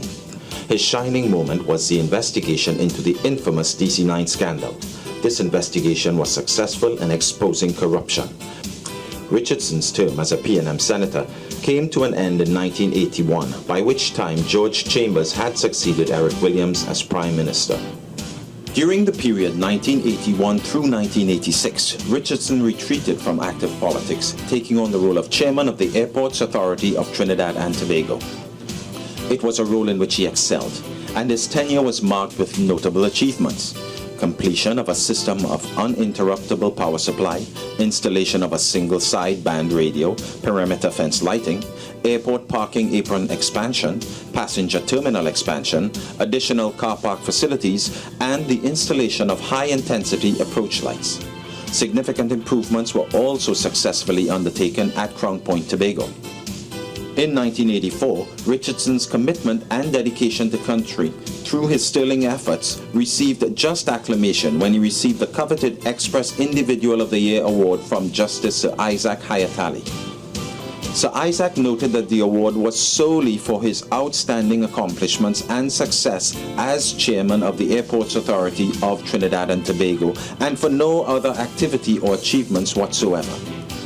With the clarion call for greater integrity in politics, Richardson resigned the PNM and chairmanship of the Airports Authority in 1986 and joined the National Alliance for Reconstruction, successfully contesting the Ottawa Mayaro seat.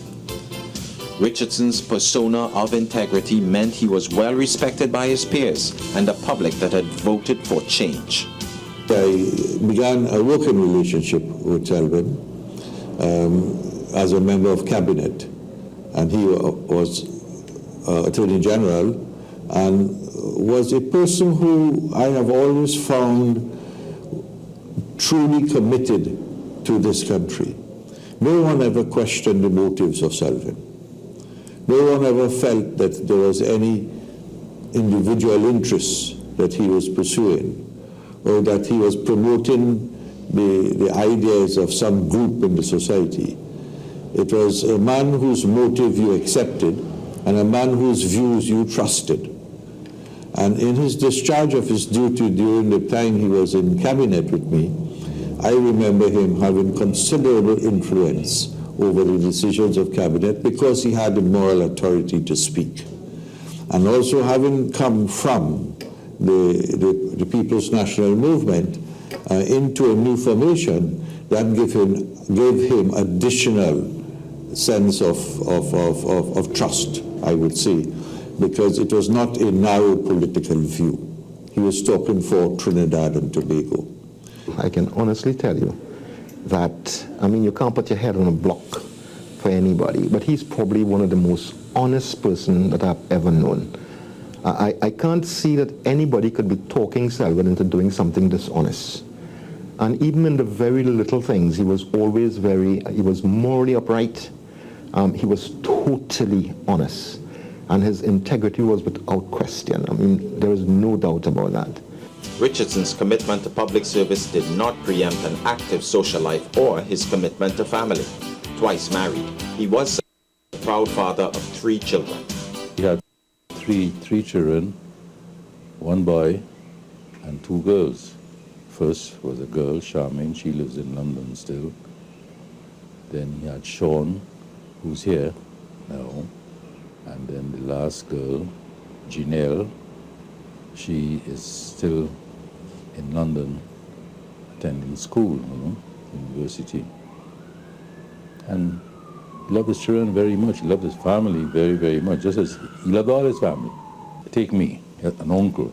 As I said, I consider him as my last little brother, because he did nothing without talking to me. We spoke almost every day. He either called me or I called him.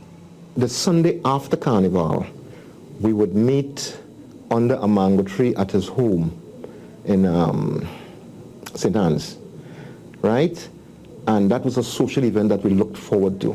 As a matter of fact, one of the other things that they did,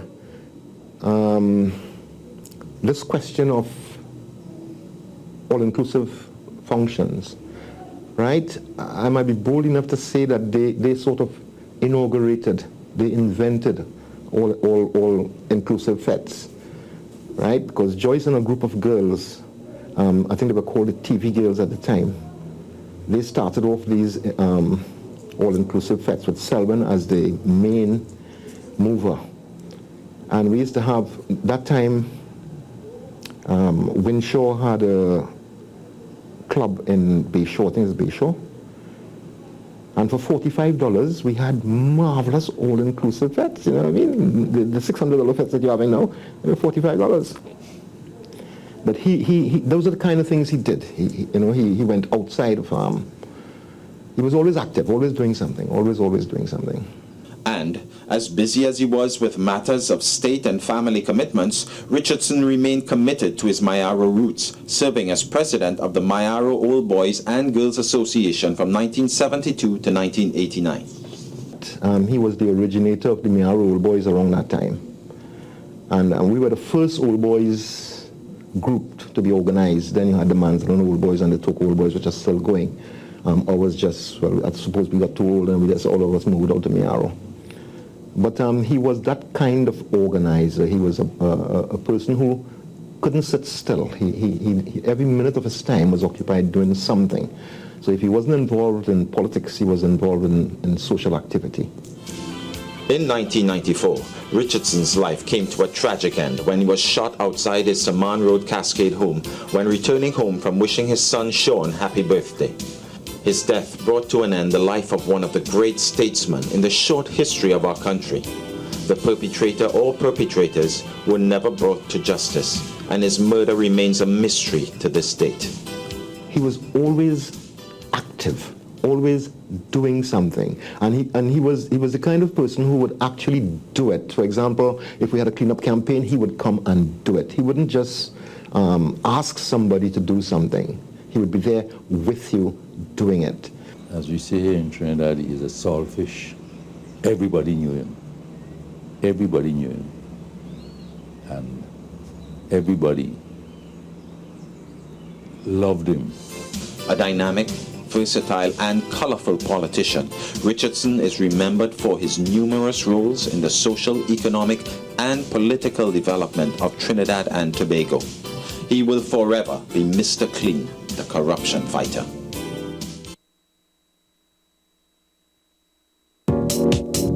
Follow the Parliament of Trinidad and Tobago on Twitter. Our call sign is @TTParliament.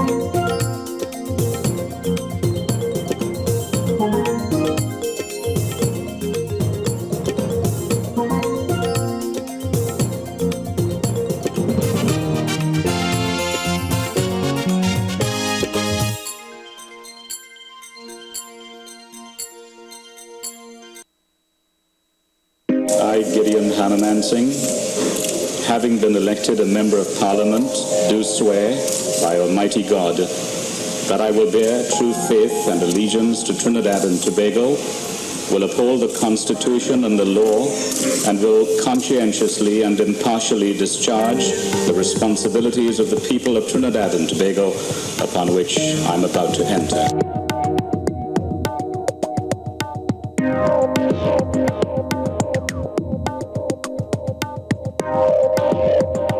Gideon Hanamansing received thunderous applause last night when he was presented by opposition leader Baptiste Pandey as the UNC candidate. Yes, it was 1994, and the parliamentary term had about 1 year to go, and the incumbent had died, and we wanted that seat very badly. So we were looking around for a candidate, and we thought that someone recommended Mr. Hanamansing, and we thought that he would fit the bill, he being a person who was known, that we wouldn't have to introduce some new person onto the political scene, but that rather he was in the media, he had several programs on TV, his name was well known. One of the CNN executives came and said to me, "Would you like to work with us?" I said, by all means, this will be a wonderful opportunity.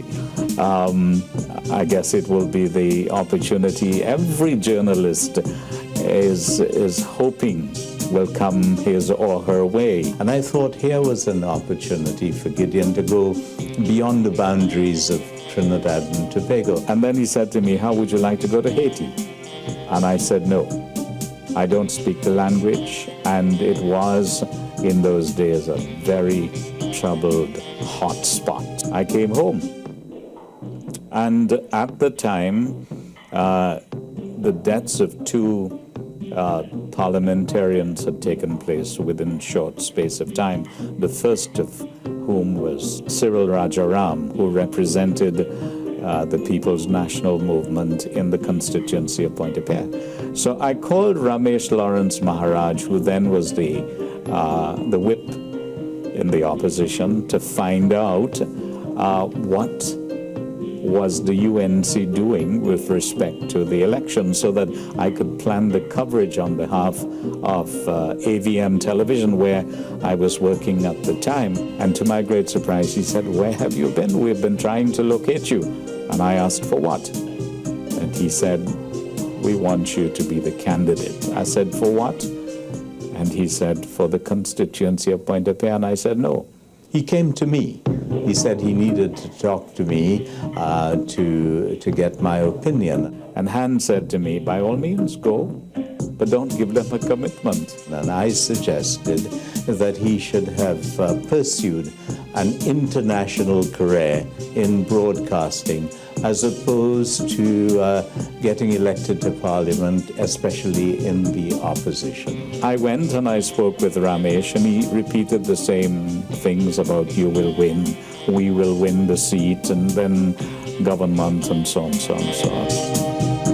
This will be your greatest opportunity to serve in the Parliament of Trinidad and Tobago. And I thought that was the attraction, serving in the Parliament of Trinidad and Tobago.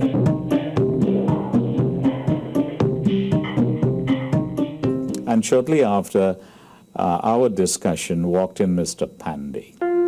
He was introduced, and I met him and talked to him, asked him if he was ready, because we were in a hurry, actually, asking if he was ready to fight.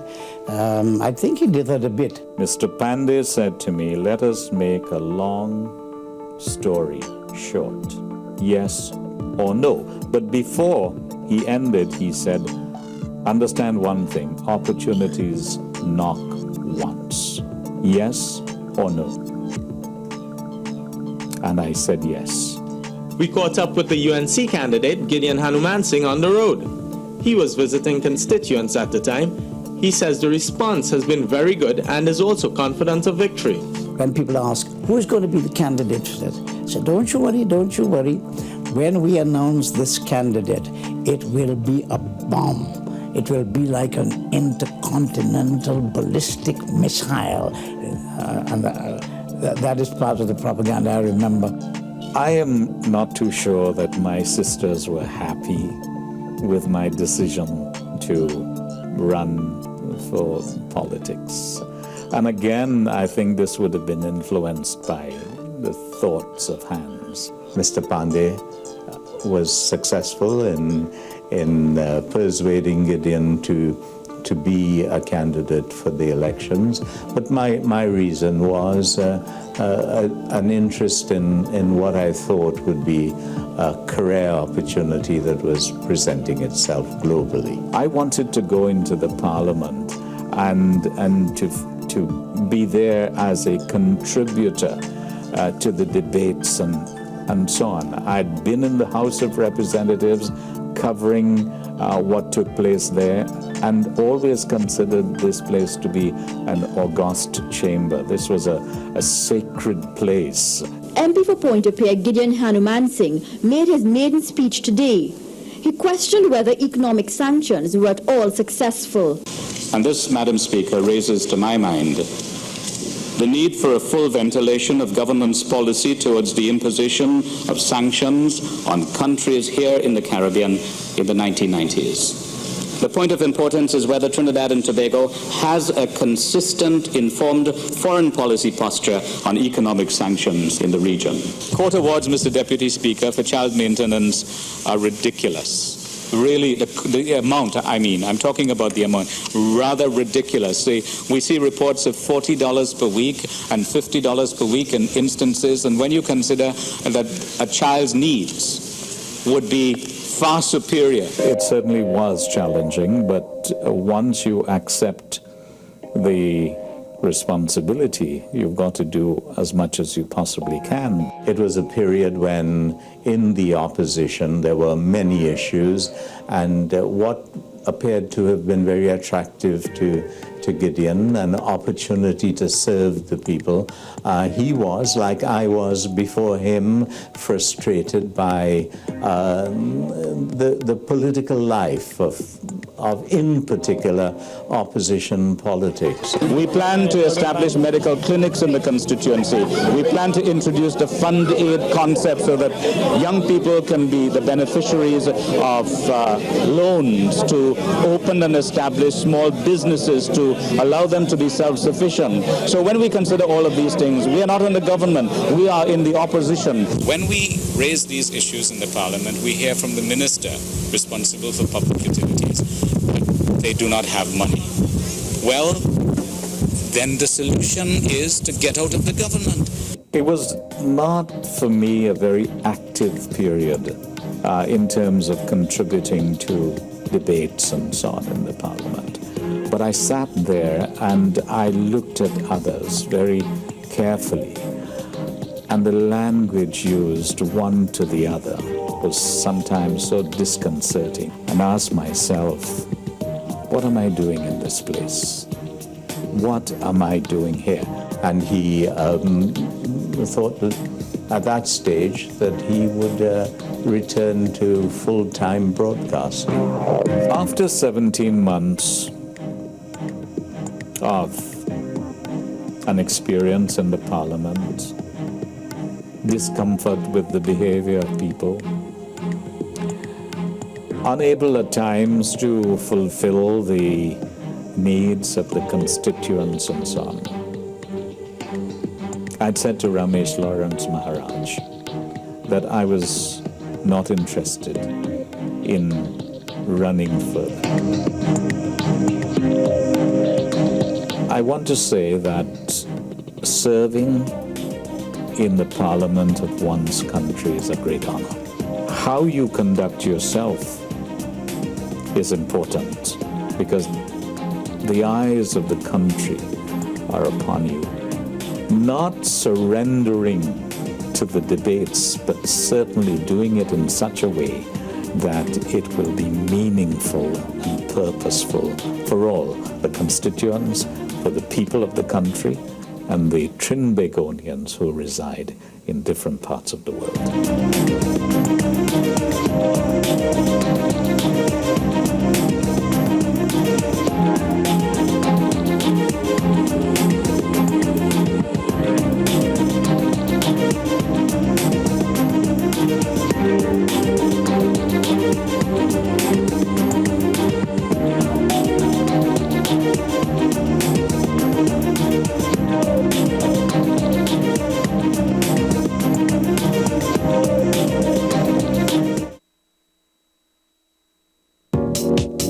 Follow the Parliament of Trinidad and Tobago on Twitter. Our call sign is @TTParliament.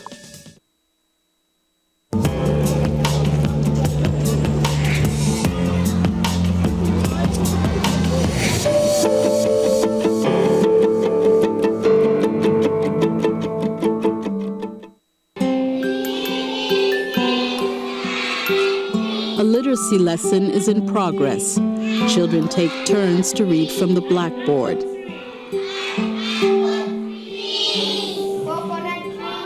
10-year-old Mwigulu Matonange takes his role very seriously. He's the eldest in his grade. Tena huku na kenye Kiswahili kilikuwa kinanisumbua, lakini nilipofika hapo shuleni nikaanza kujijua kidogo Kiswahili. Mwigulu's getting a second chance at life. In 2013, he was attacked by two men who chopped off his left arm.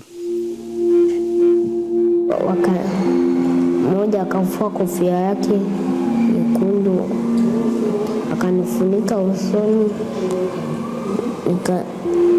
nikaacha kuona, afu akanikata mmoja mkono. Sasa walipomaliza akakimbia. In Tanzania, people with albinism, like Mwigulu, are often killed and dismembered due to a widespread belief that charms made from their body parts bring good fortune and prosperity. The condition, inherited and present at birth, is characterized by reduced or lack of pigment in the skin, hair, and eyes. Constantly faced with discrimination and extreme violence, they fight for their survival. Supporting survivors of extreme violence or torture is critical, says Alicia Londono of the UN Human Rights Office. The use of the UN Fund for Victims of Torture funds are provided directly to an organization who will provide psychological assistance and prosthetic work to victims, survivors, and as well family members. Mwigulu is one of 4 beneficiaries in the program who is enrolled in a private boarding school in the capital city, Dar es Salaam. His father, Matonange Magese, is grateful that his son is getting this opportunity.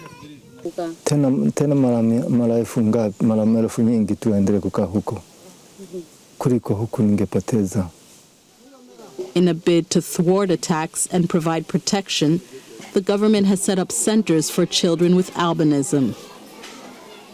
Secretary District Commissioner Boniface Chambi. Killing of the people with albinism, the regional administration decided to designate a place for safekeeping the people with albinism.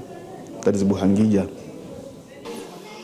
But the camps, as they are referred to here, are under-resourced and capacity is overstretched, says head teacher at Buhangia Center, Peter Ajali. Wanahitaji uhuru fulani, uhuru ambao wameukosa moja kwa moja. Kwa hiyo kuwepo kwa kitendo kile si kizuri, lakini sasa hatuna namna.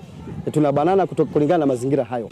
Once intended as a temporary measure, these centers are quickly becoming a long-term solution. UN Human Rights Advisor Chitraleka Masi. They are growing up without any engagement, any interaction, any linkages with their families, their immediate families, their cultural setup. In complete absence of this, it is like these children are being considered individuals for institutionalization as soon as they are born. The United Nations Human Rights Office has voiced concern about the segregation of children living at these centers. It's also alarmed over the continuing discrimination and shocking violence against this vulnerable group.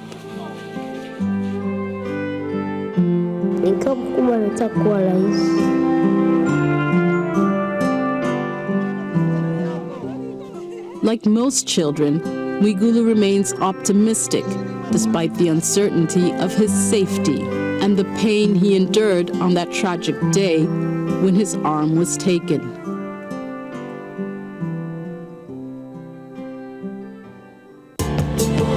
This report was produced by Christine Wamba for the United Nations.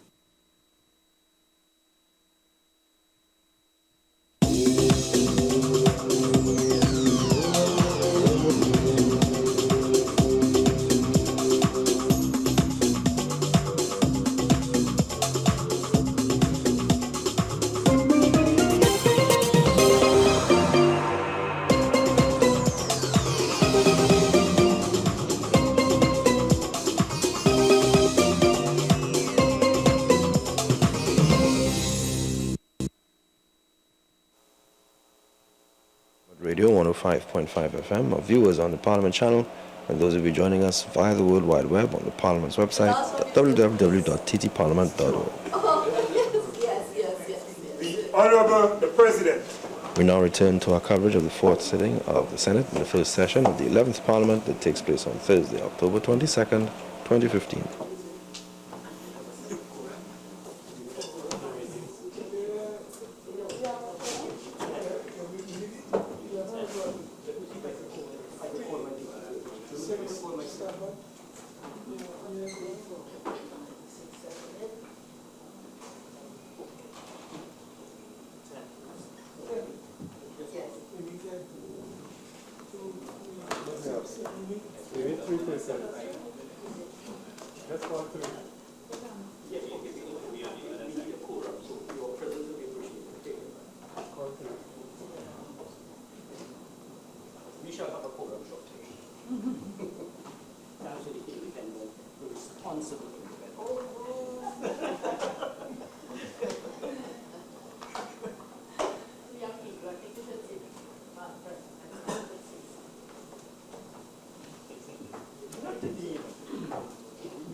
Senator Samuel.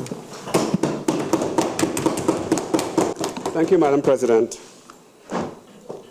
Madam President, in the midst of creating in the minds of the citizens an atmosphere that things are exceptionally chaotic,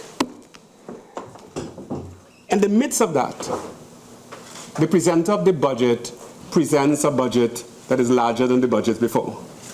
And I would assume, Madam President, that in the issue, Madam President, of those things that have been presented that are now in the 2016 fiscal year that have been omitted from the 2015 fiscal year, like Senator Vassant, I am quite concerned as to the reasons why they were actually omitted out of the 2015 fiscal year and included in the 2016 fiscal year of revenues or income. As a matter of fact, those things, and I want to reiterate because I am wondering, Madam President, why this happened. Was it a deliberate act? If it's a deliberate act, then the idea of trust and confidence is blown out of the door. Madam President, was this conveniently left out to add insult to injury? Did the presenter of the budget know of these items? And the items are clearly defined as the 1.5 billion from the Phoenix Park IPO and the 3.8 billion capital repayment from TGU, Madam President, the 500 million dividends from NGC, and I'm quoting the partial repayment by CLICO. Obviously, all of that was supposed to be part of the 2015 fiscal year, and the deficit would have changed.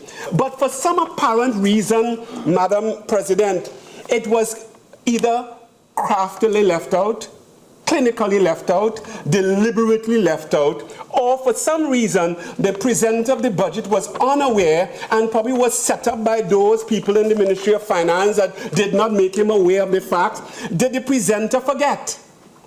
Or did he intentionally forget? I'm asking questions because the theme of this budget is trust. The theme of this budget is confidence. Did the presenter have discussions? I understand, Madam President, that the former Minister of Finance had discussions with the present presenter of the budget about these items. Did this take place? If so, when did it take place? Because we are talking about the issue of trust, and we are talking about the issue of confidence and rebuilding and restoring. Was this purposefully left out to make the deficit look bad or to look worse than it was? Did the presenter of the budget, was he misguided? Did he make misguided assumptions about income and expenditure projections? Those questions must be answered, because they present something to a nation that is not there. In other words, if it does that, it means that we are in some way hypnotizing or fooling a nation to believe something that is not. And that does not go well when we say, let us do it together. Madam President, if these questions are not answered, as we remember the theme of the budgets, if they are not answered, Madam President, then the entire theme of the budget is null and void. And if the theme is null and void, the contents of the budget is actually null and void, because it will not derive or achieve the desired outcome in the hearts and the minds of the citizens of Trinidad and Tobago. If there is no clarity, it's blown to pieces. And I sincerely hope that the presenter of the budget, I hope they are not playing politics with numbers. Because some of the numbers in the budget don't seem to add up, you know. It talks about a reduction in VAT, yet an increase in collections. It talks about increase in levies, but when you calculate the numbers projected in revenues and stuff like that, it doesn't add up. As a matter of fact, we started with a 61-point-something billion budget, and then it was reduced by 3-point-something billion, and then a 5 billion was added, and then at the end of the day, $100 million missing. That's what happens. Just so, is it a mathematical error? Because just so in the numbers, Madam President, the figure doesn't add up. And if you calculate where it started, where it was reduced, where 5 billion was added back because of the agreements that has been, it doesn't add up with the final figure. The final figure, according to the presenter, is $63 billion, but according to the calculations, it's supposed to be $63.1 billion. So the calculations doesn't add up. So something has to be wrong, and in a few areas in the budget, it doesn't add up, because the expansion or the increase by 200% of certain levies, and then when you see what is being collected, is far less than what should be collected. I would love to see have explanations on those, Madam President. Not only that, but VAT is the same, and when you think about how craftily the idea of oil production was thrown out in the budget statement that oil production was reduced from 100,000 barrels a day in and then it was to 80,000 barrels by 2015. But you know something? I in my little way went around asking questions, and I recognize that the presenter of the budget either deliberately chose to mislead or he didn't have his facts. And I give him the benefit of the doubt that he didn't have his facts. Because the facts would show, Madam President, that since 2005, there has been a decline in the production. Since 2005. As a matter of fact, Madam President, in 2005, oil production was 144,425 barrels a day. And by 2010, that had declined to 98,179 barrels per day, and a sharp decline of about 32%. So it was going down, and there seems not to be the ability to curb the decline, and it continued. But why say that it happened between 2010 and 15 when it was happening between 2005? And that I agree, something has to be done to make sure that it does not subside or decline any further. If we want to draw it in, then we must always use the language to see what's going on. This has to stop. And in order for the country to really benefit, we have got to stop the sharp decline in production, and we have to find ways to increase it. That's the way to approach it. But look what you do. Craftily, you begin to give the population the idea that this was happening only between 2010 and 2015. What a job. What a job to build trust. What a job to build confidence. What a job.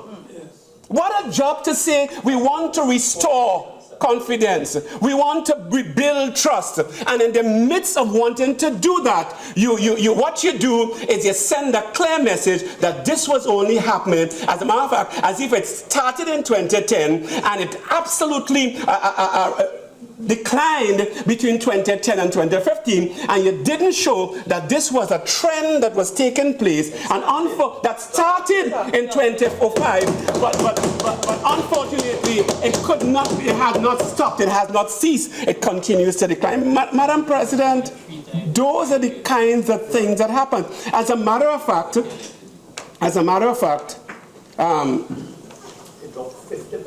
it is important for us to see that. It is important for us to see, Mr. President, Madam President, sorry, that I read in the newspaper an article on the 28th of October entitled "Box Lunches." Because when the calculations came about and I was listening to the committee stage, there was a drastic decrease of $15 million in the school feeding program. And that $15 million kind of jumped out at me because I'm hearing about $15 million being given somewhere else. So I'm wondering if the children are being starved at the expense of labor. Maybe, you never know what is happening. Because and as a matter of fact, the minister, the presenter of the budget has been saying that he has to have some reviews and stuff like that on the system and stuff like that. But Madam President, I found out in my little research, Madam President, that it costs about $9 to supply a lunch for a child. It costs about $7.50 to supply breakfast. And the presenter of the budget is saying that we have to get it cheaper than that. And it's a big statement in the public. We have to get it cheaper than that. Breakfast is $7.50. So are you saying that what we want to supply? Cricks? So the idea about it, Madam President, the school feeding program has a 75% local content in it. I've been asking questions. As a matter of fact, they supply 155,000 meals a day. The suppliers are local, most of them. And they've supplied 55,000 morning breakfast and the breakfast in the morning, and they supply 100,000 lunches. And now what you have done, you have taken $15 million out of that, reduced it. I wonder what you're planning to give the children. So this budget has already started to affect the poor and the indigent, and those children and parents that cannot afford to give their children breakfast and lunches. And this now cuts back, because it will have its effect in the people who receive. It may be the suppliers will not be given the quota anymore. Maybe it will not be 155,000. The children will be affected by a 15 million. As a matter of fact, I would have thought that we would increase it, because dietary supplements is important for our children, and there are a lot of families that still cannot afford the kind of meals that the children have. And as a matter of fact, Madam Vice President, there is a there is a stigma that is associated in the schools with children who access box lunches. And we have to remove this stigma, because there are children that are called box lunch children. I'm being honest with you, and there's a kind of degrading kind of impact on the child, and many children hesitate from going to the lunch and prefer to sometimes remain hungry because of the stigma attached to it. You know, in other words, you are poor, and look at you, you have to go for free food, which is a dangerous thing, Madam President. And I believe that something has to be done in the system to make sure there is no stigma attached to the children who access the box lunches in school. But Madam President, when you cut back 15 million without an assessment of the program, listen to me carefully. I believe if you came and you said, after assessing the program, you have realized there's the over-expenditure, so on, you realigned it and cut it back based upon the supply and demand, I could understand you do that. But just like that, you cut it. Just like that, without even a reason for cutting it. And the issue is, who are the ones that will benefit, and who are the ones that will be affected tremendously by this cut? The children of the country. Yet, we are restoring confidence, and we are rebuilding trust. And the children, in the midst of restoration and rebuilding, will suffer because there's a cutback in the supply of meals at the schools for them. I am quite concerned about that. Another avenue and another area, Madam President, is the fact that quite a few small business people have come to me, and I want you to take note of this, Leader, because when the first idea of property tax came up, that caused a tremendous problem in the society. People were quite concerned as to the rates and stuff like that, and then it was rejected and stuff like that. Before it was ever brought into fruition, quite a number of property owners escalated their rents for their properties in anticipation that this property tax was coming into being. And when it didn't come into being, it didn't drop back. Now there is a greater fear, because now they are renting at a higher level since then, based on the expectation of the property tax. And now there is the thing in the air, it's coming again. And a lot of small business people and people who are renting are quite concerned that property owners will again, in fear, raise it. And then they will suffer further. Quite a number of things has its domino effects.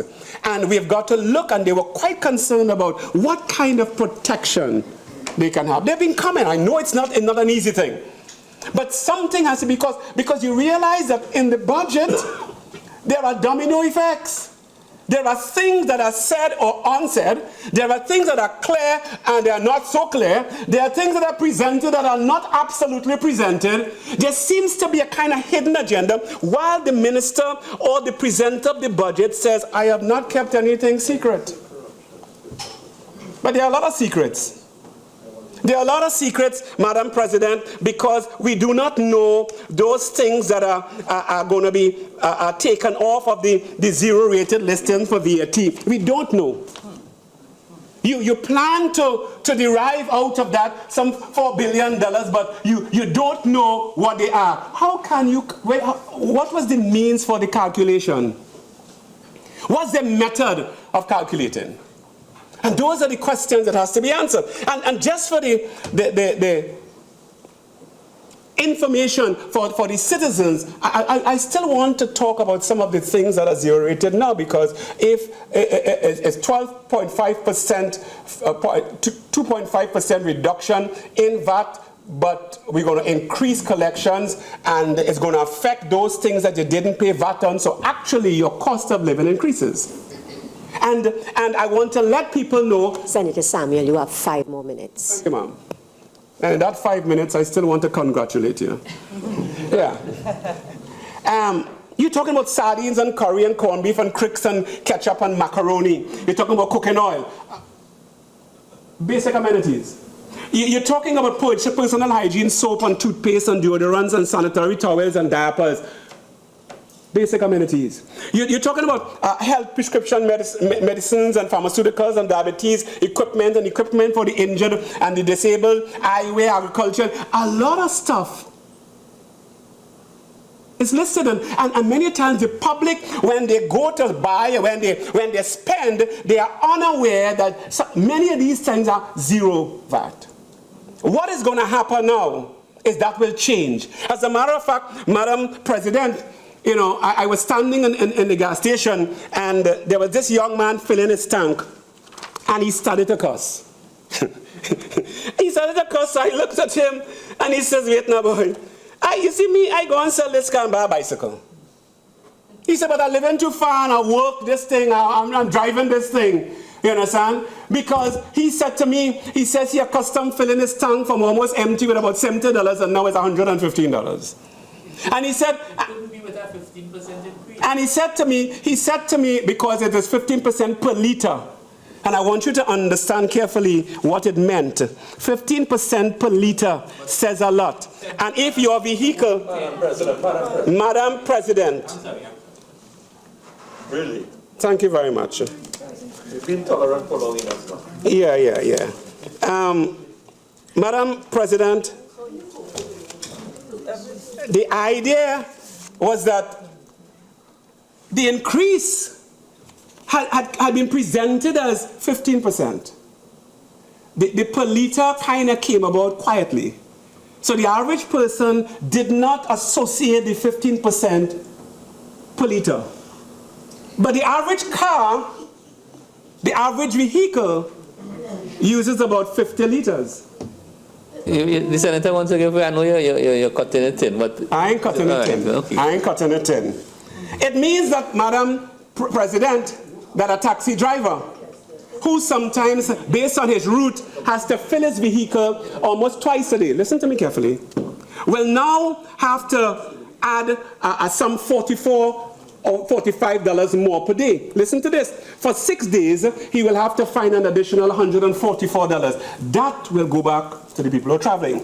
The average diesel, the average vehicle that works 6 days a week will have to find some $270 every 6 days to add to what they were paying before. That will eventually end up being taken care of by those who are traveling. The people who are working their maxis, and they probably fill their maxis once or twice a day, depending on the route that they work. And if they work 6 days a week, they're going to now have to find an additional $150 to do that. That will affect them. Madam President, I am hoping, and I know that sometimes what is said in the Senate when it comes to money bill, some people don't even take us on. But I'm hoping in some way that we revisit a lot of these measures. and that these measures can now find itself to the benefit of the citizens and not against the citizens. My last statements, ma'am, is that I sat here for a few days and I've experienced the greatest amount of verbal abuse. I sit here and everything that came across was tremendous, well, barring a few, I mean, I commend the seniors, but it has been tremendously abusive. And in the midst of the verbal abuse, you were saying to me, let's do it together. And I remember somebody drawing an illustration by a statement made by somebody else in the other house that they will not support bills and stuff like that and things like that. And he's hoping that we will put politics aside and parties and things aside and then support. But it's like a woman who is being battered all the time and then the husband say, come and walk with me. My thing about this, Madam President, it reminds me of an experience I had by the doctor, where the doctor's the reception area was packed with people, and there was this lady, like she was, fed up of being there. She had a child in her hand, so the child began to cry. But I recognized that it was an intentional thing, because as the child began to cry, she pretended to, I'm wrapping up, she pretended to comfort the child, but in the midst of comforting the child, she pinched the child more. and then I realized that the receptionist felt sorry for her and then ushered her inside before others because she didn't want to have the child crying. And I recognized that the same thing is happening, that this government is pretending to comfort us. It's pretending to, and while they're doing that, they're pinching us to make us cry even more. Thank you, Madam President. Senator Mahabir.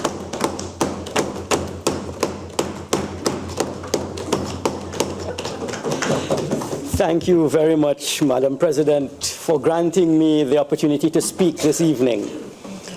Like all who came before me, Madam President, I shall not congratulate you. I did that on the very first day. But I wish to commend you. Having congratulated you on your elevation and appointment, I wish to commend you on how efficiently you have administered the affairs of this chamber over the last 3 days. And I know under your direction and stewardship, this House will indeed bring honor to the Parliament and to the people of the Republic of Trinidad and Tobago. Madam President, as the last speaker on my bench, I must say that having heard the contributions from my bench and indeed from the entire Senate, that there is very little left to say. All that should have been said, I think, has been said. And I want to express my deep commendation for all the members of my bench who made their maiden contributions. And I know that the members of the independent bench will peruse and examine the laws of this republic in a manner over the life of this parliament that will make the bench proud and will bring honor and distinction to the job of the Senate. Madam President, I was not particularly truthful when I said there is nothing left to be said. There are a few things that I too would like to say. And first, let me take a long view. And the view, Madam President, is that 30 years ago, 1985, few in our country had ever heard of a province in China called Guangdong Province. Today, I think it is fair to say that every citizen in our country is quite aware that what happens in Guangdong will affect drilling activities in Guayaguayari immediately. The world is connected. Not only does the fortunes of China affect us positively or negatively, as the case may be, but it affects the economy of Canada and Australia and Africa and Latin America. China is a huge player.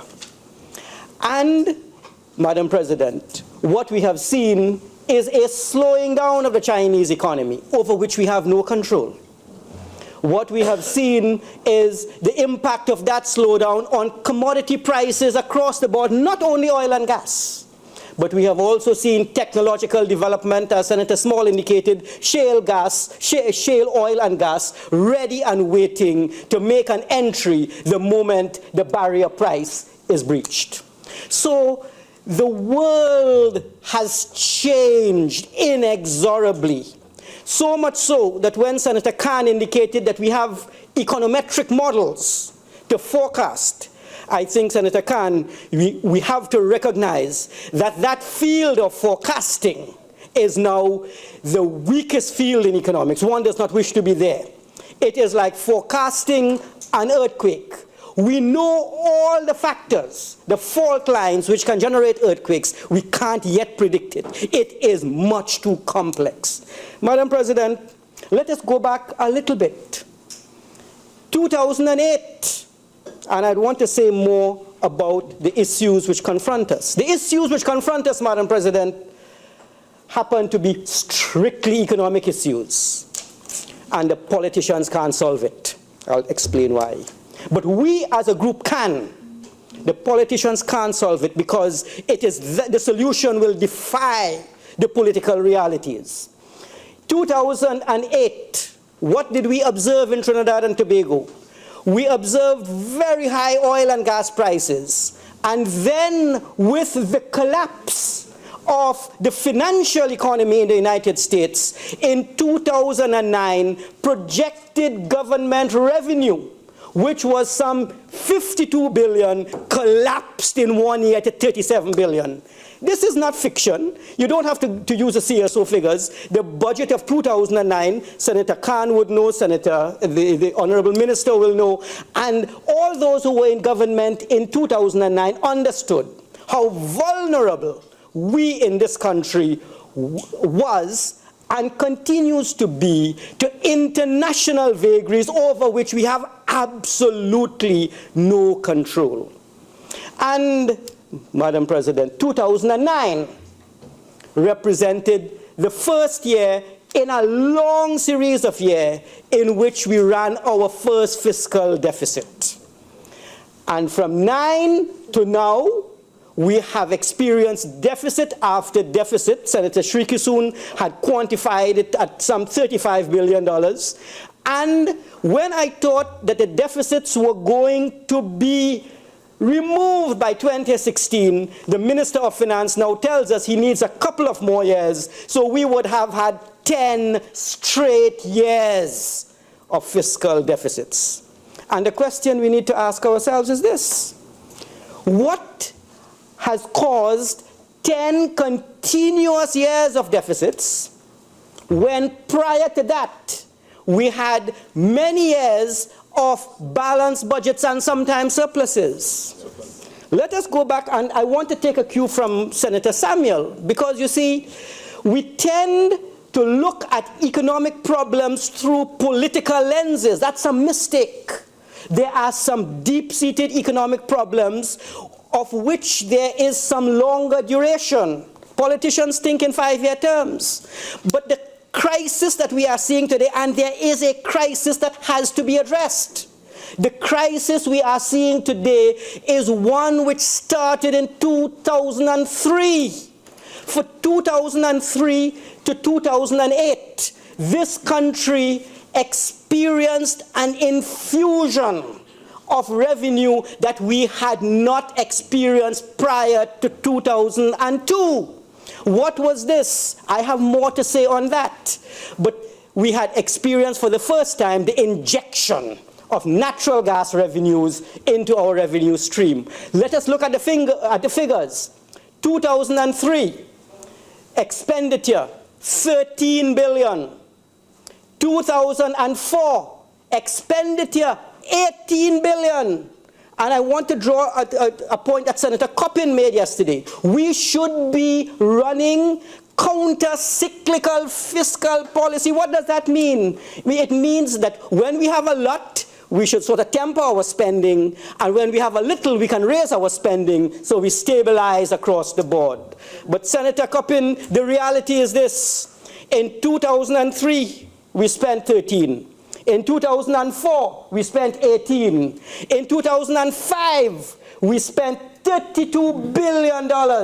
2006, 38 billion. 2007, 45 billion. 2008, planned expenditure 52 billion. You know what had happened during those years?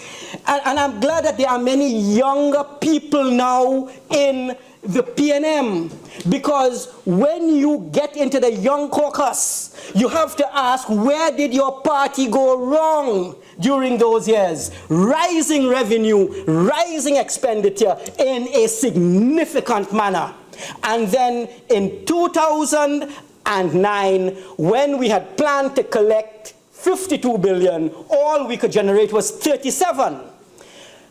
There's a huge gap there. Madam President, this is where the problem started.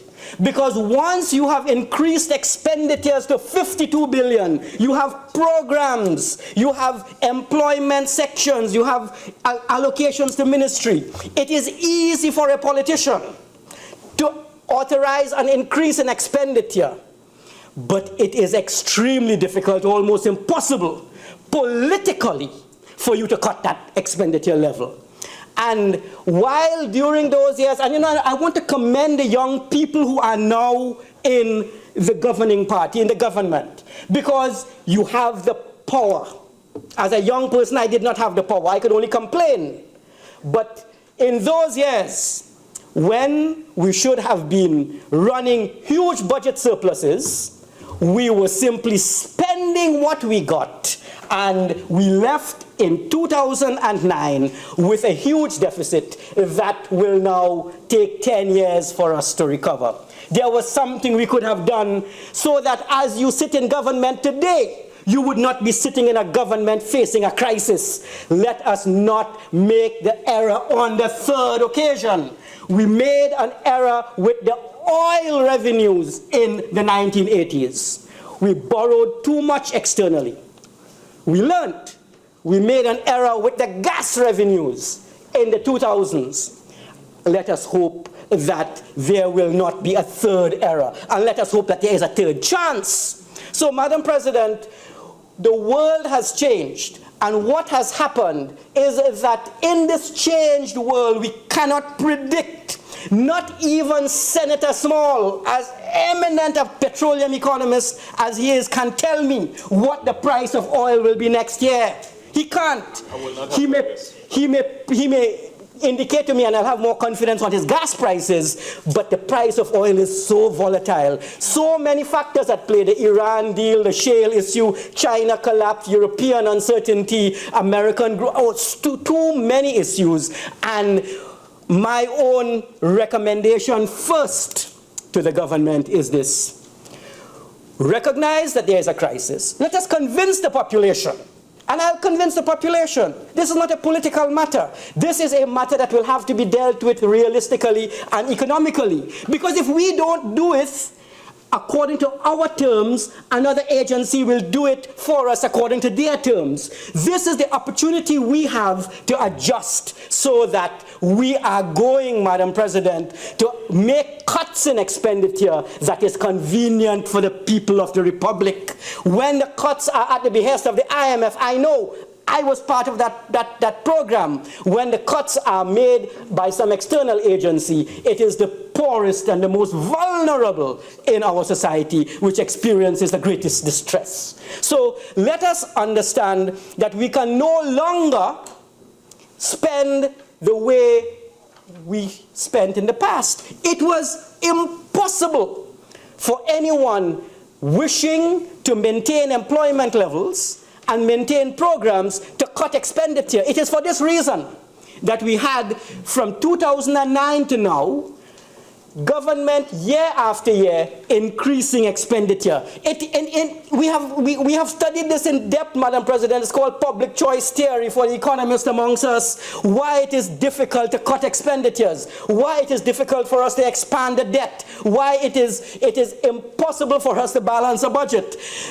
Because the political fallouts are going to be significantly consequential. So, Madam President, we do need to understand that this country cannot afford to spend the way it has spent over the last 10 years. We simply cannot afford it. What are the consequences if we continue? Well, I only have 40 minutes. If someone begs 20 minutes from me, I'll tell you, but I don't want to say that yet. We have the whole session of Parliament to talk about the consequences of failing to understand this reality.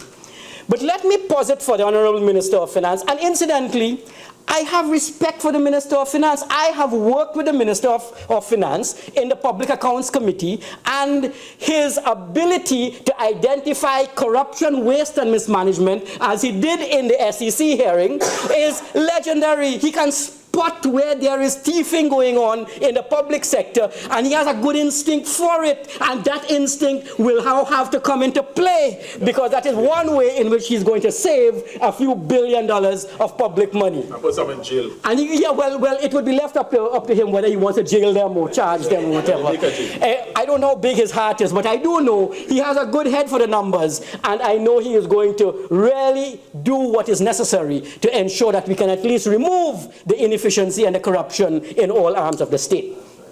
But the Minister of Finance has to understand and sell it to the population that we cannot have an increase in expenditure year after year.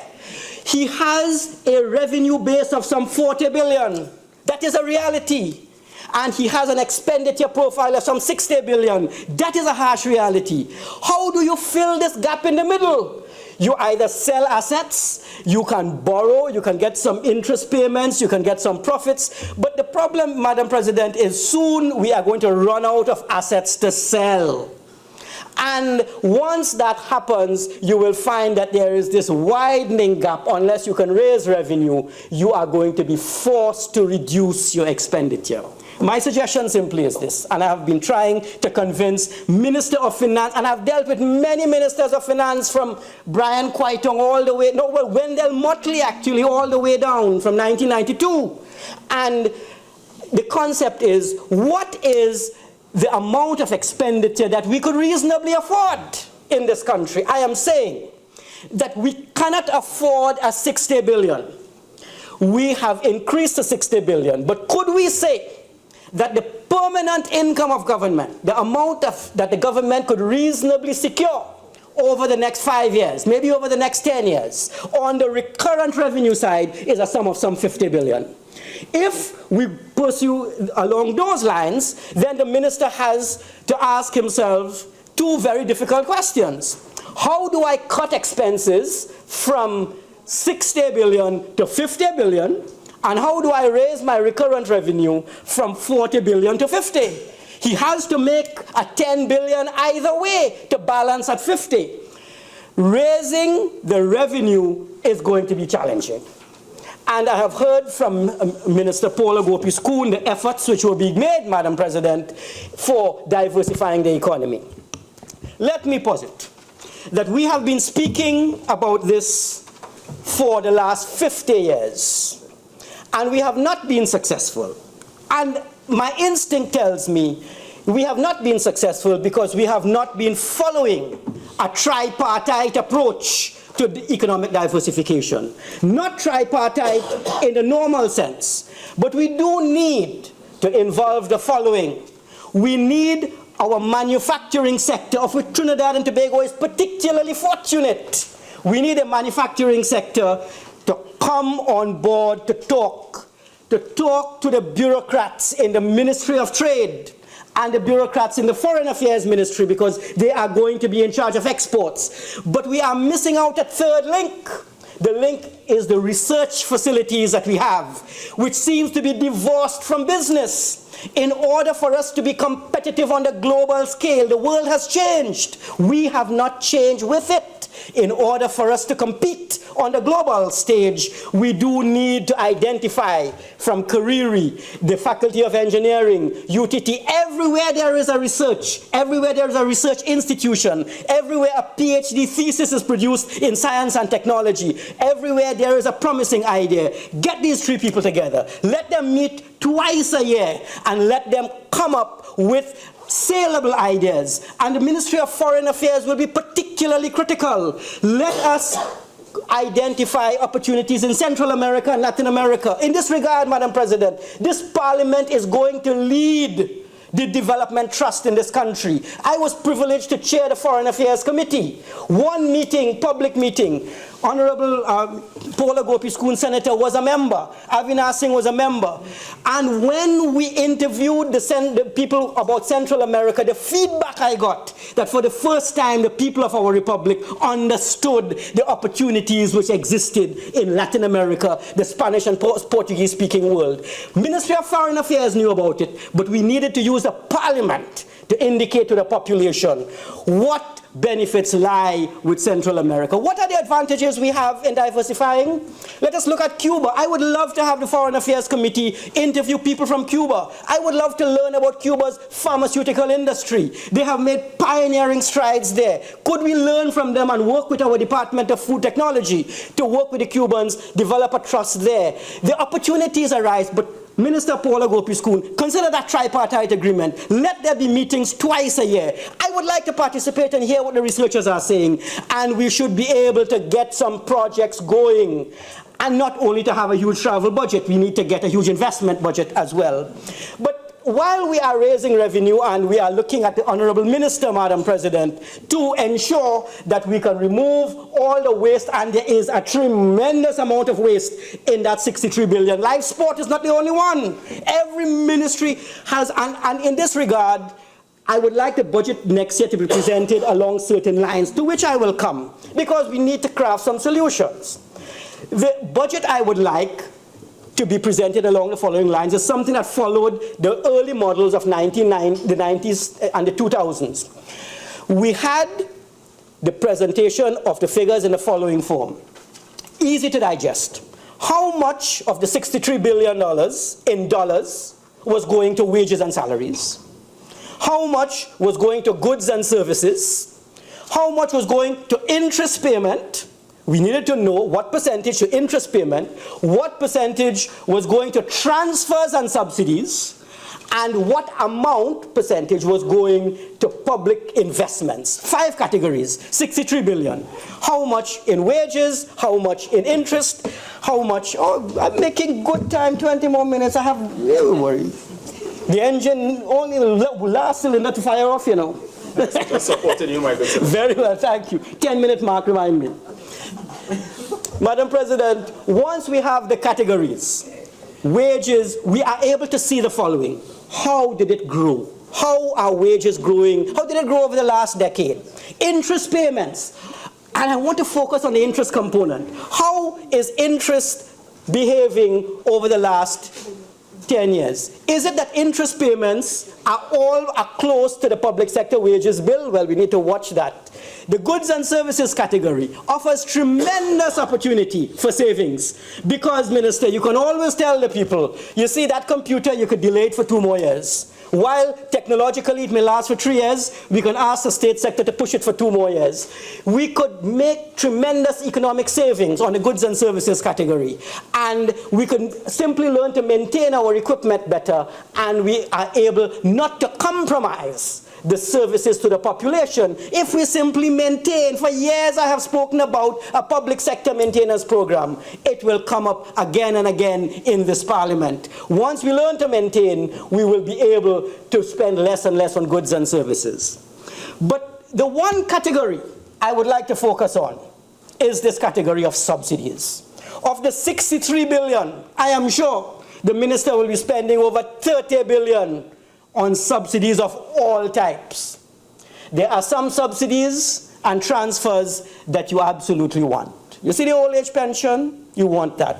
The assistance to disabled persons, the food card program, all of those things you need. Again, I have plenty of things to say, but what I want to focus on are the subsidies that constitute the low-hanging fruit that we could now ill afford. In 2003, the government had the courage to save the country $500 million by closing down Caroni in 1975. It was a political decision that was made. There was never an economic problem in Caroni. It was always inefficient. Who was going to bail the cat? Your government did it. So you have a tradition of making difficult decisions. You have started with the petroleum subsidy. What we need to do, and I endorse Senator Small's point, we need to let people know that the era of cheap gas is gone. Why? Because the less we consume for ourselves, the more we could export and earn foreign exchange for the country. But second, we need to do two things, and I will appeal to my Senator Ramkisoon here, who is a mechanical engineer. She understands the thing. Is Petrotrin efficient or inefficient?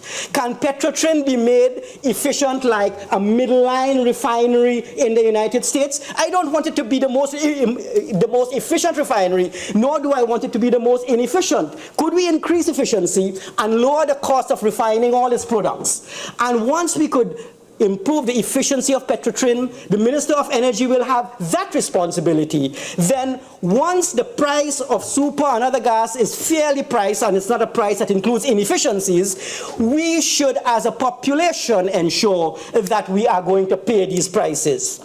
But we will, and we will adjust. And I was very happy to hear the Minister of Agriculture indicate that there's decentralizing. You see, once the price of gas is rising, what you want to do is that you want to have people closer to work so that the commute time is going to be less. Decentralization started by the former government, continue it as far as is practical. Have people within a few miles of their work. Have people relocate. In that way, the congestion problem will be somehow tempered. That fuel subsidy is burnt every morning on that Churchill-Roosevelt highway and on the highway. Let us stop the congestion and let us decentralize. But I commend the Petrotrin subsidy. You see, these things are not politically palatable, but they are economically necessary. Let me speak, however, about subsidies which the minister will simply have to assess as we go along. One, the WASA subsidy. Could he allocate a certain hard budget to WASA, reduce it every year so that their efficiencies can rise? The tea and tech subsidy, reduce it every year gradually so that that will arise. And we are going, and there is an easier one, the Caribbean airline subsidy.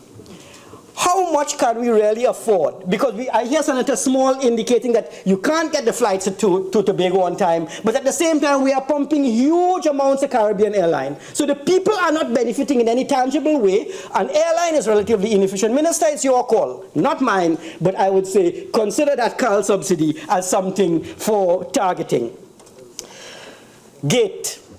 I want to endorse Senator Ramkisoon's position. Go back to the Hansard, look at her proposal. You will see that once everyone has access to tertiary education, fine, but earn your way in the second and third year.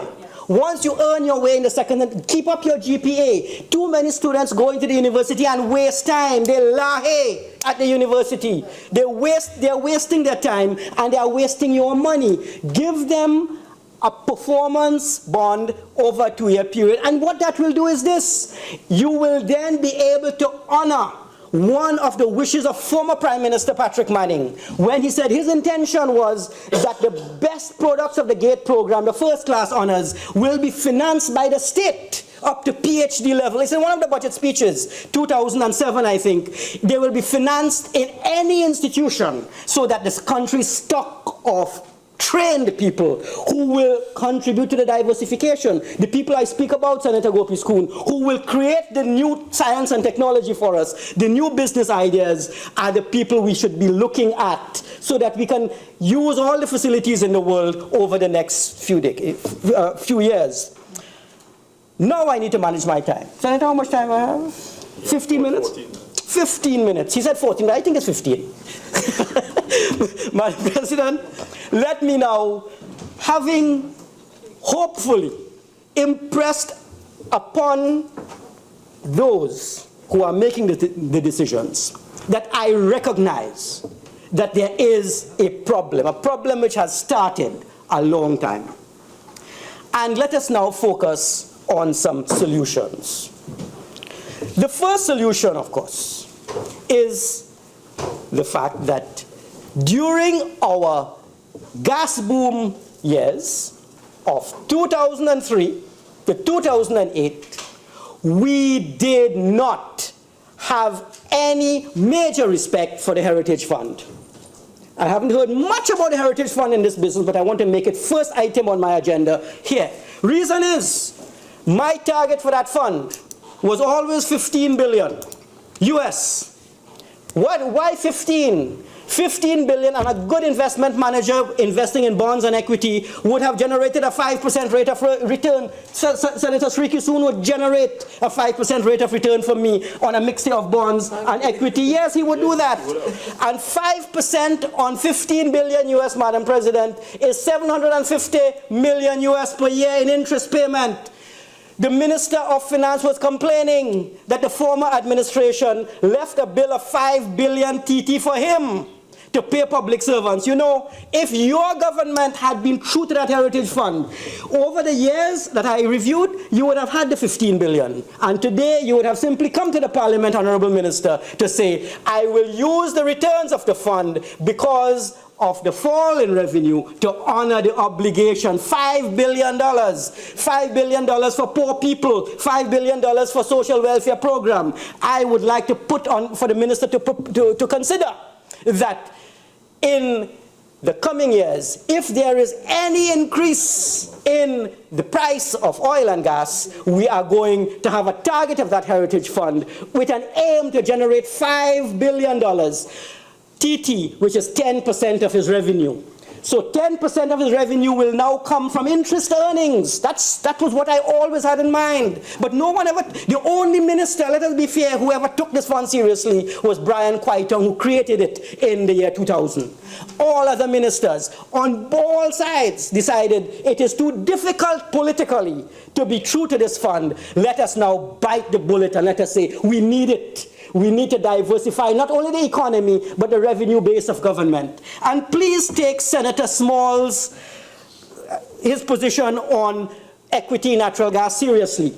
Because if we can increase our equity stake in natural gas, we will be able to supplement the revenue of the state with profits as well. So we have taxes, we should have interest, and we should have profits coming from natural gas investments, profits coming, interest from the Heritage Fund, and we should get all the profits. So National Lottery, audit the National Lotteries Control Board. They're not contributing as much as they should to the national coffers. Our revenue base, thank you very much, Senator, our revenue base needs to be expanded, and we have the options before us.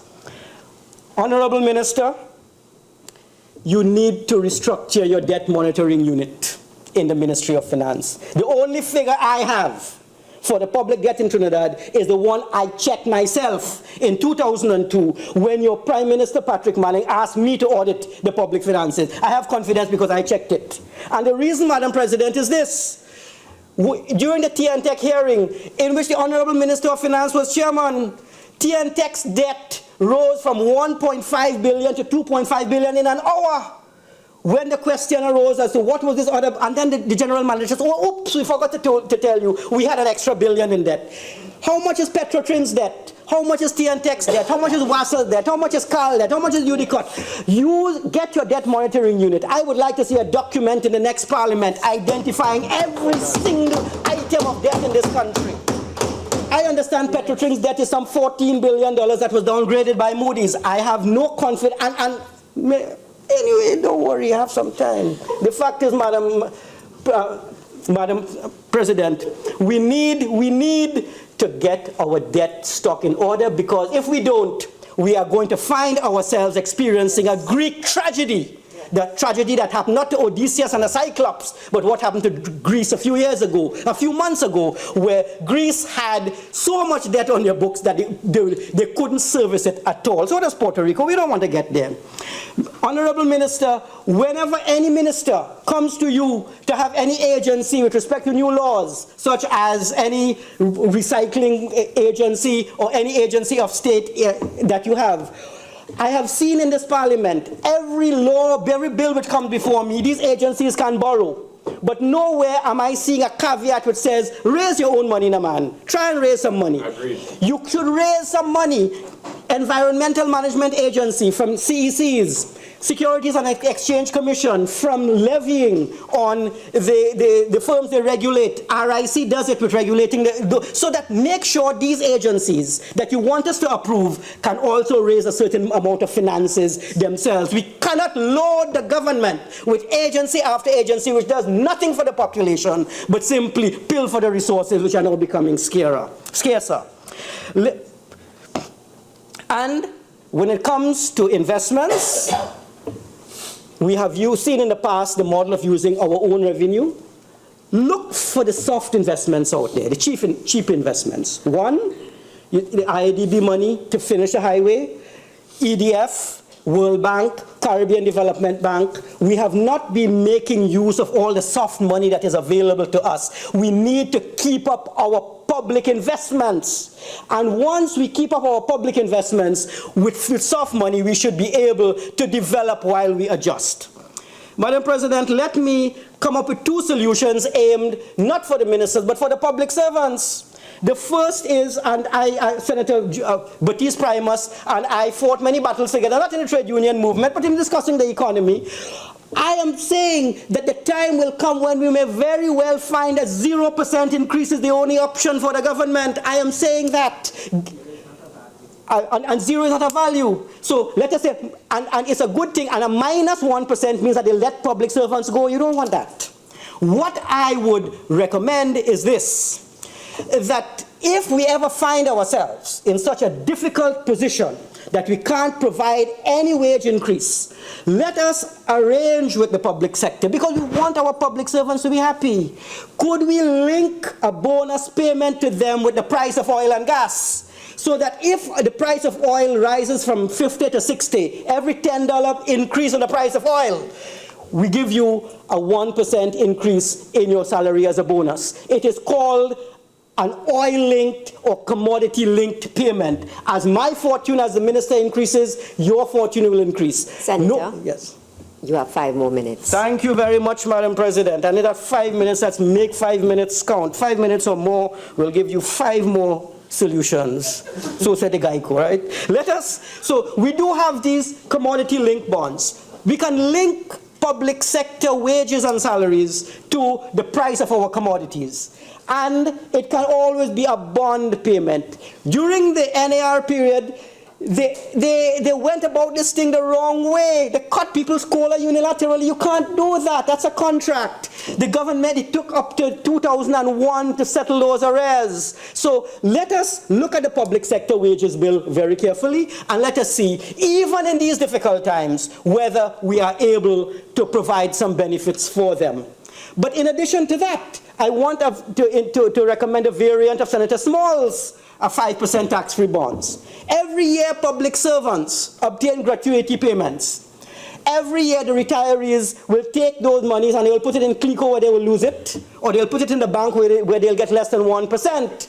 I would like the Minister of Finance to consider offering to these people as a start a 5% tax-free bond. So instead of taking your gratuity on which you will get 0% in the bank, let me give you a bond maturing in 5 years, paying 5% interest. You can cash it at the end of 5-year period, but in the meantime, I will supplement your income via a higher rate of interest than I will get in the bank, and offer it. Maybe they will take it, maybe they won't, but offer it to them as an option. Madam President, let us see what could be done for the people in these difficult times. We hear about the property tax. You know, the problem with the property tax as it is an annoying tax. To pay $100, I will have to spend a whole day of my time. I don't know how many people have gone to the Tunapuna Corporation to pay their tax. You can't find a park. Minister of Finance, consider please to have this tax. I pay my WASA rate and everything. I pay it I should pay it in the bank. Let us say the old people don't have online. But as I pay WASA, I should go and pay my property tax, and all I need to do is my assessment number, ZR345, give it to the bank, let the bank send the money to you. In that way, Minister, you will collect 300%. You know why? People will want to pay 3 years up front. And in that way, implement it for the people. Madam President, if I had more time, the government will get more solution, but they cannot pass him one else. But final. Let me tell the minister one way in which he could give the old age pensioners in this country $20 million for Christmas without giving them a penny of his money. Madam President, you know the benefit of this parliament is that we can get things done, even by talk. We don't have the action. When NIB came before us, we simply told them about life certificates. Why do you require 500,000 people to report to you twice a year on life certificates? When I estimated how much that program cost people, that was $200 million. The allocation to Parliament is $135 million. Do you know what the solution was, Madam President? Simply get the death certificates from the Ministry of Legal Affairs, compare it to your list of people who are collecting pension, strike off the dead, and pay the rest of the people their money. Right now, the private sector has followed. NIB has followed. Government pensioners are following. Old age pensioners still have to produce life certificates. Honorable Minister, as a Christmas gift, send a message to the Minister of Social Development in charge of the old age pensioners. Tell them, let us do away with this life certificate thing. It is 100,000 pensioners at $200, 20 million you will save them. It will make them very happy. Madam President, in these difficult times, there is still a solution. The good thing, Madam President, is this. We have been here before 1983 to 1993. Things couldn't have been more difficult then than now. We have been able to survive. As the eminent West Indian economist said, the British West Indians can solve their problems if they set themselves to a will. Let there be a political will, Madam President. This crisis too shall pass. I thank you. Senator Henry.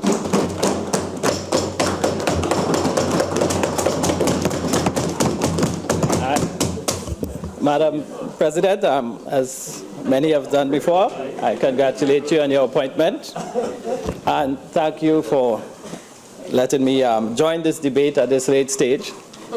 After 3 days, I know debate fatigue is probably setting in, and this is so I'm on the home stretch.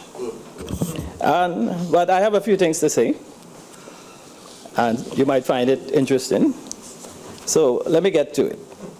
Now, after this, listening to the opposition comment on this budget, I mean, I felt like if I was in some kind of time warp or something, you know. First of all, let me recognize Senator Barrett, because he's the only one from the other side that is here present in the House, in the Senate, the upper house, from the last time.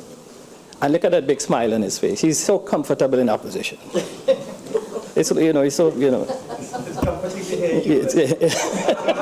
He's so comfortable. He's back where he belongs, you know. Relaxed. I've never seen him so happy. I'm very relaxed, yes. From the Maiden crowd. Yes. So, when I heard Senator Mark at the beginning, I said, well, this is a man is firmly rooted in 1985. 85. I picked the year carefully. You know, that's when our downturn started, around 85, 86, and so on. But someone needs to whisper to Mr. Mark that the world has changed since then. So that kind of rhetoric is somewhat dated. The world has changed. The IMF has changed from that time too. The country has changed from that time. And most importantly, the government has changed. Okay. So when I heard rhetoric about O'Halloran and Jean Miles, and I mean, it's mind-boggling. Tesoro, and I think he even mentioned Lock Joint too, one of his favorite programs. DC9. Yeah, DC9, and you know, I mean, well, either in Lock Joint or Bassad, one of them. Yeah, in a previous incarnation, you mentioned Lock Joint. So Senator Barrett listed about 10 or 12 different things. Hold on. Yes, no, it doesn't matter. Yeah. Incidents or episodes of supposed corruption under the PNF. Going back 40 years, you know. How long is going on? No, you could get about, he listed about 10 things. In one 5-year span, you had this. You had to produce a whole book. And I heard this is only volume 1. You know what? This is, and apparently there's 2 other editions coming. And after the revelations in the Senate and the lower house of the past week, yes, It's a series. yes. It's a series for TV. Let's move along with Yeah. So look at this. I mean, a litany of woes. You know, lies, deceptions, blunders, and missteps. You know, 117 pages. You know, just imagine that. So. Don't talk about corruption and the PNF over 40-year period, and you could name about 2 or 3 cases, or 4 maybe, and you stretch it. You even include things that I know a little bit about. For example, I've came to this house before when I was sitting on that side and cleared up. Right here. Yeah, yeah. You're not doing justice to that chair. Don't be sidetracked. Don't be sidetracked. Don't be sidetracked. Yeah. Don't be sidetracked. So Senator Barrett raised the issue once again about Jean Miles. Once again, yes, I was sitting on that side when someone on the government side back then raised the issue. And I thought I put it to rest at that time. Yes, when I was born in Gonzales, Belmont, quite a few years ago, there was a certain young lady who stood as my godmother, and her name was Jean Miles. So she's someone who I know about. Good friend to both my mother and my father. So the story that became urban legend about being in corruption and something to do with the PNM is just not true. She was involved. She exposed the PNM. No, absolute rubbish. Madam President, yeah. I stood on that side back then in the last parliamentary session and produced the gas station report, the inquiry into the gas station racket. And no one in the PNM was implicated in that. But yet this legend, this nonsense continues to be pervasive all over the place, especially with the UNC members. There was no one in the PNM implicated in the gas station racket. It was the factory inspectorate who used to give licenses for gas stations. And the person who was running the factory inspectorate was the one taking the bribes. There was no one in the PNM implicated in that. So let that, go check it yourself. Get a copy of the gas station inquiry. Right? So my godmother met her demise for different reasons. Had nothing to do with that. And I don't want to expose that. She was a good lady. Okay? It had nothing to do with the gas station racket. So let's put that to rest once and for all. Okay, let me get to you now.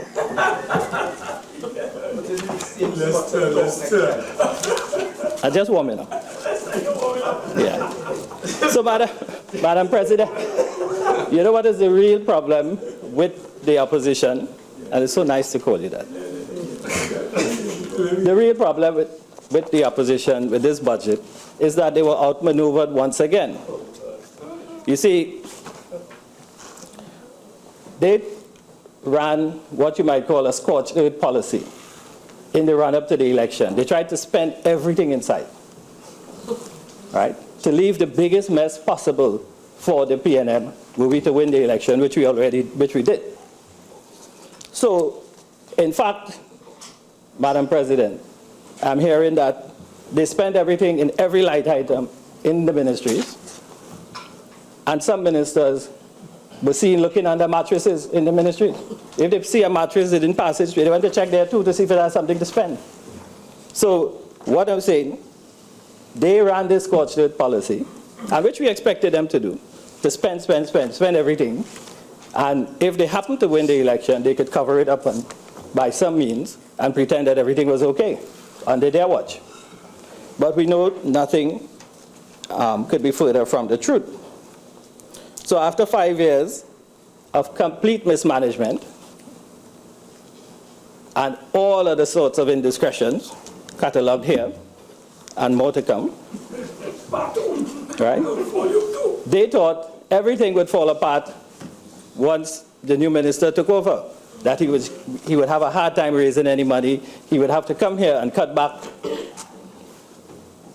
on everything, right? So in other words, it's basically they tried to hand our minister a poison chalice, but he refused to smoke it, and you got upset. All right, good. So that was the strategy of the UNC government, so that the PNM would become immediately unpopular with the presentation of their first budget. That is what you wanted. That was the intention. Right? Okay. That was what it was all about. So then you could come up with another story and say, look, the PNM did this, the PNM. Even when we lower taxes, they say we raise it. Yes, Senator Solomon. Yes. Yes. Yeah. Well, you raise it, you lower it. Okay. When you, Senator, I remember. Just talk to me. Okay, sorry. Yes. You have limited time. Yes, Madam President. Yes.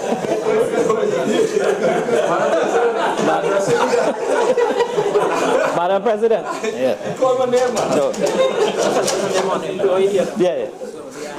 Yeah. Madam President. Yes.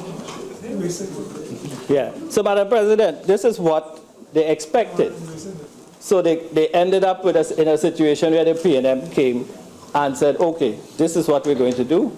We're going to balance some austerity with some positive measures and be truthful to the country in terms of what is the state of the economy.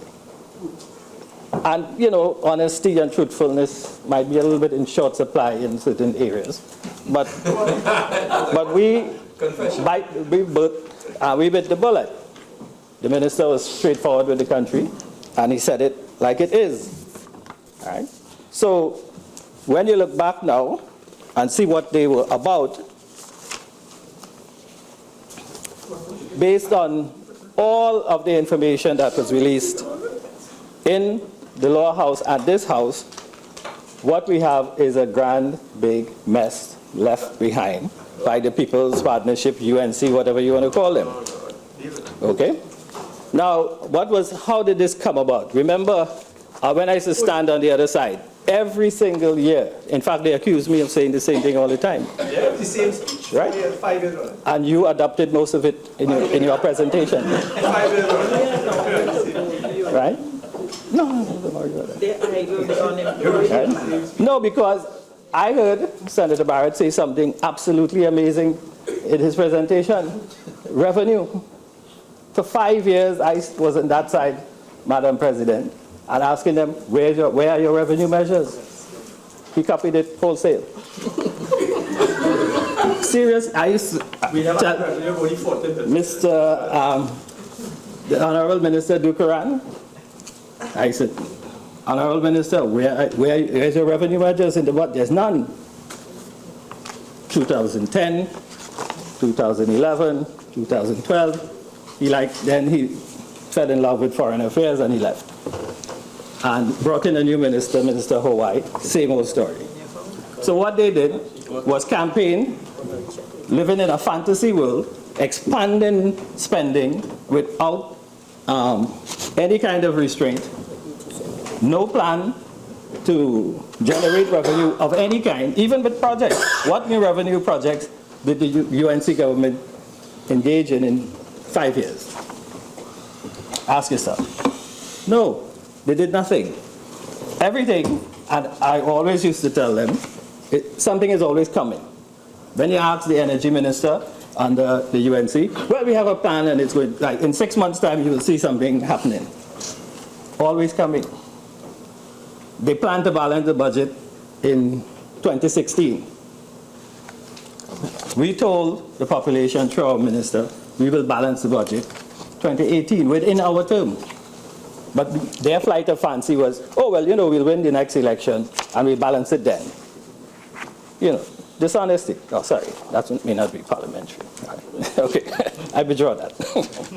Yes. So they had basically some of the best oil prices ever faced by any government in this country was under the UNC for the past 4.5 years. That's true. That's the true. Yes. 148 on the yoga. 1 year.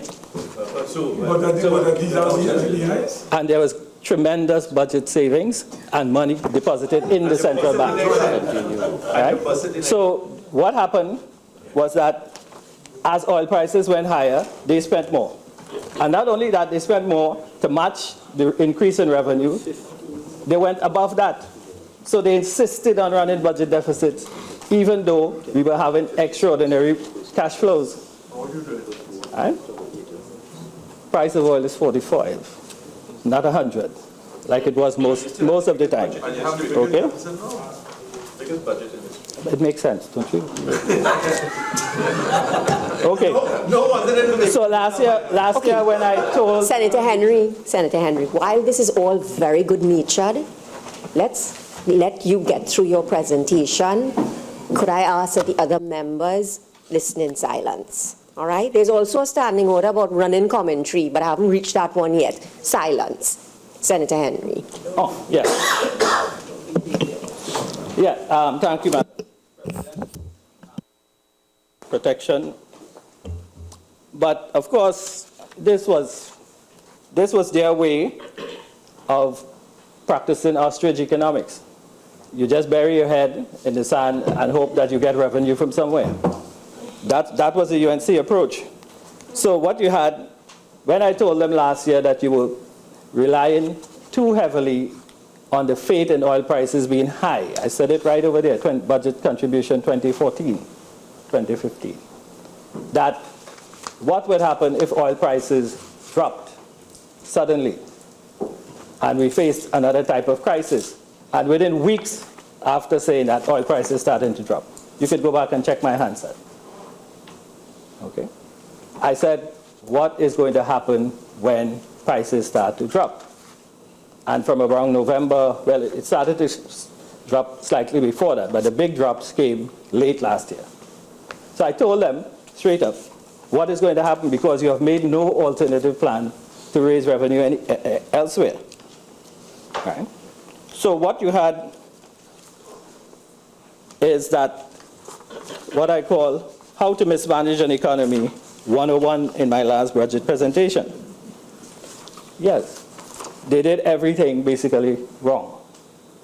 No responsibility. In fact, the UNC wears their irresponsibility like a badge of honor. They are proud of it. Well, we didn't raise any tax. We didn't do this, we didn't do that. But your government, it's about taxation and spending. It's not one-sided. Right? So, and they go ahead and boast about all the revenue measures that they gave up. We gave up VAT on 7,000 items. We gave more incentives to the petroleum sector. We did this. Everything was always about giving up revenue. So that is why it's like they normalize this madness to the population. So now we have a hard time explaining why it is necessary to have a property tax, which should be a no-brainer. Right? It should be a no-brainer. And also, things that the population perhaps would be willing and ready to accept now that they know things are not what they used to be. We may have a hard time with it because they have conditioned people into thinking that you should go free. And imposition of any kind of taxation or any burden is not something that you should not have to deal with. Right? And as my friend and colleague Senator Mahabir said, you know, I was glad that he took that position, that you need to implement these things as a responsible minister of finance or as a responsible government. Okay? So encouraging the kind of wanton irresponsibility on the part of the UNC is something we have never done and don't intend to do it. Okay. So let me get into some specific issues before my time runs out.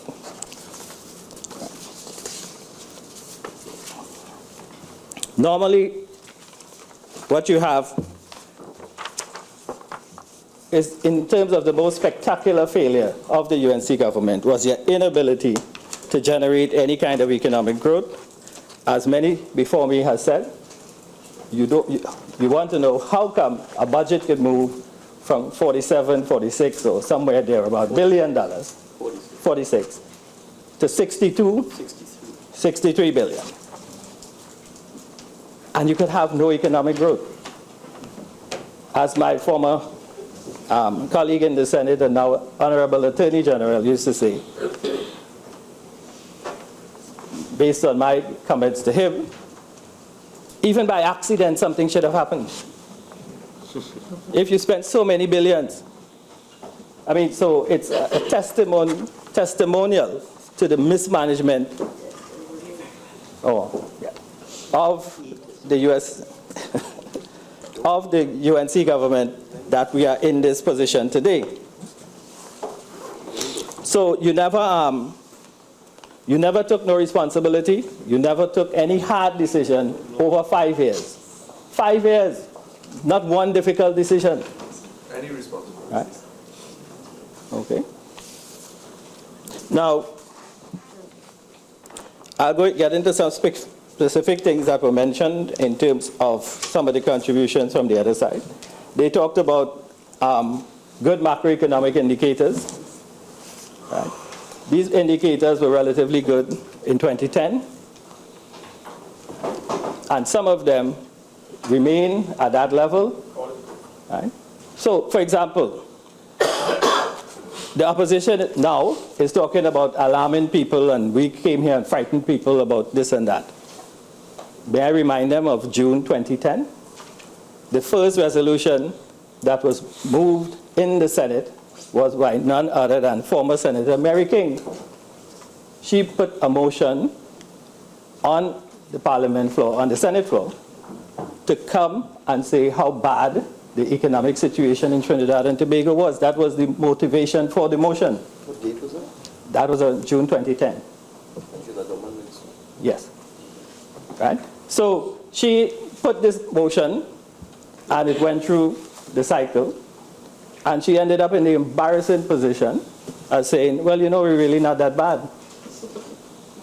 It's on the Hansard. You can check it. The first debate in the Senate was Mary King's motion on the state of the economy. I'm sure, well, no, none of you were here on that side. Yeah. So I'm sure many could remember it. So many people were led to believe in 2010, as they say, the sky was falling. But yet our macro indicators were extremely good. When I heard Senator Mahabir talk about the Heritage and Stabilization Fund, that's the period just before that is when most of the money went in there, under the same P&M. Over $3 billion. Right. Before 2002 or so, there was hardly anything in the Heritage and Stabilization Fund. It might have been set up before, but there was really nothing in there. And the transformation of the gas that he also mentioned, to where the gas revenue accrued to us in 2002, didn't come from the sky. It came from P&M policy that began in the early 1990s. Right? That is policy. And I like to tell my students at UWI, do not say God is a Trini. It's one of the things I hate to hear them say more than anything else. Because it takes away from the people who did the hard work and the thinking to develop proper policies for this country. It's not by accident. And it also encourages them to be lazy and think something will happen. So So do not say that. Economic development, economic growth, improvements in the standard of living come from people doing actual work. Right? So there are a couple of specific things I want to mention before my time runs out. Some issues with the unemployment rate, two other macroeconomic variables I want to touch on, and inflation. The unemployment rate, of course, is very low, and probably around 3.7% officially. But what that masks is a lot of make work, a lot of hidden unemployment, and especially in the last year or two, a lot of disguised unemployment. For some of you who may not know what disguised unemployment is when you have 200 people doing the work that could be done by about 10 people. And if we look at what has happened under the last government, there was all sorts of make work, makeshift, disguised, hidden unemployment created in the system, where friends and families were hired willy-nilly all over the place, some of them without underqualified, no qualifications, some of them even disqualified people. And you had the whole issue with all the false papers. I myself exposed one or two right here in the Senate during that time. And they came in and lambasted us in 2010, saying, oh, places like Wassa, look at PNM people, PNM nests have X amount, 4,300 workers. Senator Emmanuel George was Public Utilities Minister at the time. He stood right here, gave us a hard time. PNM nest. Look at what, could you imagine what's the unemployment, what's the payroll number in Wassa? 4,300, something like that. Mr.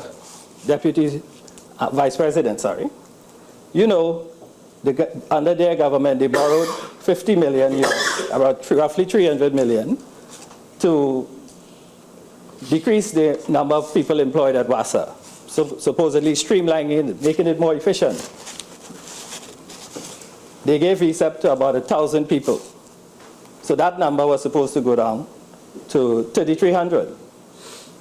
You know, at the end of July, whatever, what's the number of people employed in Wassa? 4,300. Yeah. After they sent home 1,000 people, Mama Guy everybody and said they had a visa at Wassa. And then they hired back almost 1,000 people, and they called them, I have the name, contingent employees. So they weren't counted as full-time workers. They are not.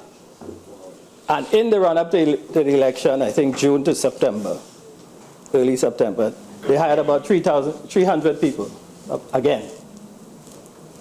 Right? And most of them came from one specific location, but I wouldn't call it location.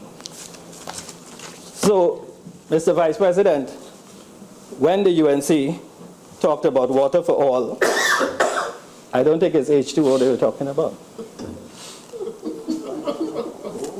Had to be something else. Because till today, you see anybody giving up their water tank?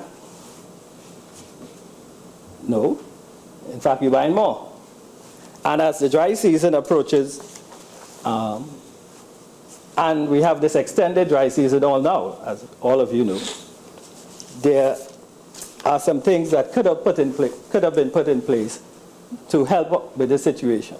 Because I was informed that the Standing Committee on Energy under the same PNM in 2009 recognized that the effects of global warming may cause us to have some rough dry seasons, and had set up a plan to build desalination plants, including one in the Cove. They scrapped all of it. That was just one. It was about 5 or 6 plants. So, given what is going on in Wassa And it's just one example, and some of my other colleagues have quoted aspects of the waste and mismanagement at WASA. So if you add it up, just on a couple of deals alone, let's say the Beetham wastewater treatment plant that was mentioned by Senator Cummings, 400 million in excess. 100 million on a cancellation of the contract with the Israelis who were supposed to put in the water metering program. So that's about 500 million. You could have had at least a couple of desalination plants built with that money alone that was frittered away. Okay. So the next issue also mentioned, I see my time is coming close. Yeah, go ahead. So, a couple of my other pet peeves, Mr. Vice President. I always talked about the status of what is going on with our CSO, and well, you heard our ministers talk about what we plan to do in terms of correcting that mess. But up to this day, this UNC government still has left the CSO in a complete mess. They hurriedly rushed to put the employees in a new building on Frederick Street to claim, well, okay, because the IMF gave them a roasting last year. And of course, you know, the Moody's report also mentioned the unavailability of reliable statistics. So they rushed to put the CSO back together after it was broken apart in pieces. People working from home and all sorts of drama. Rushed to put them in. And the building, just like the Coover Hospital, is completely unready for proper occupation. It's unfurnished. There's a whole big mess going on there, where a set of boxes. Yeah. People are walking on the pavement and looking in and laughing at the employees. Right? The building itself has a question mark over it as to whether it's whether it has a proper OSH certificate, or equally important, a proper fire certificate. And they're asking employees to go back there and work full time, like if everything is normal.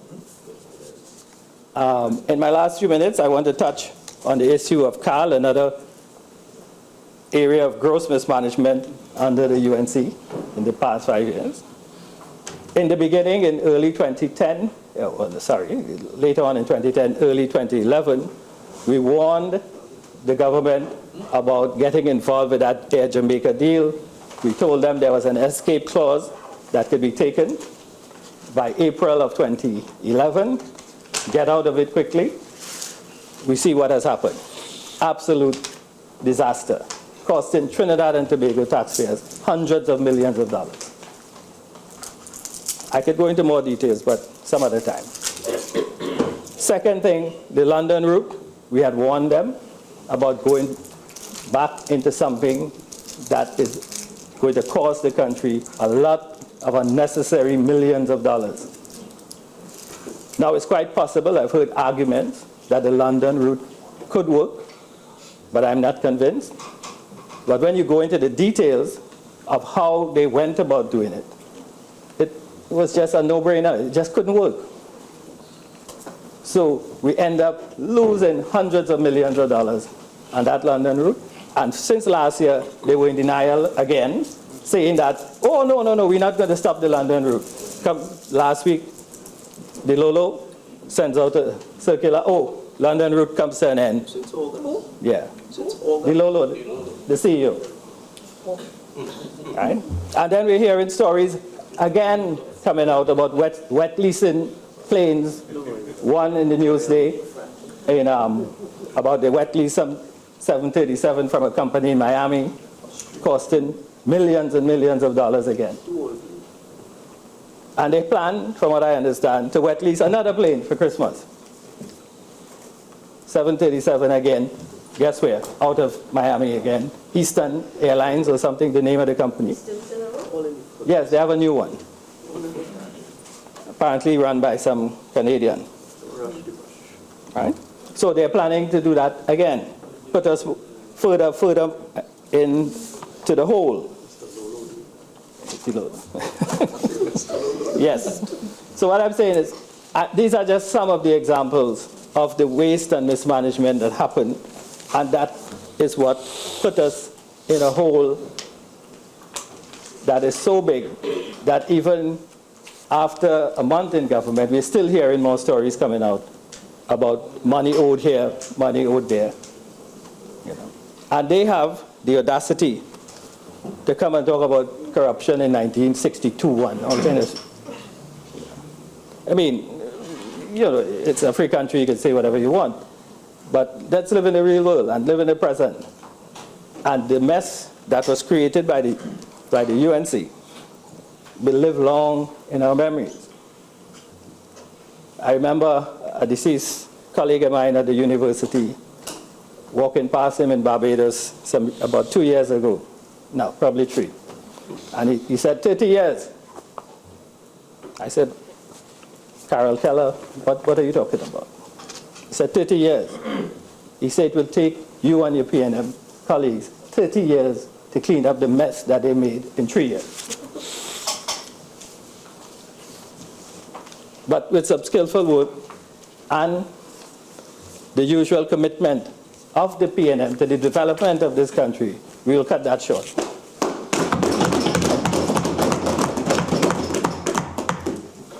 Okay? We will not give you the pleasure of destroying Trinidad and Tobago for 30 years. Okay. That, I'll stop here because my time, I have a minute, but I'll have more to say in the months ahead. Thank you. Thank you, Senator Dr. Henry, for your contribution. Honorable Minister of Finance.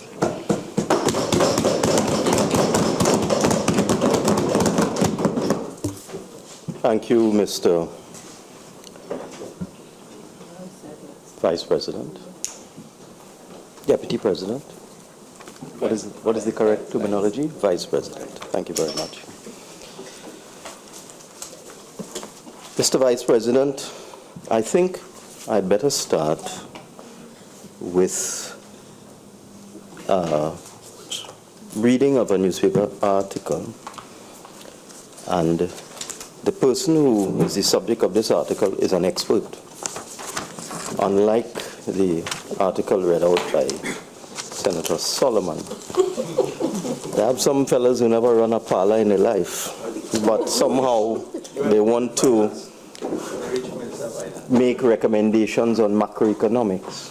But be that as it may, there's an article here that I think is very relevant.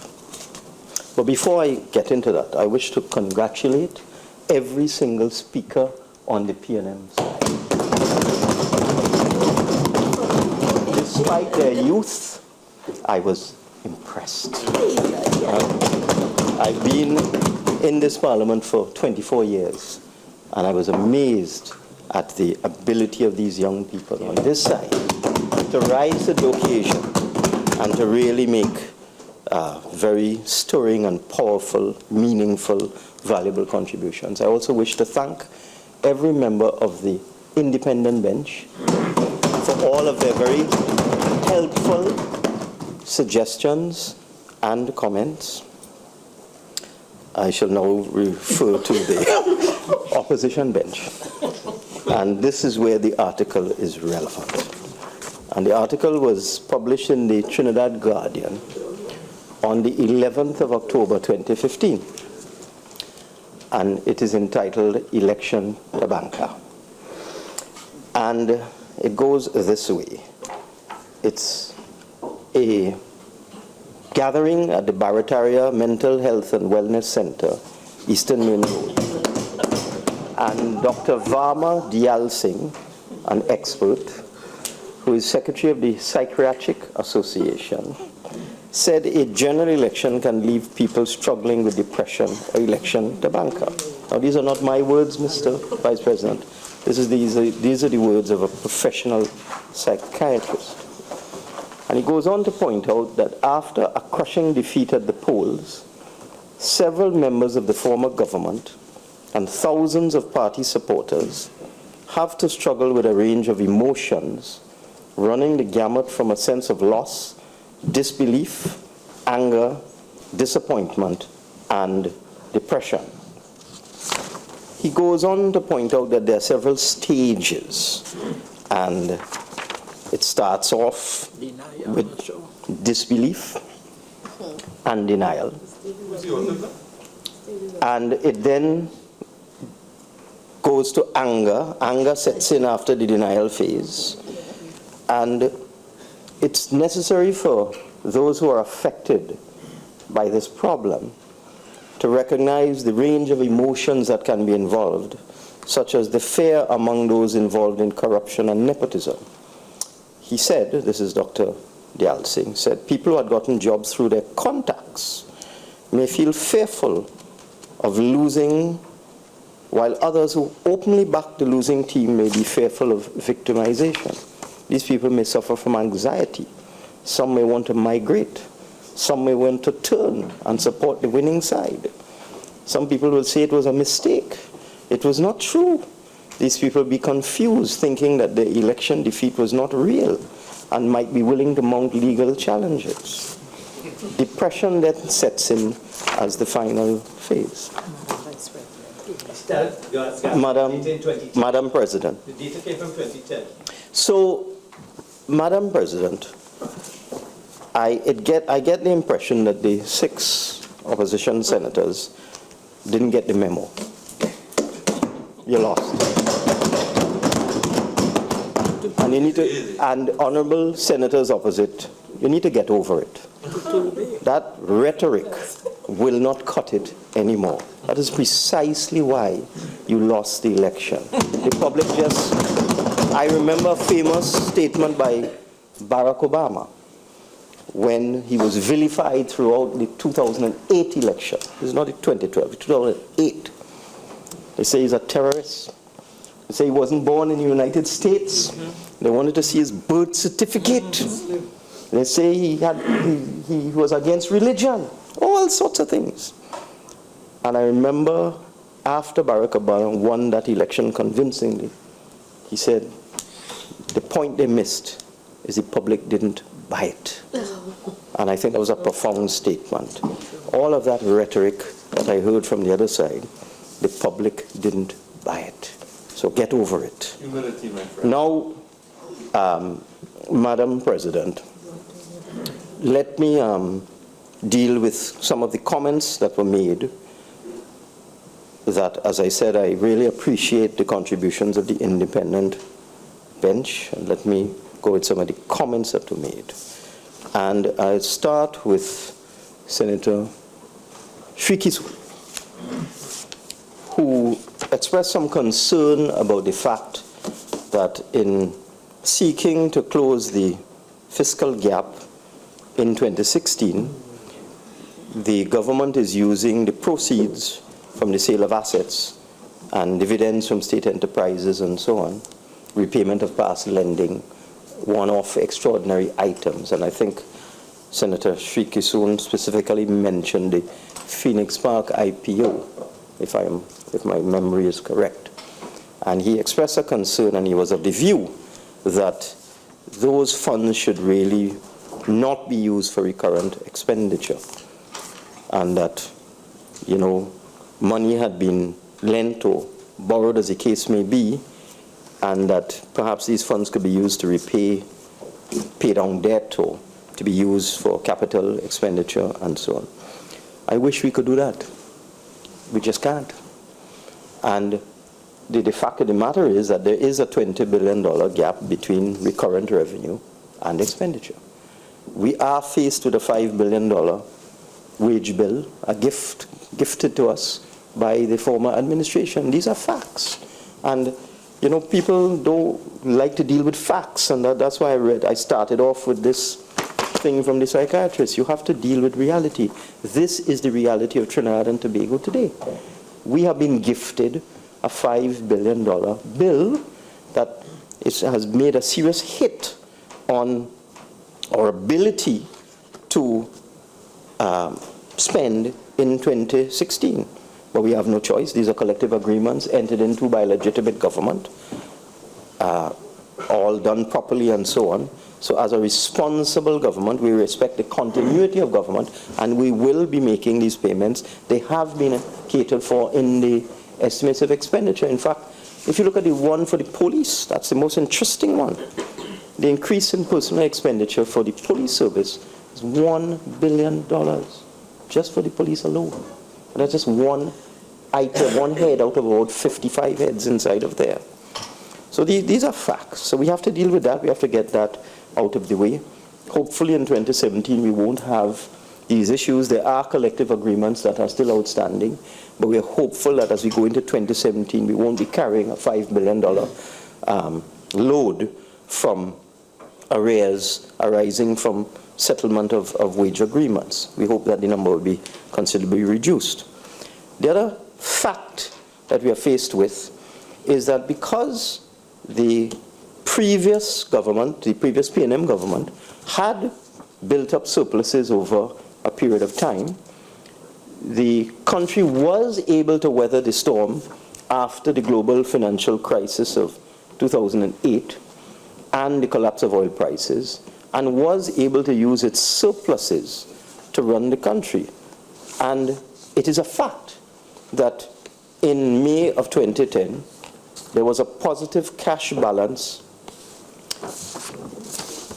in Trinidad and Tobago, Madam President. The cash balance was $6.5 billion positive. It is a fact. It is a fact. So that the incoming PP administration in 2010 was given a positive cash balance of $6.5 billion, all of which they spent, and then ran up the overdraft to $8.7 billion by the 15th of September, Madam President. Because when we came in, we had no new projects. We haven't awarded any contracts of any significance. We have no new expenditure. So in September, all we were doing was paying bills that the other side had left for us, and also paying wages and salaries. So you had a situation where the cash balance hit $8.761 billion in September 2015, 98% of the legal limit. And the legal limit, the overdraft for the central bank, is calculated as a percentage. It's 15% of the expenditure for that fiscal year. So you multiply the expenditure of, it was at the time 61 billion or 62 billion, you multiply that by 15% and you get your overdraft limit of just over 9 billion. And the overdraft limit had hit 8.8 billion, Madam President, enough money to run this country just for a couple of days. That's the gift they gave to us. So we had to hustle and go and complete a loan which they had arranged, because they knew what was going on. They knew exactly what they were doing to this country. So they had arranged a $1 billion loan for budgetary support. It's not a good thing, because when it was presented to me, I said, is this going to add to our debt? The answer, of course, is yes, because the other side knew that we were running on fumes, as I've said in the budget, that we just had a couple more days left in terms of our cash balance, in terms of cash available to run this country. So they had arranged that $1 billion loan, which I had to access. Otherwise, if I hadn't put that $1 billion into the consolidated fund, Madam President, this country would have crashed in September 2015. Those are facts. And members opposite, on the front bench opposite, could run from that. But these are the facts. And Madam President, Senator Barath, in his contribution, managed to confuse the current account and the cash balance. So I asked some of the technocrats to just examine the comments made. And this is what Senator Barath had to say. The Minister of Finance has made much of the cash balances of this country. I had a cursory look at the current accounts balance, which according to Senator Barath, is the cash balance held at the Central Bank of Trinidad and Tobago in 2008. And then he went on to make some examination of what had taken place some 7 years ago. These are the facts. The current account balance of the balance of payments, which is the item referred to by Senator Barath, because he referred to a page in the Review of the Economy, and the cash balances at the central bank are two separate concepts. Senator Barrett's reference to the current account of the balance of payments is taken from Table 9 in the Review of the Economy 2011. It indicates that the current account was in positive balance in 2008, and then it goes on to speak about what happened in 2009 and so on, pointing out that even in 2009, the current account generated a positive balance. However, cash balances of the government is a completely different concept. They are brought to account by the Treasury Division and not the central bank, as stated by Senator Barrett. The cash balances are held in the central bank, and they represent on a cumulative basis the positive or negative differences between government revenue and government expenditure. Now, anybody who has a modicum of understanding of rudimentary economics would understand, Madam President, the difference between revenue and expenditure. So the cash balance in the central bank is simply the difference between revenue and expenditure. And you have an overdraft, so you're allowed to go beyond your revenue to the extent of the overdraft. And that is what they were doing. They had run the overdraft up to almost $9 billion. The current account balances the current account of the balance of payments represents the net transaction in goods and services as between Trinidad and Tobago and the rest of the world. Well, everybody should know that. That's what our current account of balance of payments is. The goods that we import and the goods that we sell. That's how you get the current account of the balance of payments. The equating, and this is the last statement given to me by the technocrats, the equating of the current accounts of the balance of payments with the cash balances in the central banks represents a serious technical basic deficiency in understanding the macroeconomic fundamentals of the country. I had to read it. I had to read it. Because, Madam President, I have participated in this debate in the other place. Where you study finance? I have participated, I have listened to contributions in this place. And I am amazed at what has been revealed as what was happening in this country over the last 5 years. It seems they didn't have even a basic understanding of how to run a country, Madam President. How could you run up the overdraft and leave 2 days cash left in the treasury to run the country? How could you do a thing like that? Irresponsible. Reckless. Reckless. But let me go back now to the important comments that came from the independent bench. As I said, Senator Sri Kisoon, we had no choice. You see what they do? They see the kind of situation they leave us in, Madam President. What are you going to do? We would have not been able to pay public servants' salaries if we didn't take these proceeds. And this is the same thing going forward in the 2016. I don't want to do it. I don't want to take the proceeds from the Phoenix Park IPO and use it for recurrent. I don't want to take the past lending for Trinidad generation and use it for recurrent. But I have no choice. Otherwise, we will just have to shut this country down. And that is why we are hopeful that with the Revenue Authority, all the experts have told us, Madam President, that revenue collection is very inefficient in this country.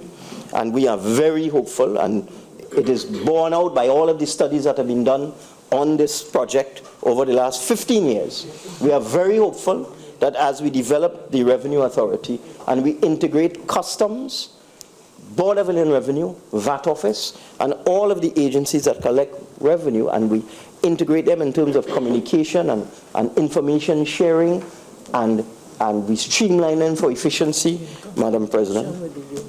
Yeah, of course. We're always in consultation with you, and that's what we have you here for. Madam President, that I am confident that we will, the estimates range from between $5 and $8 billion in terms of uncollected revenue outside there in Trinidad and Tobago. $5 to $8 billion. And Madam President, if you had seen the Pricewaterhouse pre-budget memorandum, they actually did their own estimates, and they actually have come up with close to $8 billion in uncollected revenue outside there because of corruption, because of archaic systems, because of lack of information sharing, because of antiquated approaches to revenue collection in this country. So that one of the things that we have to do is to improve our revenue collection. And Madam President, let me move on now to, and I'll come to the recommendations made by Senator Mahabir in due course. Let me do it at the end because I'm doing it in sequence, if you don't mind. Senator Edwards had asked, why, I'm paraphrasing, would a young person who inherited a multi-million-dollar property with a small income also get exemption from property tax? Now, what I was talking about is somebody on a fixed income, a pensioner, a retiree, who's actually living in the house.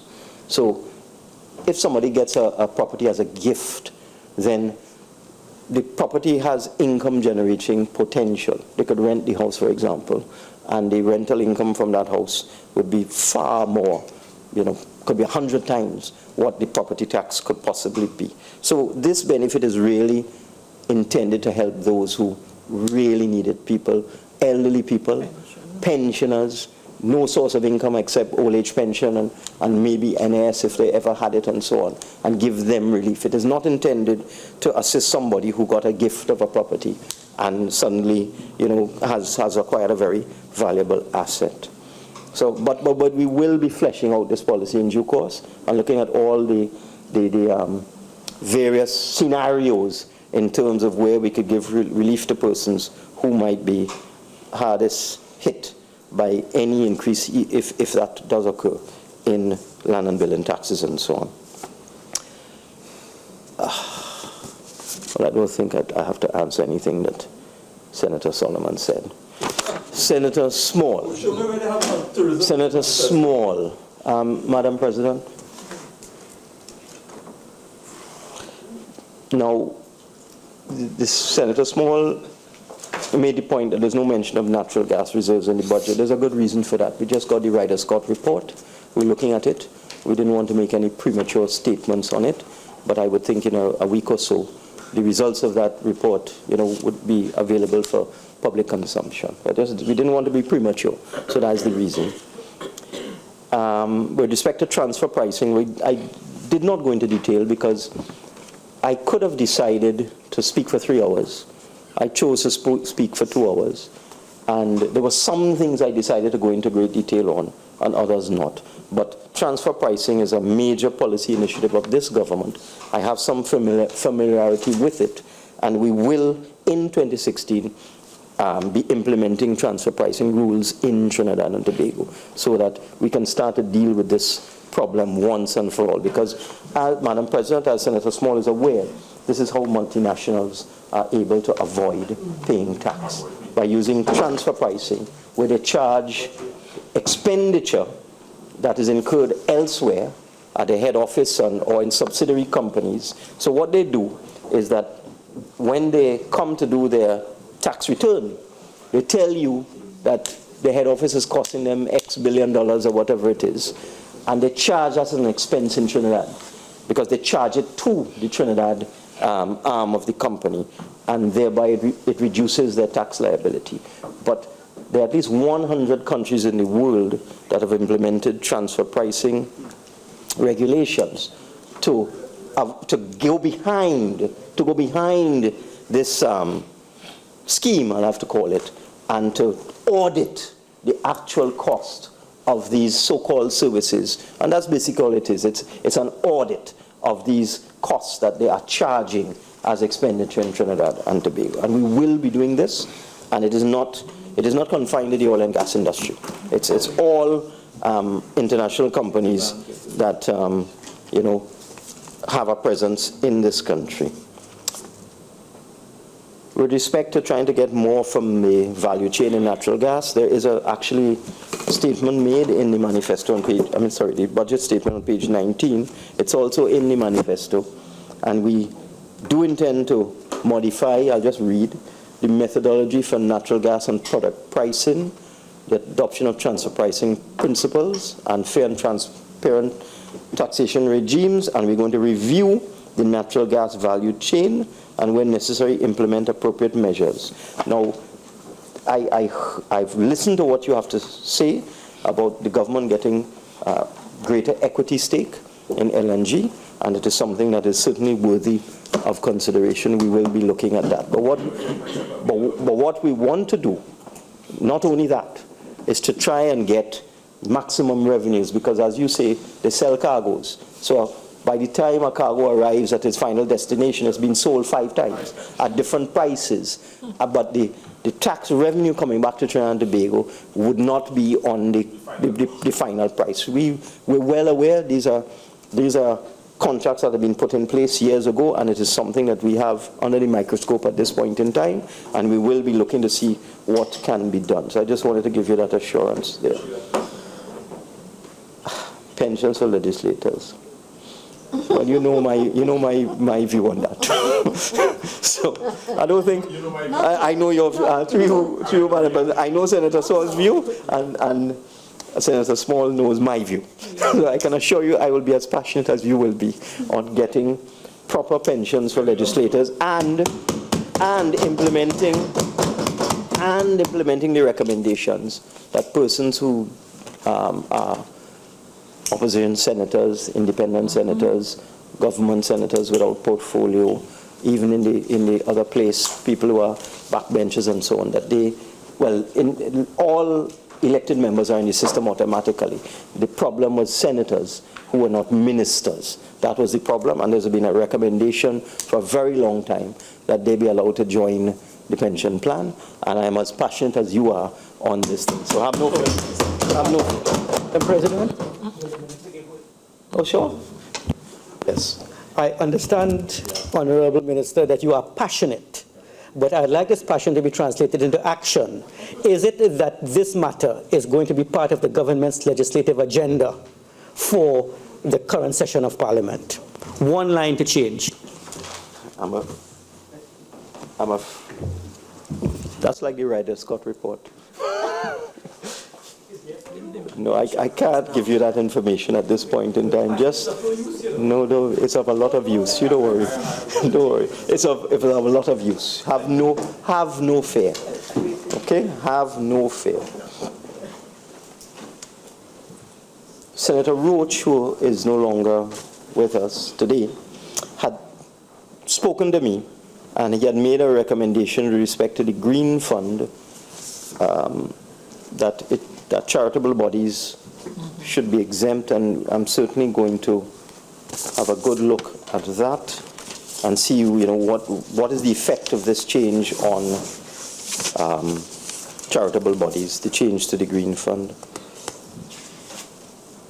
Now, other senators made many different recommendations, and within the time available to me, I must apologize if I don't deal in detail with every single recommendation.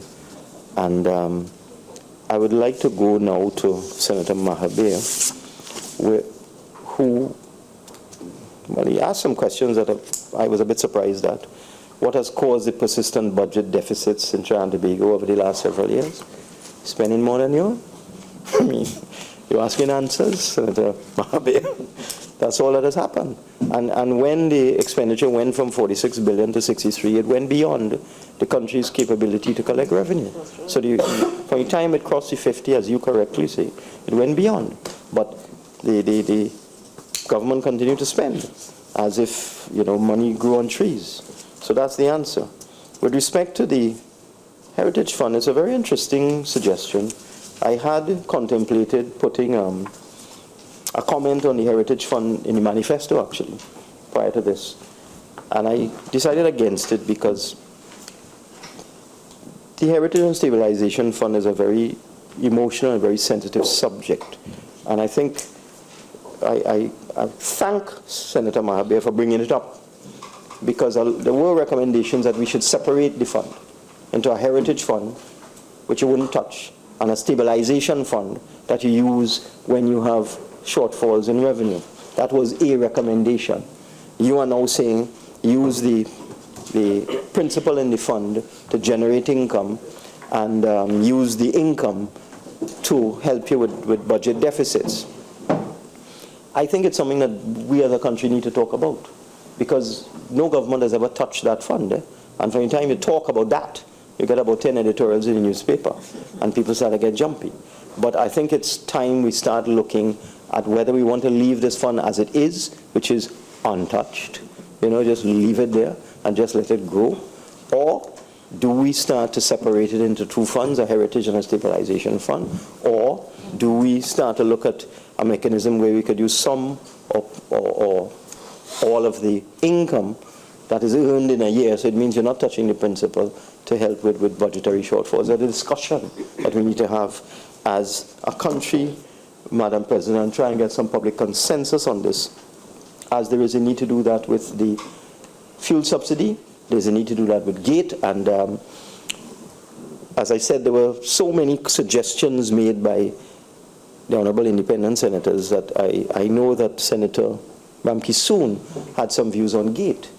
And again, we're going to have a national discussion on this, because I am picking up there's a persistent view among the majority of the population that we have to start to direct the fund to those who really need the GATE assistance, to those who really need it. There are all sorts of different mechanisms. I heard the mechanism that was proposed about linking it to merit, academic performance, in terms of making students understand that this is not just a gift that you could just fritter away.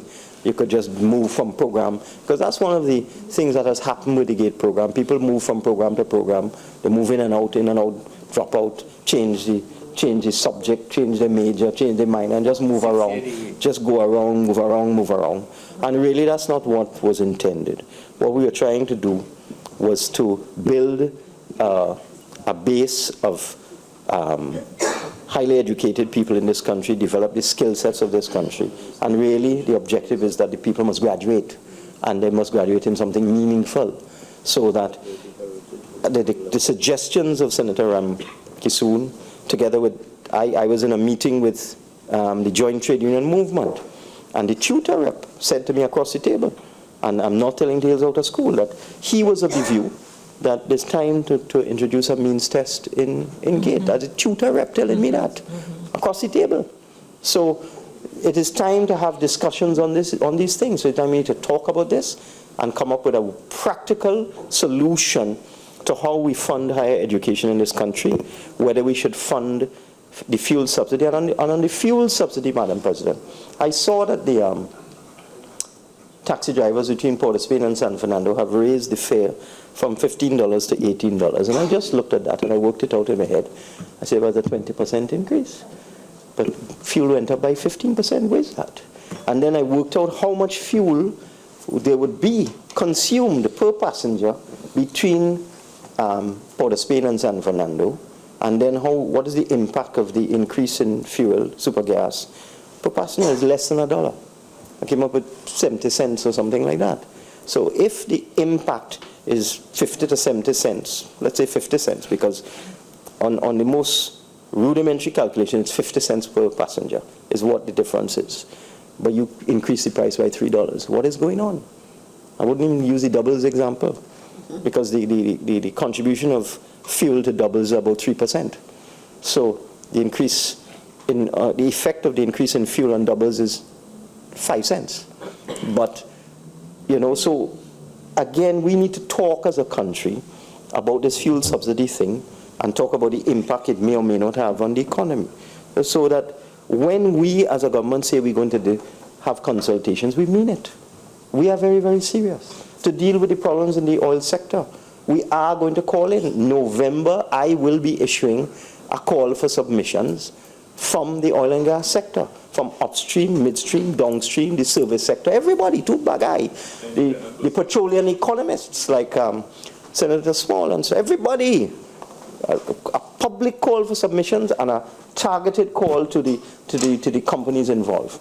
And let's talk about what we can do to get oil production back up, what we can do to get gas production back up, what we can do about stranded gas, about the deep water areas, about secondary recovery, about small fields. These are all what is the correct level for the supplementary petroleum tax? Is SPT now a disincentive? These are things we need to talk about, because we are committed And one of the reasons why we are on this side is that while the public didn't buy the rhetoric from them, they bought into what we were saying, and we intend to make our best effort to fulfill the commitments and the promises we have made to the population. When I was doing this budget, I was challenged because I have a $20 billion gap in the budget. But I remember I wrote the manifesto, and I said to myself, we made promises in that manifesto.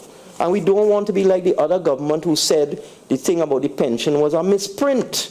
I didn't want to fall into that trap.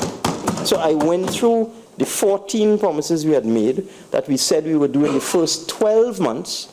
And I said, what can we do now? And I made the appropriate consultations with the powers that be. And we sat down and we worked out a list. And we said, all right, we could increase the personal allowance. We could increase the cap on the pensions, we can increase OGTs. I went through, we did about 6 or 7 of the manifesto pledges that we had pledged to do in the first 12 months. I said, let's do them immediately. Some of the other things are going to take longer, some of them are more complex and so on.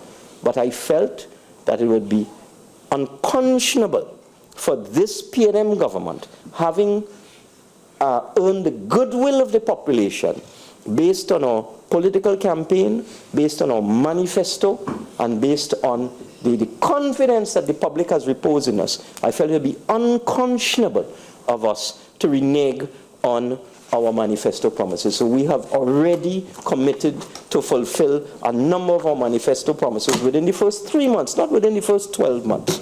And nothing in this budget or the manifesto is a misprint. We intend to honor our promises. And all I will say, all I've picked up from the population is that there's tremendous goodwill outside there.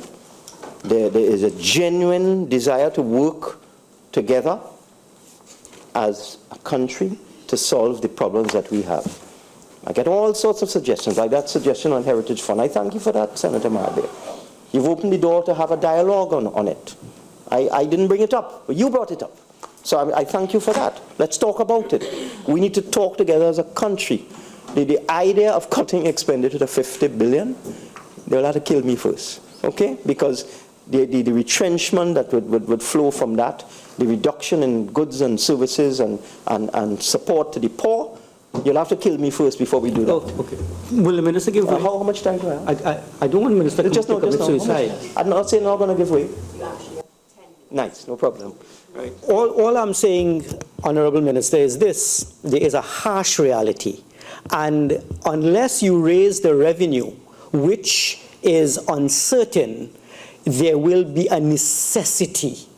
Is it that you have a plan to cut expenditure gradually? There's a gradual cutting as opposed to a drastic cutting. And that is simply, I don't want you to do anything drastic with yourself, but really, is it that you have a plan on how to ensure that this country can get down to a level where it can balance its budget at a more realistic level? Okay. Let me just repeat. This Minister of Finance is not going to crash this economy. It's not going to happen.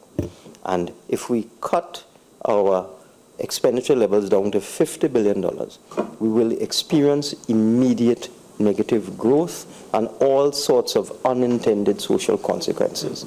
We, as Madam President, through you, as Senator Mahabir correctly said, there's a lot, or I think what he said, I have an eye for spotting corruption, waste and mismanagement. Yeah.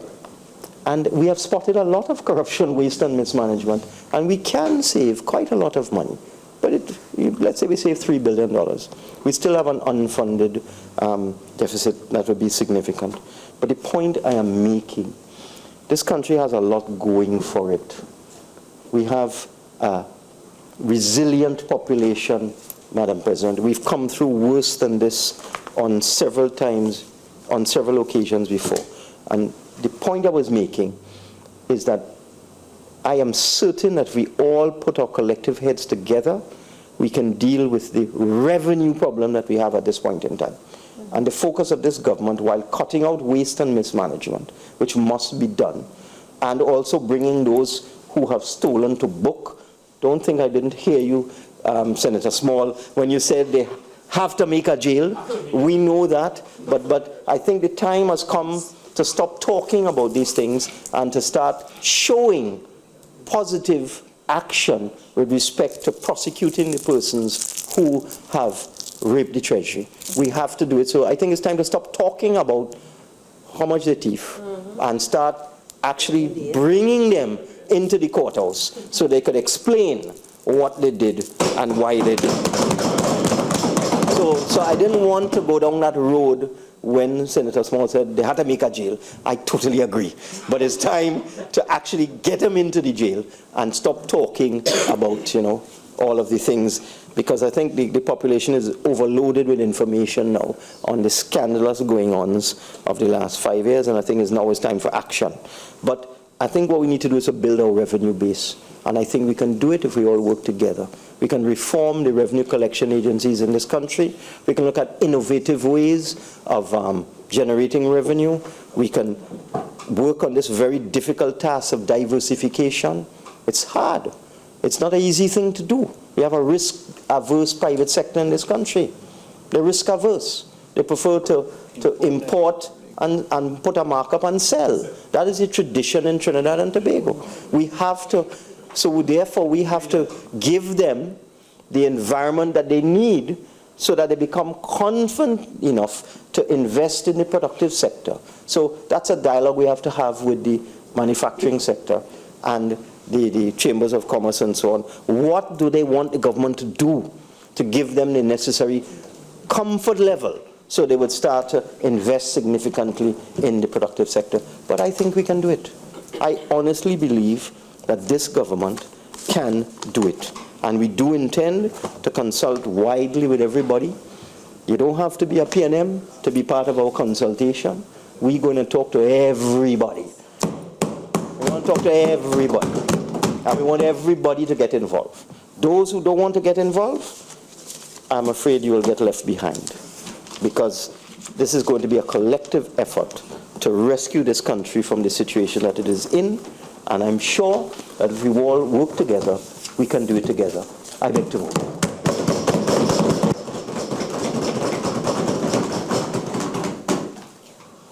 Honourable Senators, the question is that a bill entitled An Act to Provide for the Service of Trinidad and Tobago for the financial year ending on the 30th day of September 2016 be read a second time.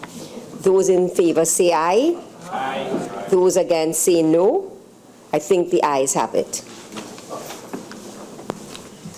A bill entitled An Act to Provide for the Service of Trinidad and Tobago for the financial year ending on the 30th day of September 2016. Madam President, in accordance with Standing Order 57-2, I beg to move that the bill not be committed to a committee of the whole Senate.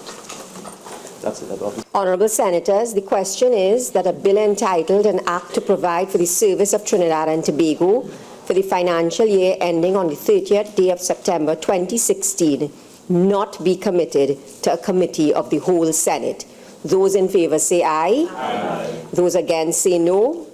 I think the ayes have it. Honourable Senators, the question therefore is that a bill entitled An Act to Provide for the Service of Trinidad and Tobago for the financial year ending on the 30th of September 2016 be now read a third time and passed. Those in favour say aye. Aye. Those against say no. I think the ayes have it. A bill entitled An Act to Provide for the Service of Trinidad and Tobago for the financial year ending on the 30th day of September 2016. Madam President, before I move the adjournment of this House, I crave your indulgence to thank the Honourable Minister of Finance for gracing us with his presence here in the Upper House. I want to thank all members for their sterling contribution to this budget debate, the government, the independent, and the opposition, and I think we've started off on the right foot. And Madam President, I again want to thank you for your debut performance here in this honorable chamber. Madam President, I now beg to move that this Senate do now adjourn to a date to be fixed. Honourable Senators, before I put the question for the adjournment to the House, I too wish to thank all senators, all members who participated in this debate. I thank you once again for the kind words that you have offered to me, and I too thank everyone for participating in the debate. Because, Senators, it was a budget debate, and because we have had some 17 members making their maiden contributions, meaning that they were speaking in Parliament for the very first time, as the presiding officer, I did allow a little leeway in terms of strict compliance with the standing orders. However, as we settle in and we look forward and we look towards our future sittings, I would be encouraging members more strictly to adhere not only to the text in the standing orders, but to the spirit underlying those standing orders. The importance, members, of upholding the conventions in this House and to being exemplars to the listening and viewing public cannot be overstated. And therefore, it is my responsibility to ensure that as a body, we uphold, we neither disappoint nor frustrate the expectations of those who are looking up to us. If and when I crack the whip, it will be for no other purpose but to ensure that we stay on track. I just want to also extend our collective gratitude to the Clerk of the House and to the parliamentary staff who have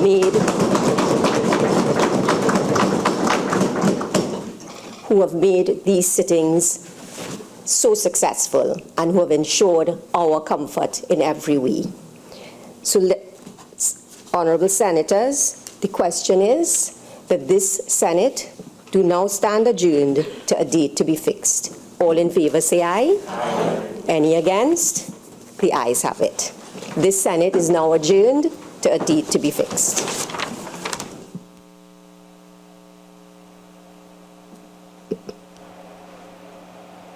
With those words from the President of the Senate, the fourth sitting of the Senate in the first session of the 11th Parliament that takes place on Thursday, October 22nd, 2015, is now adjourned.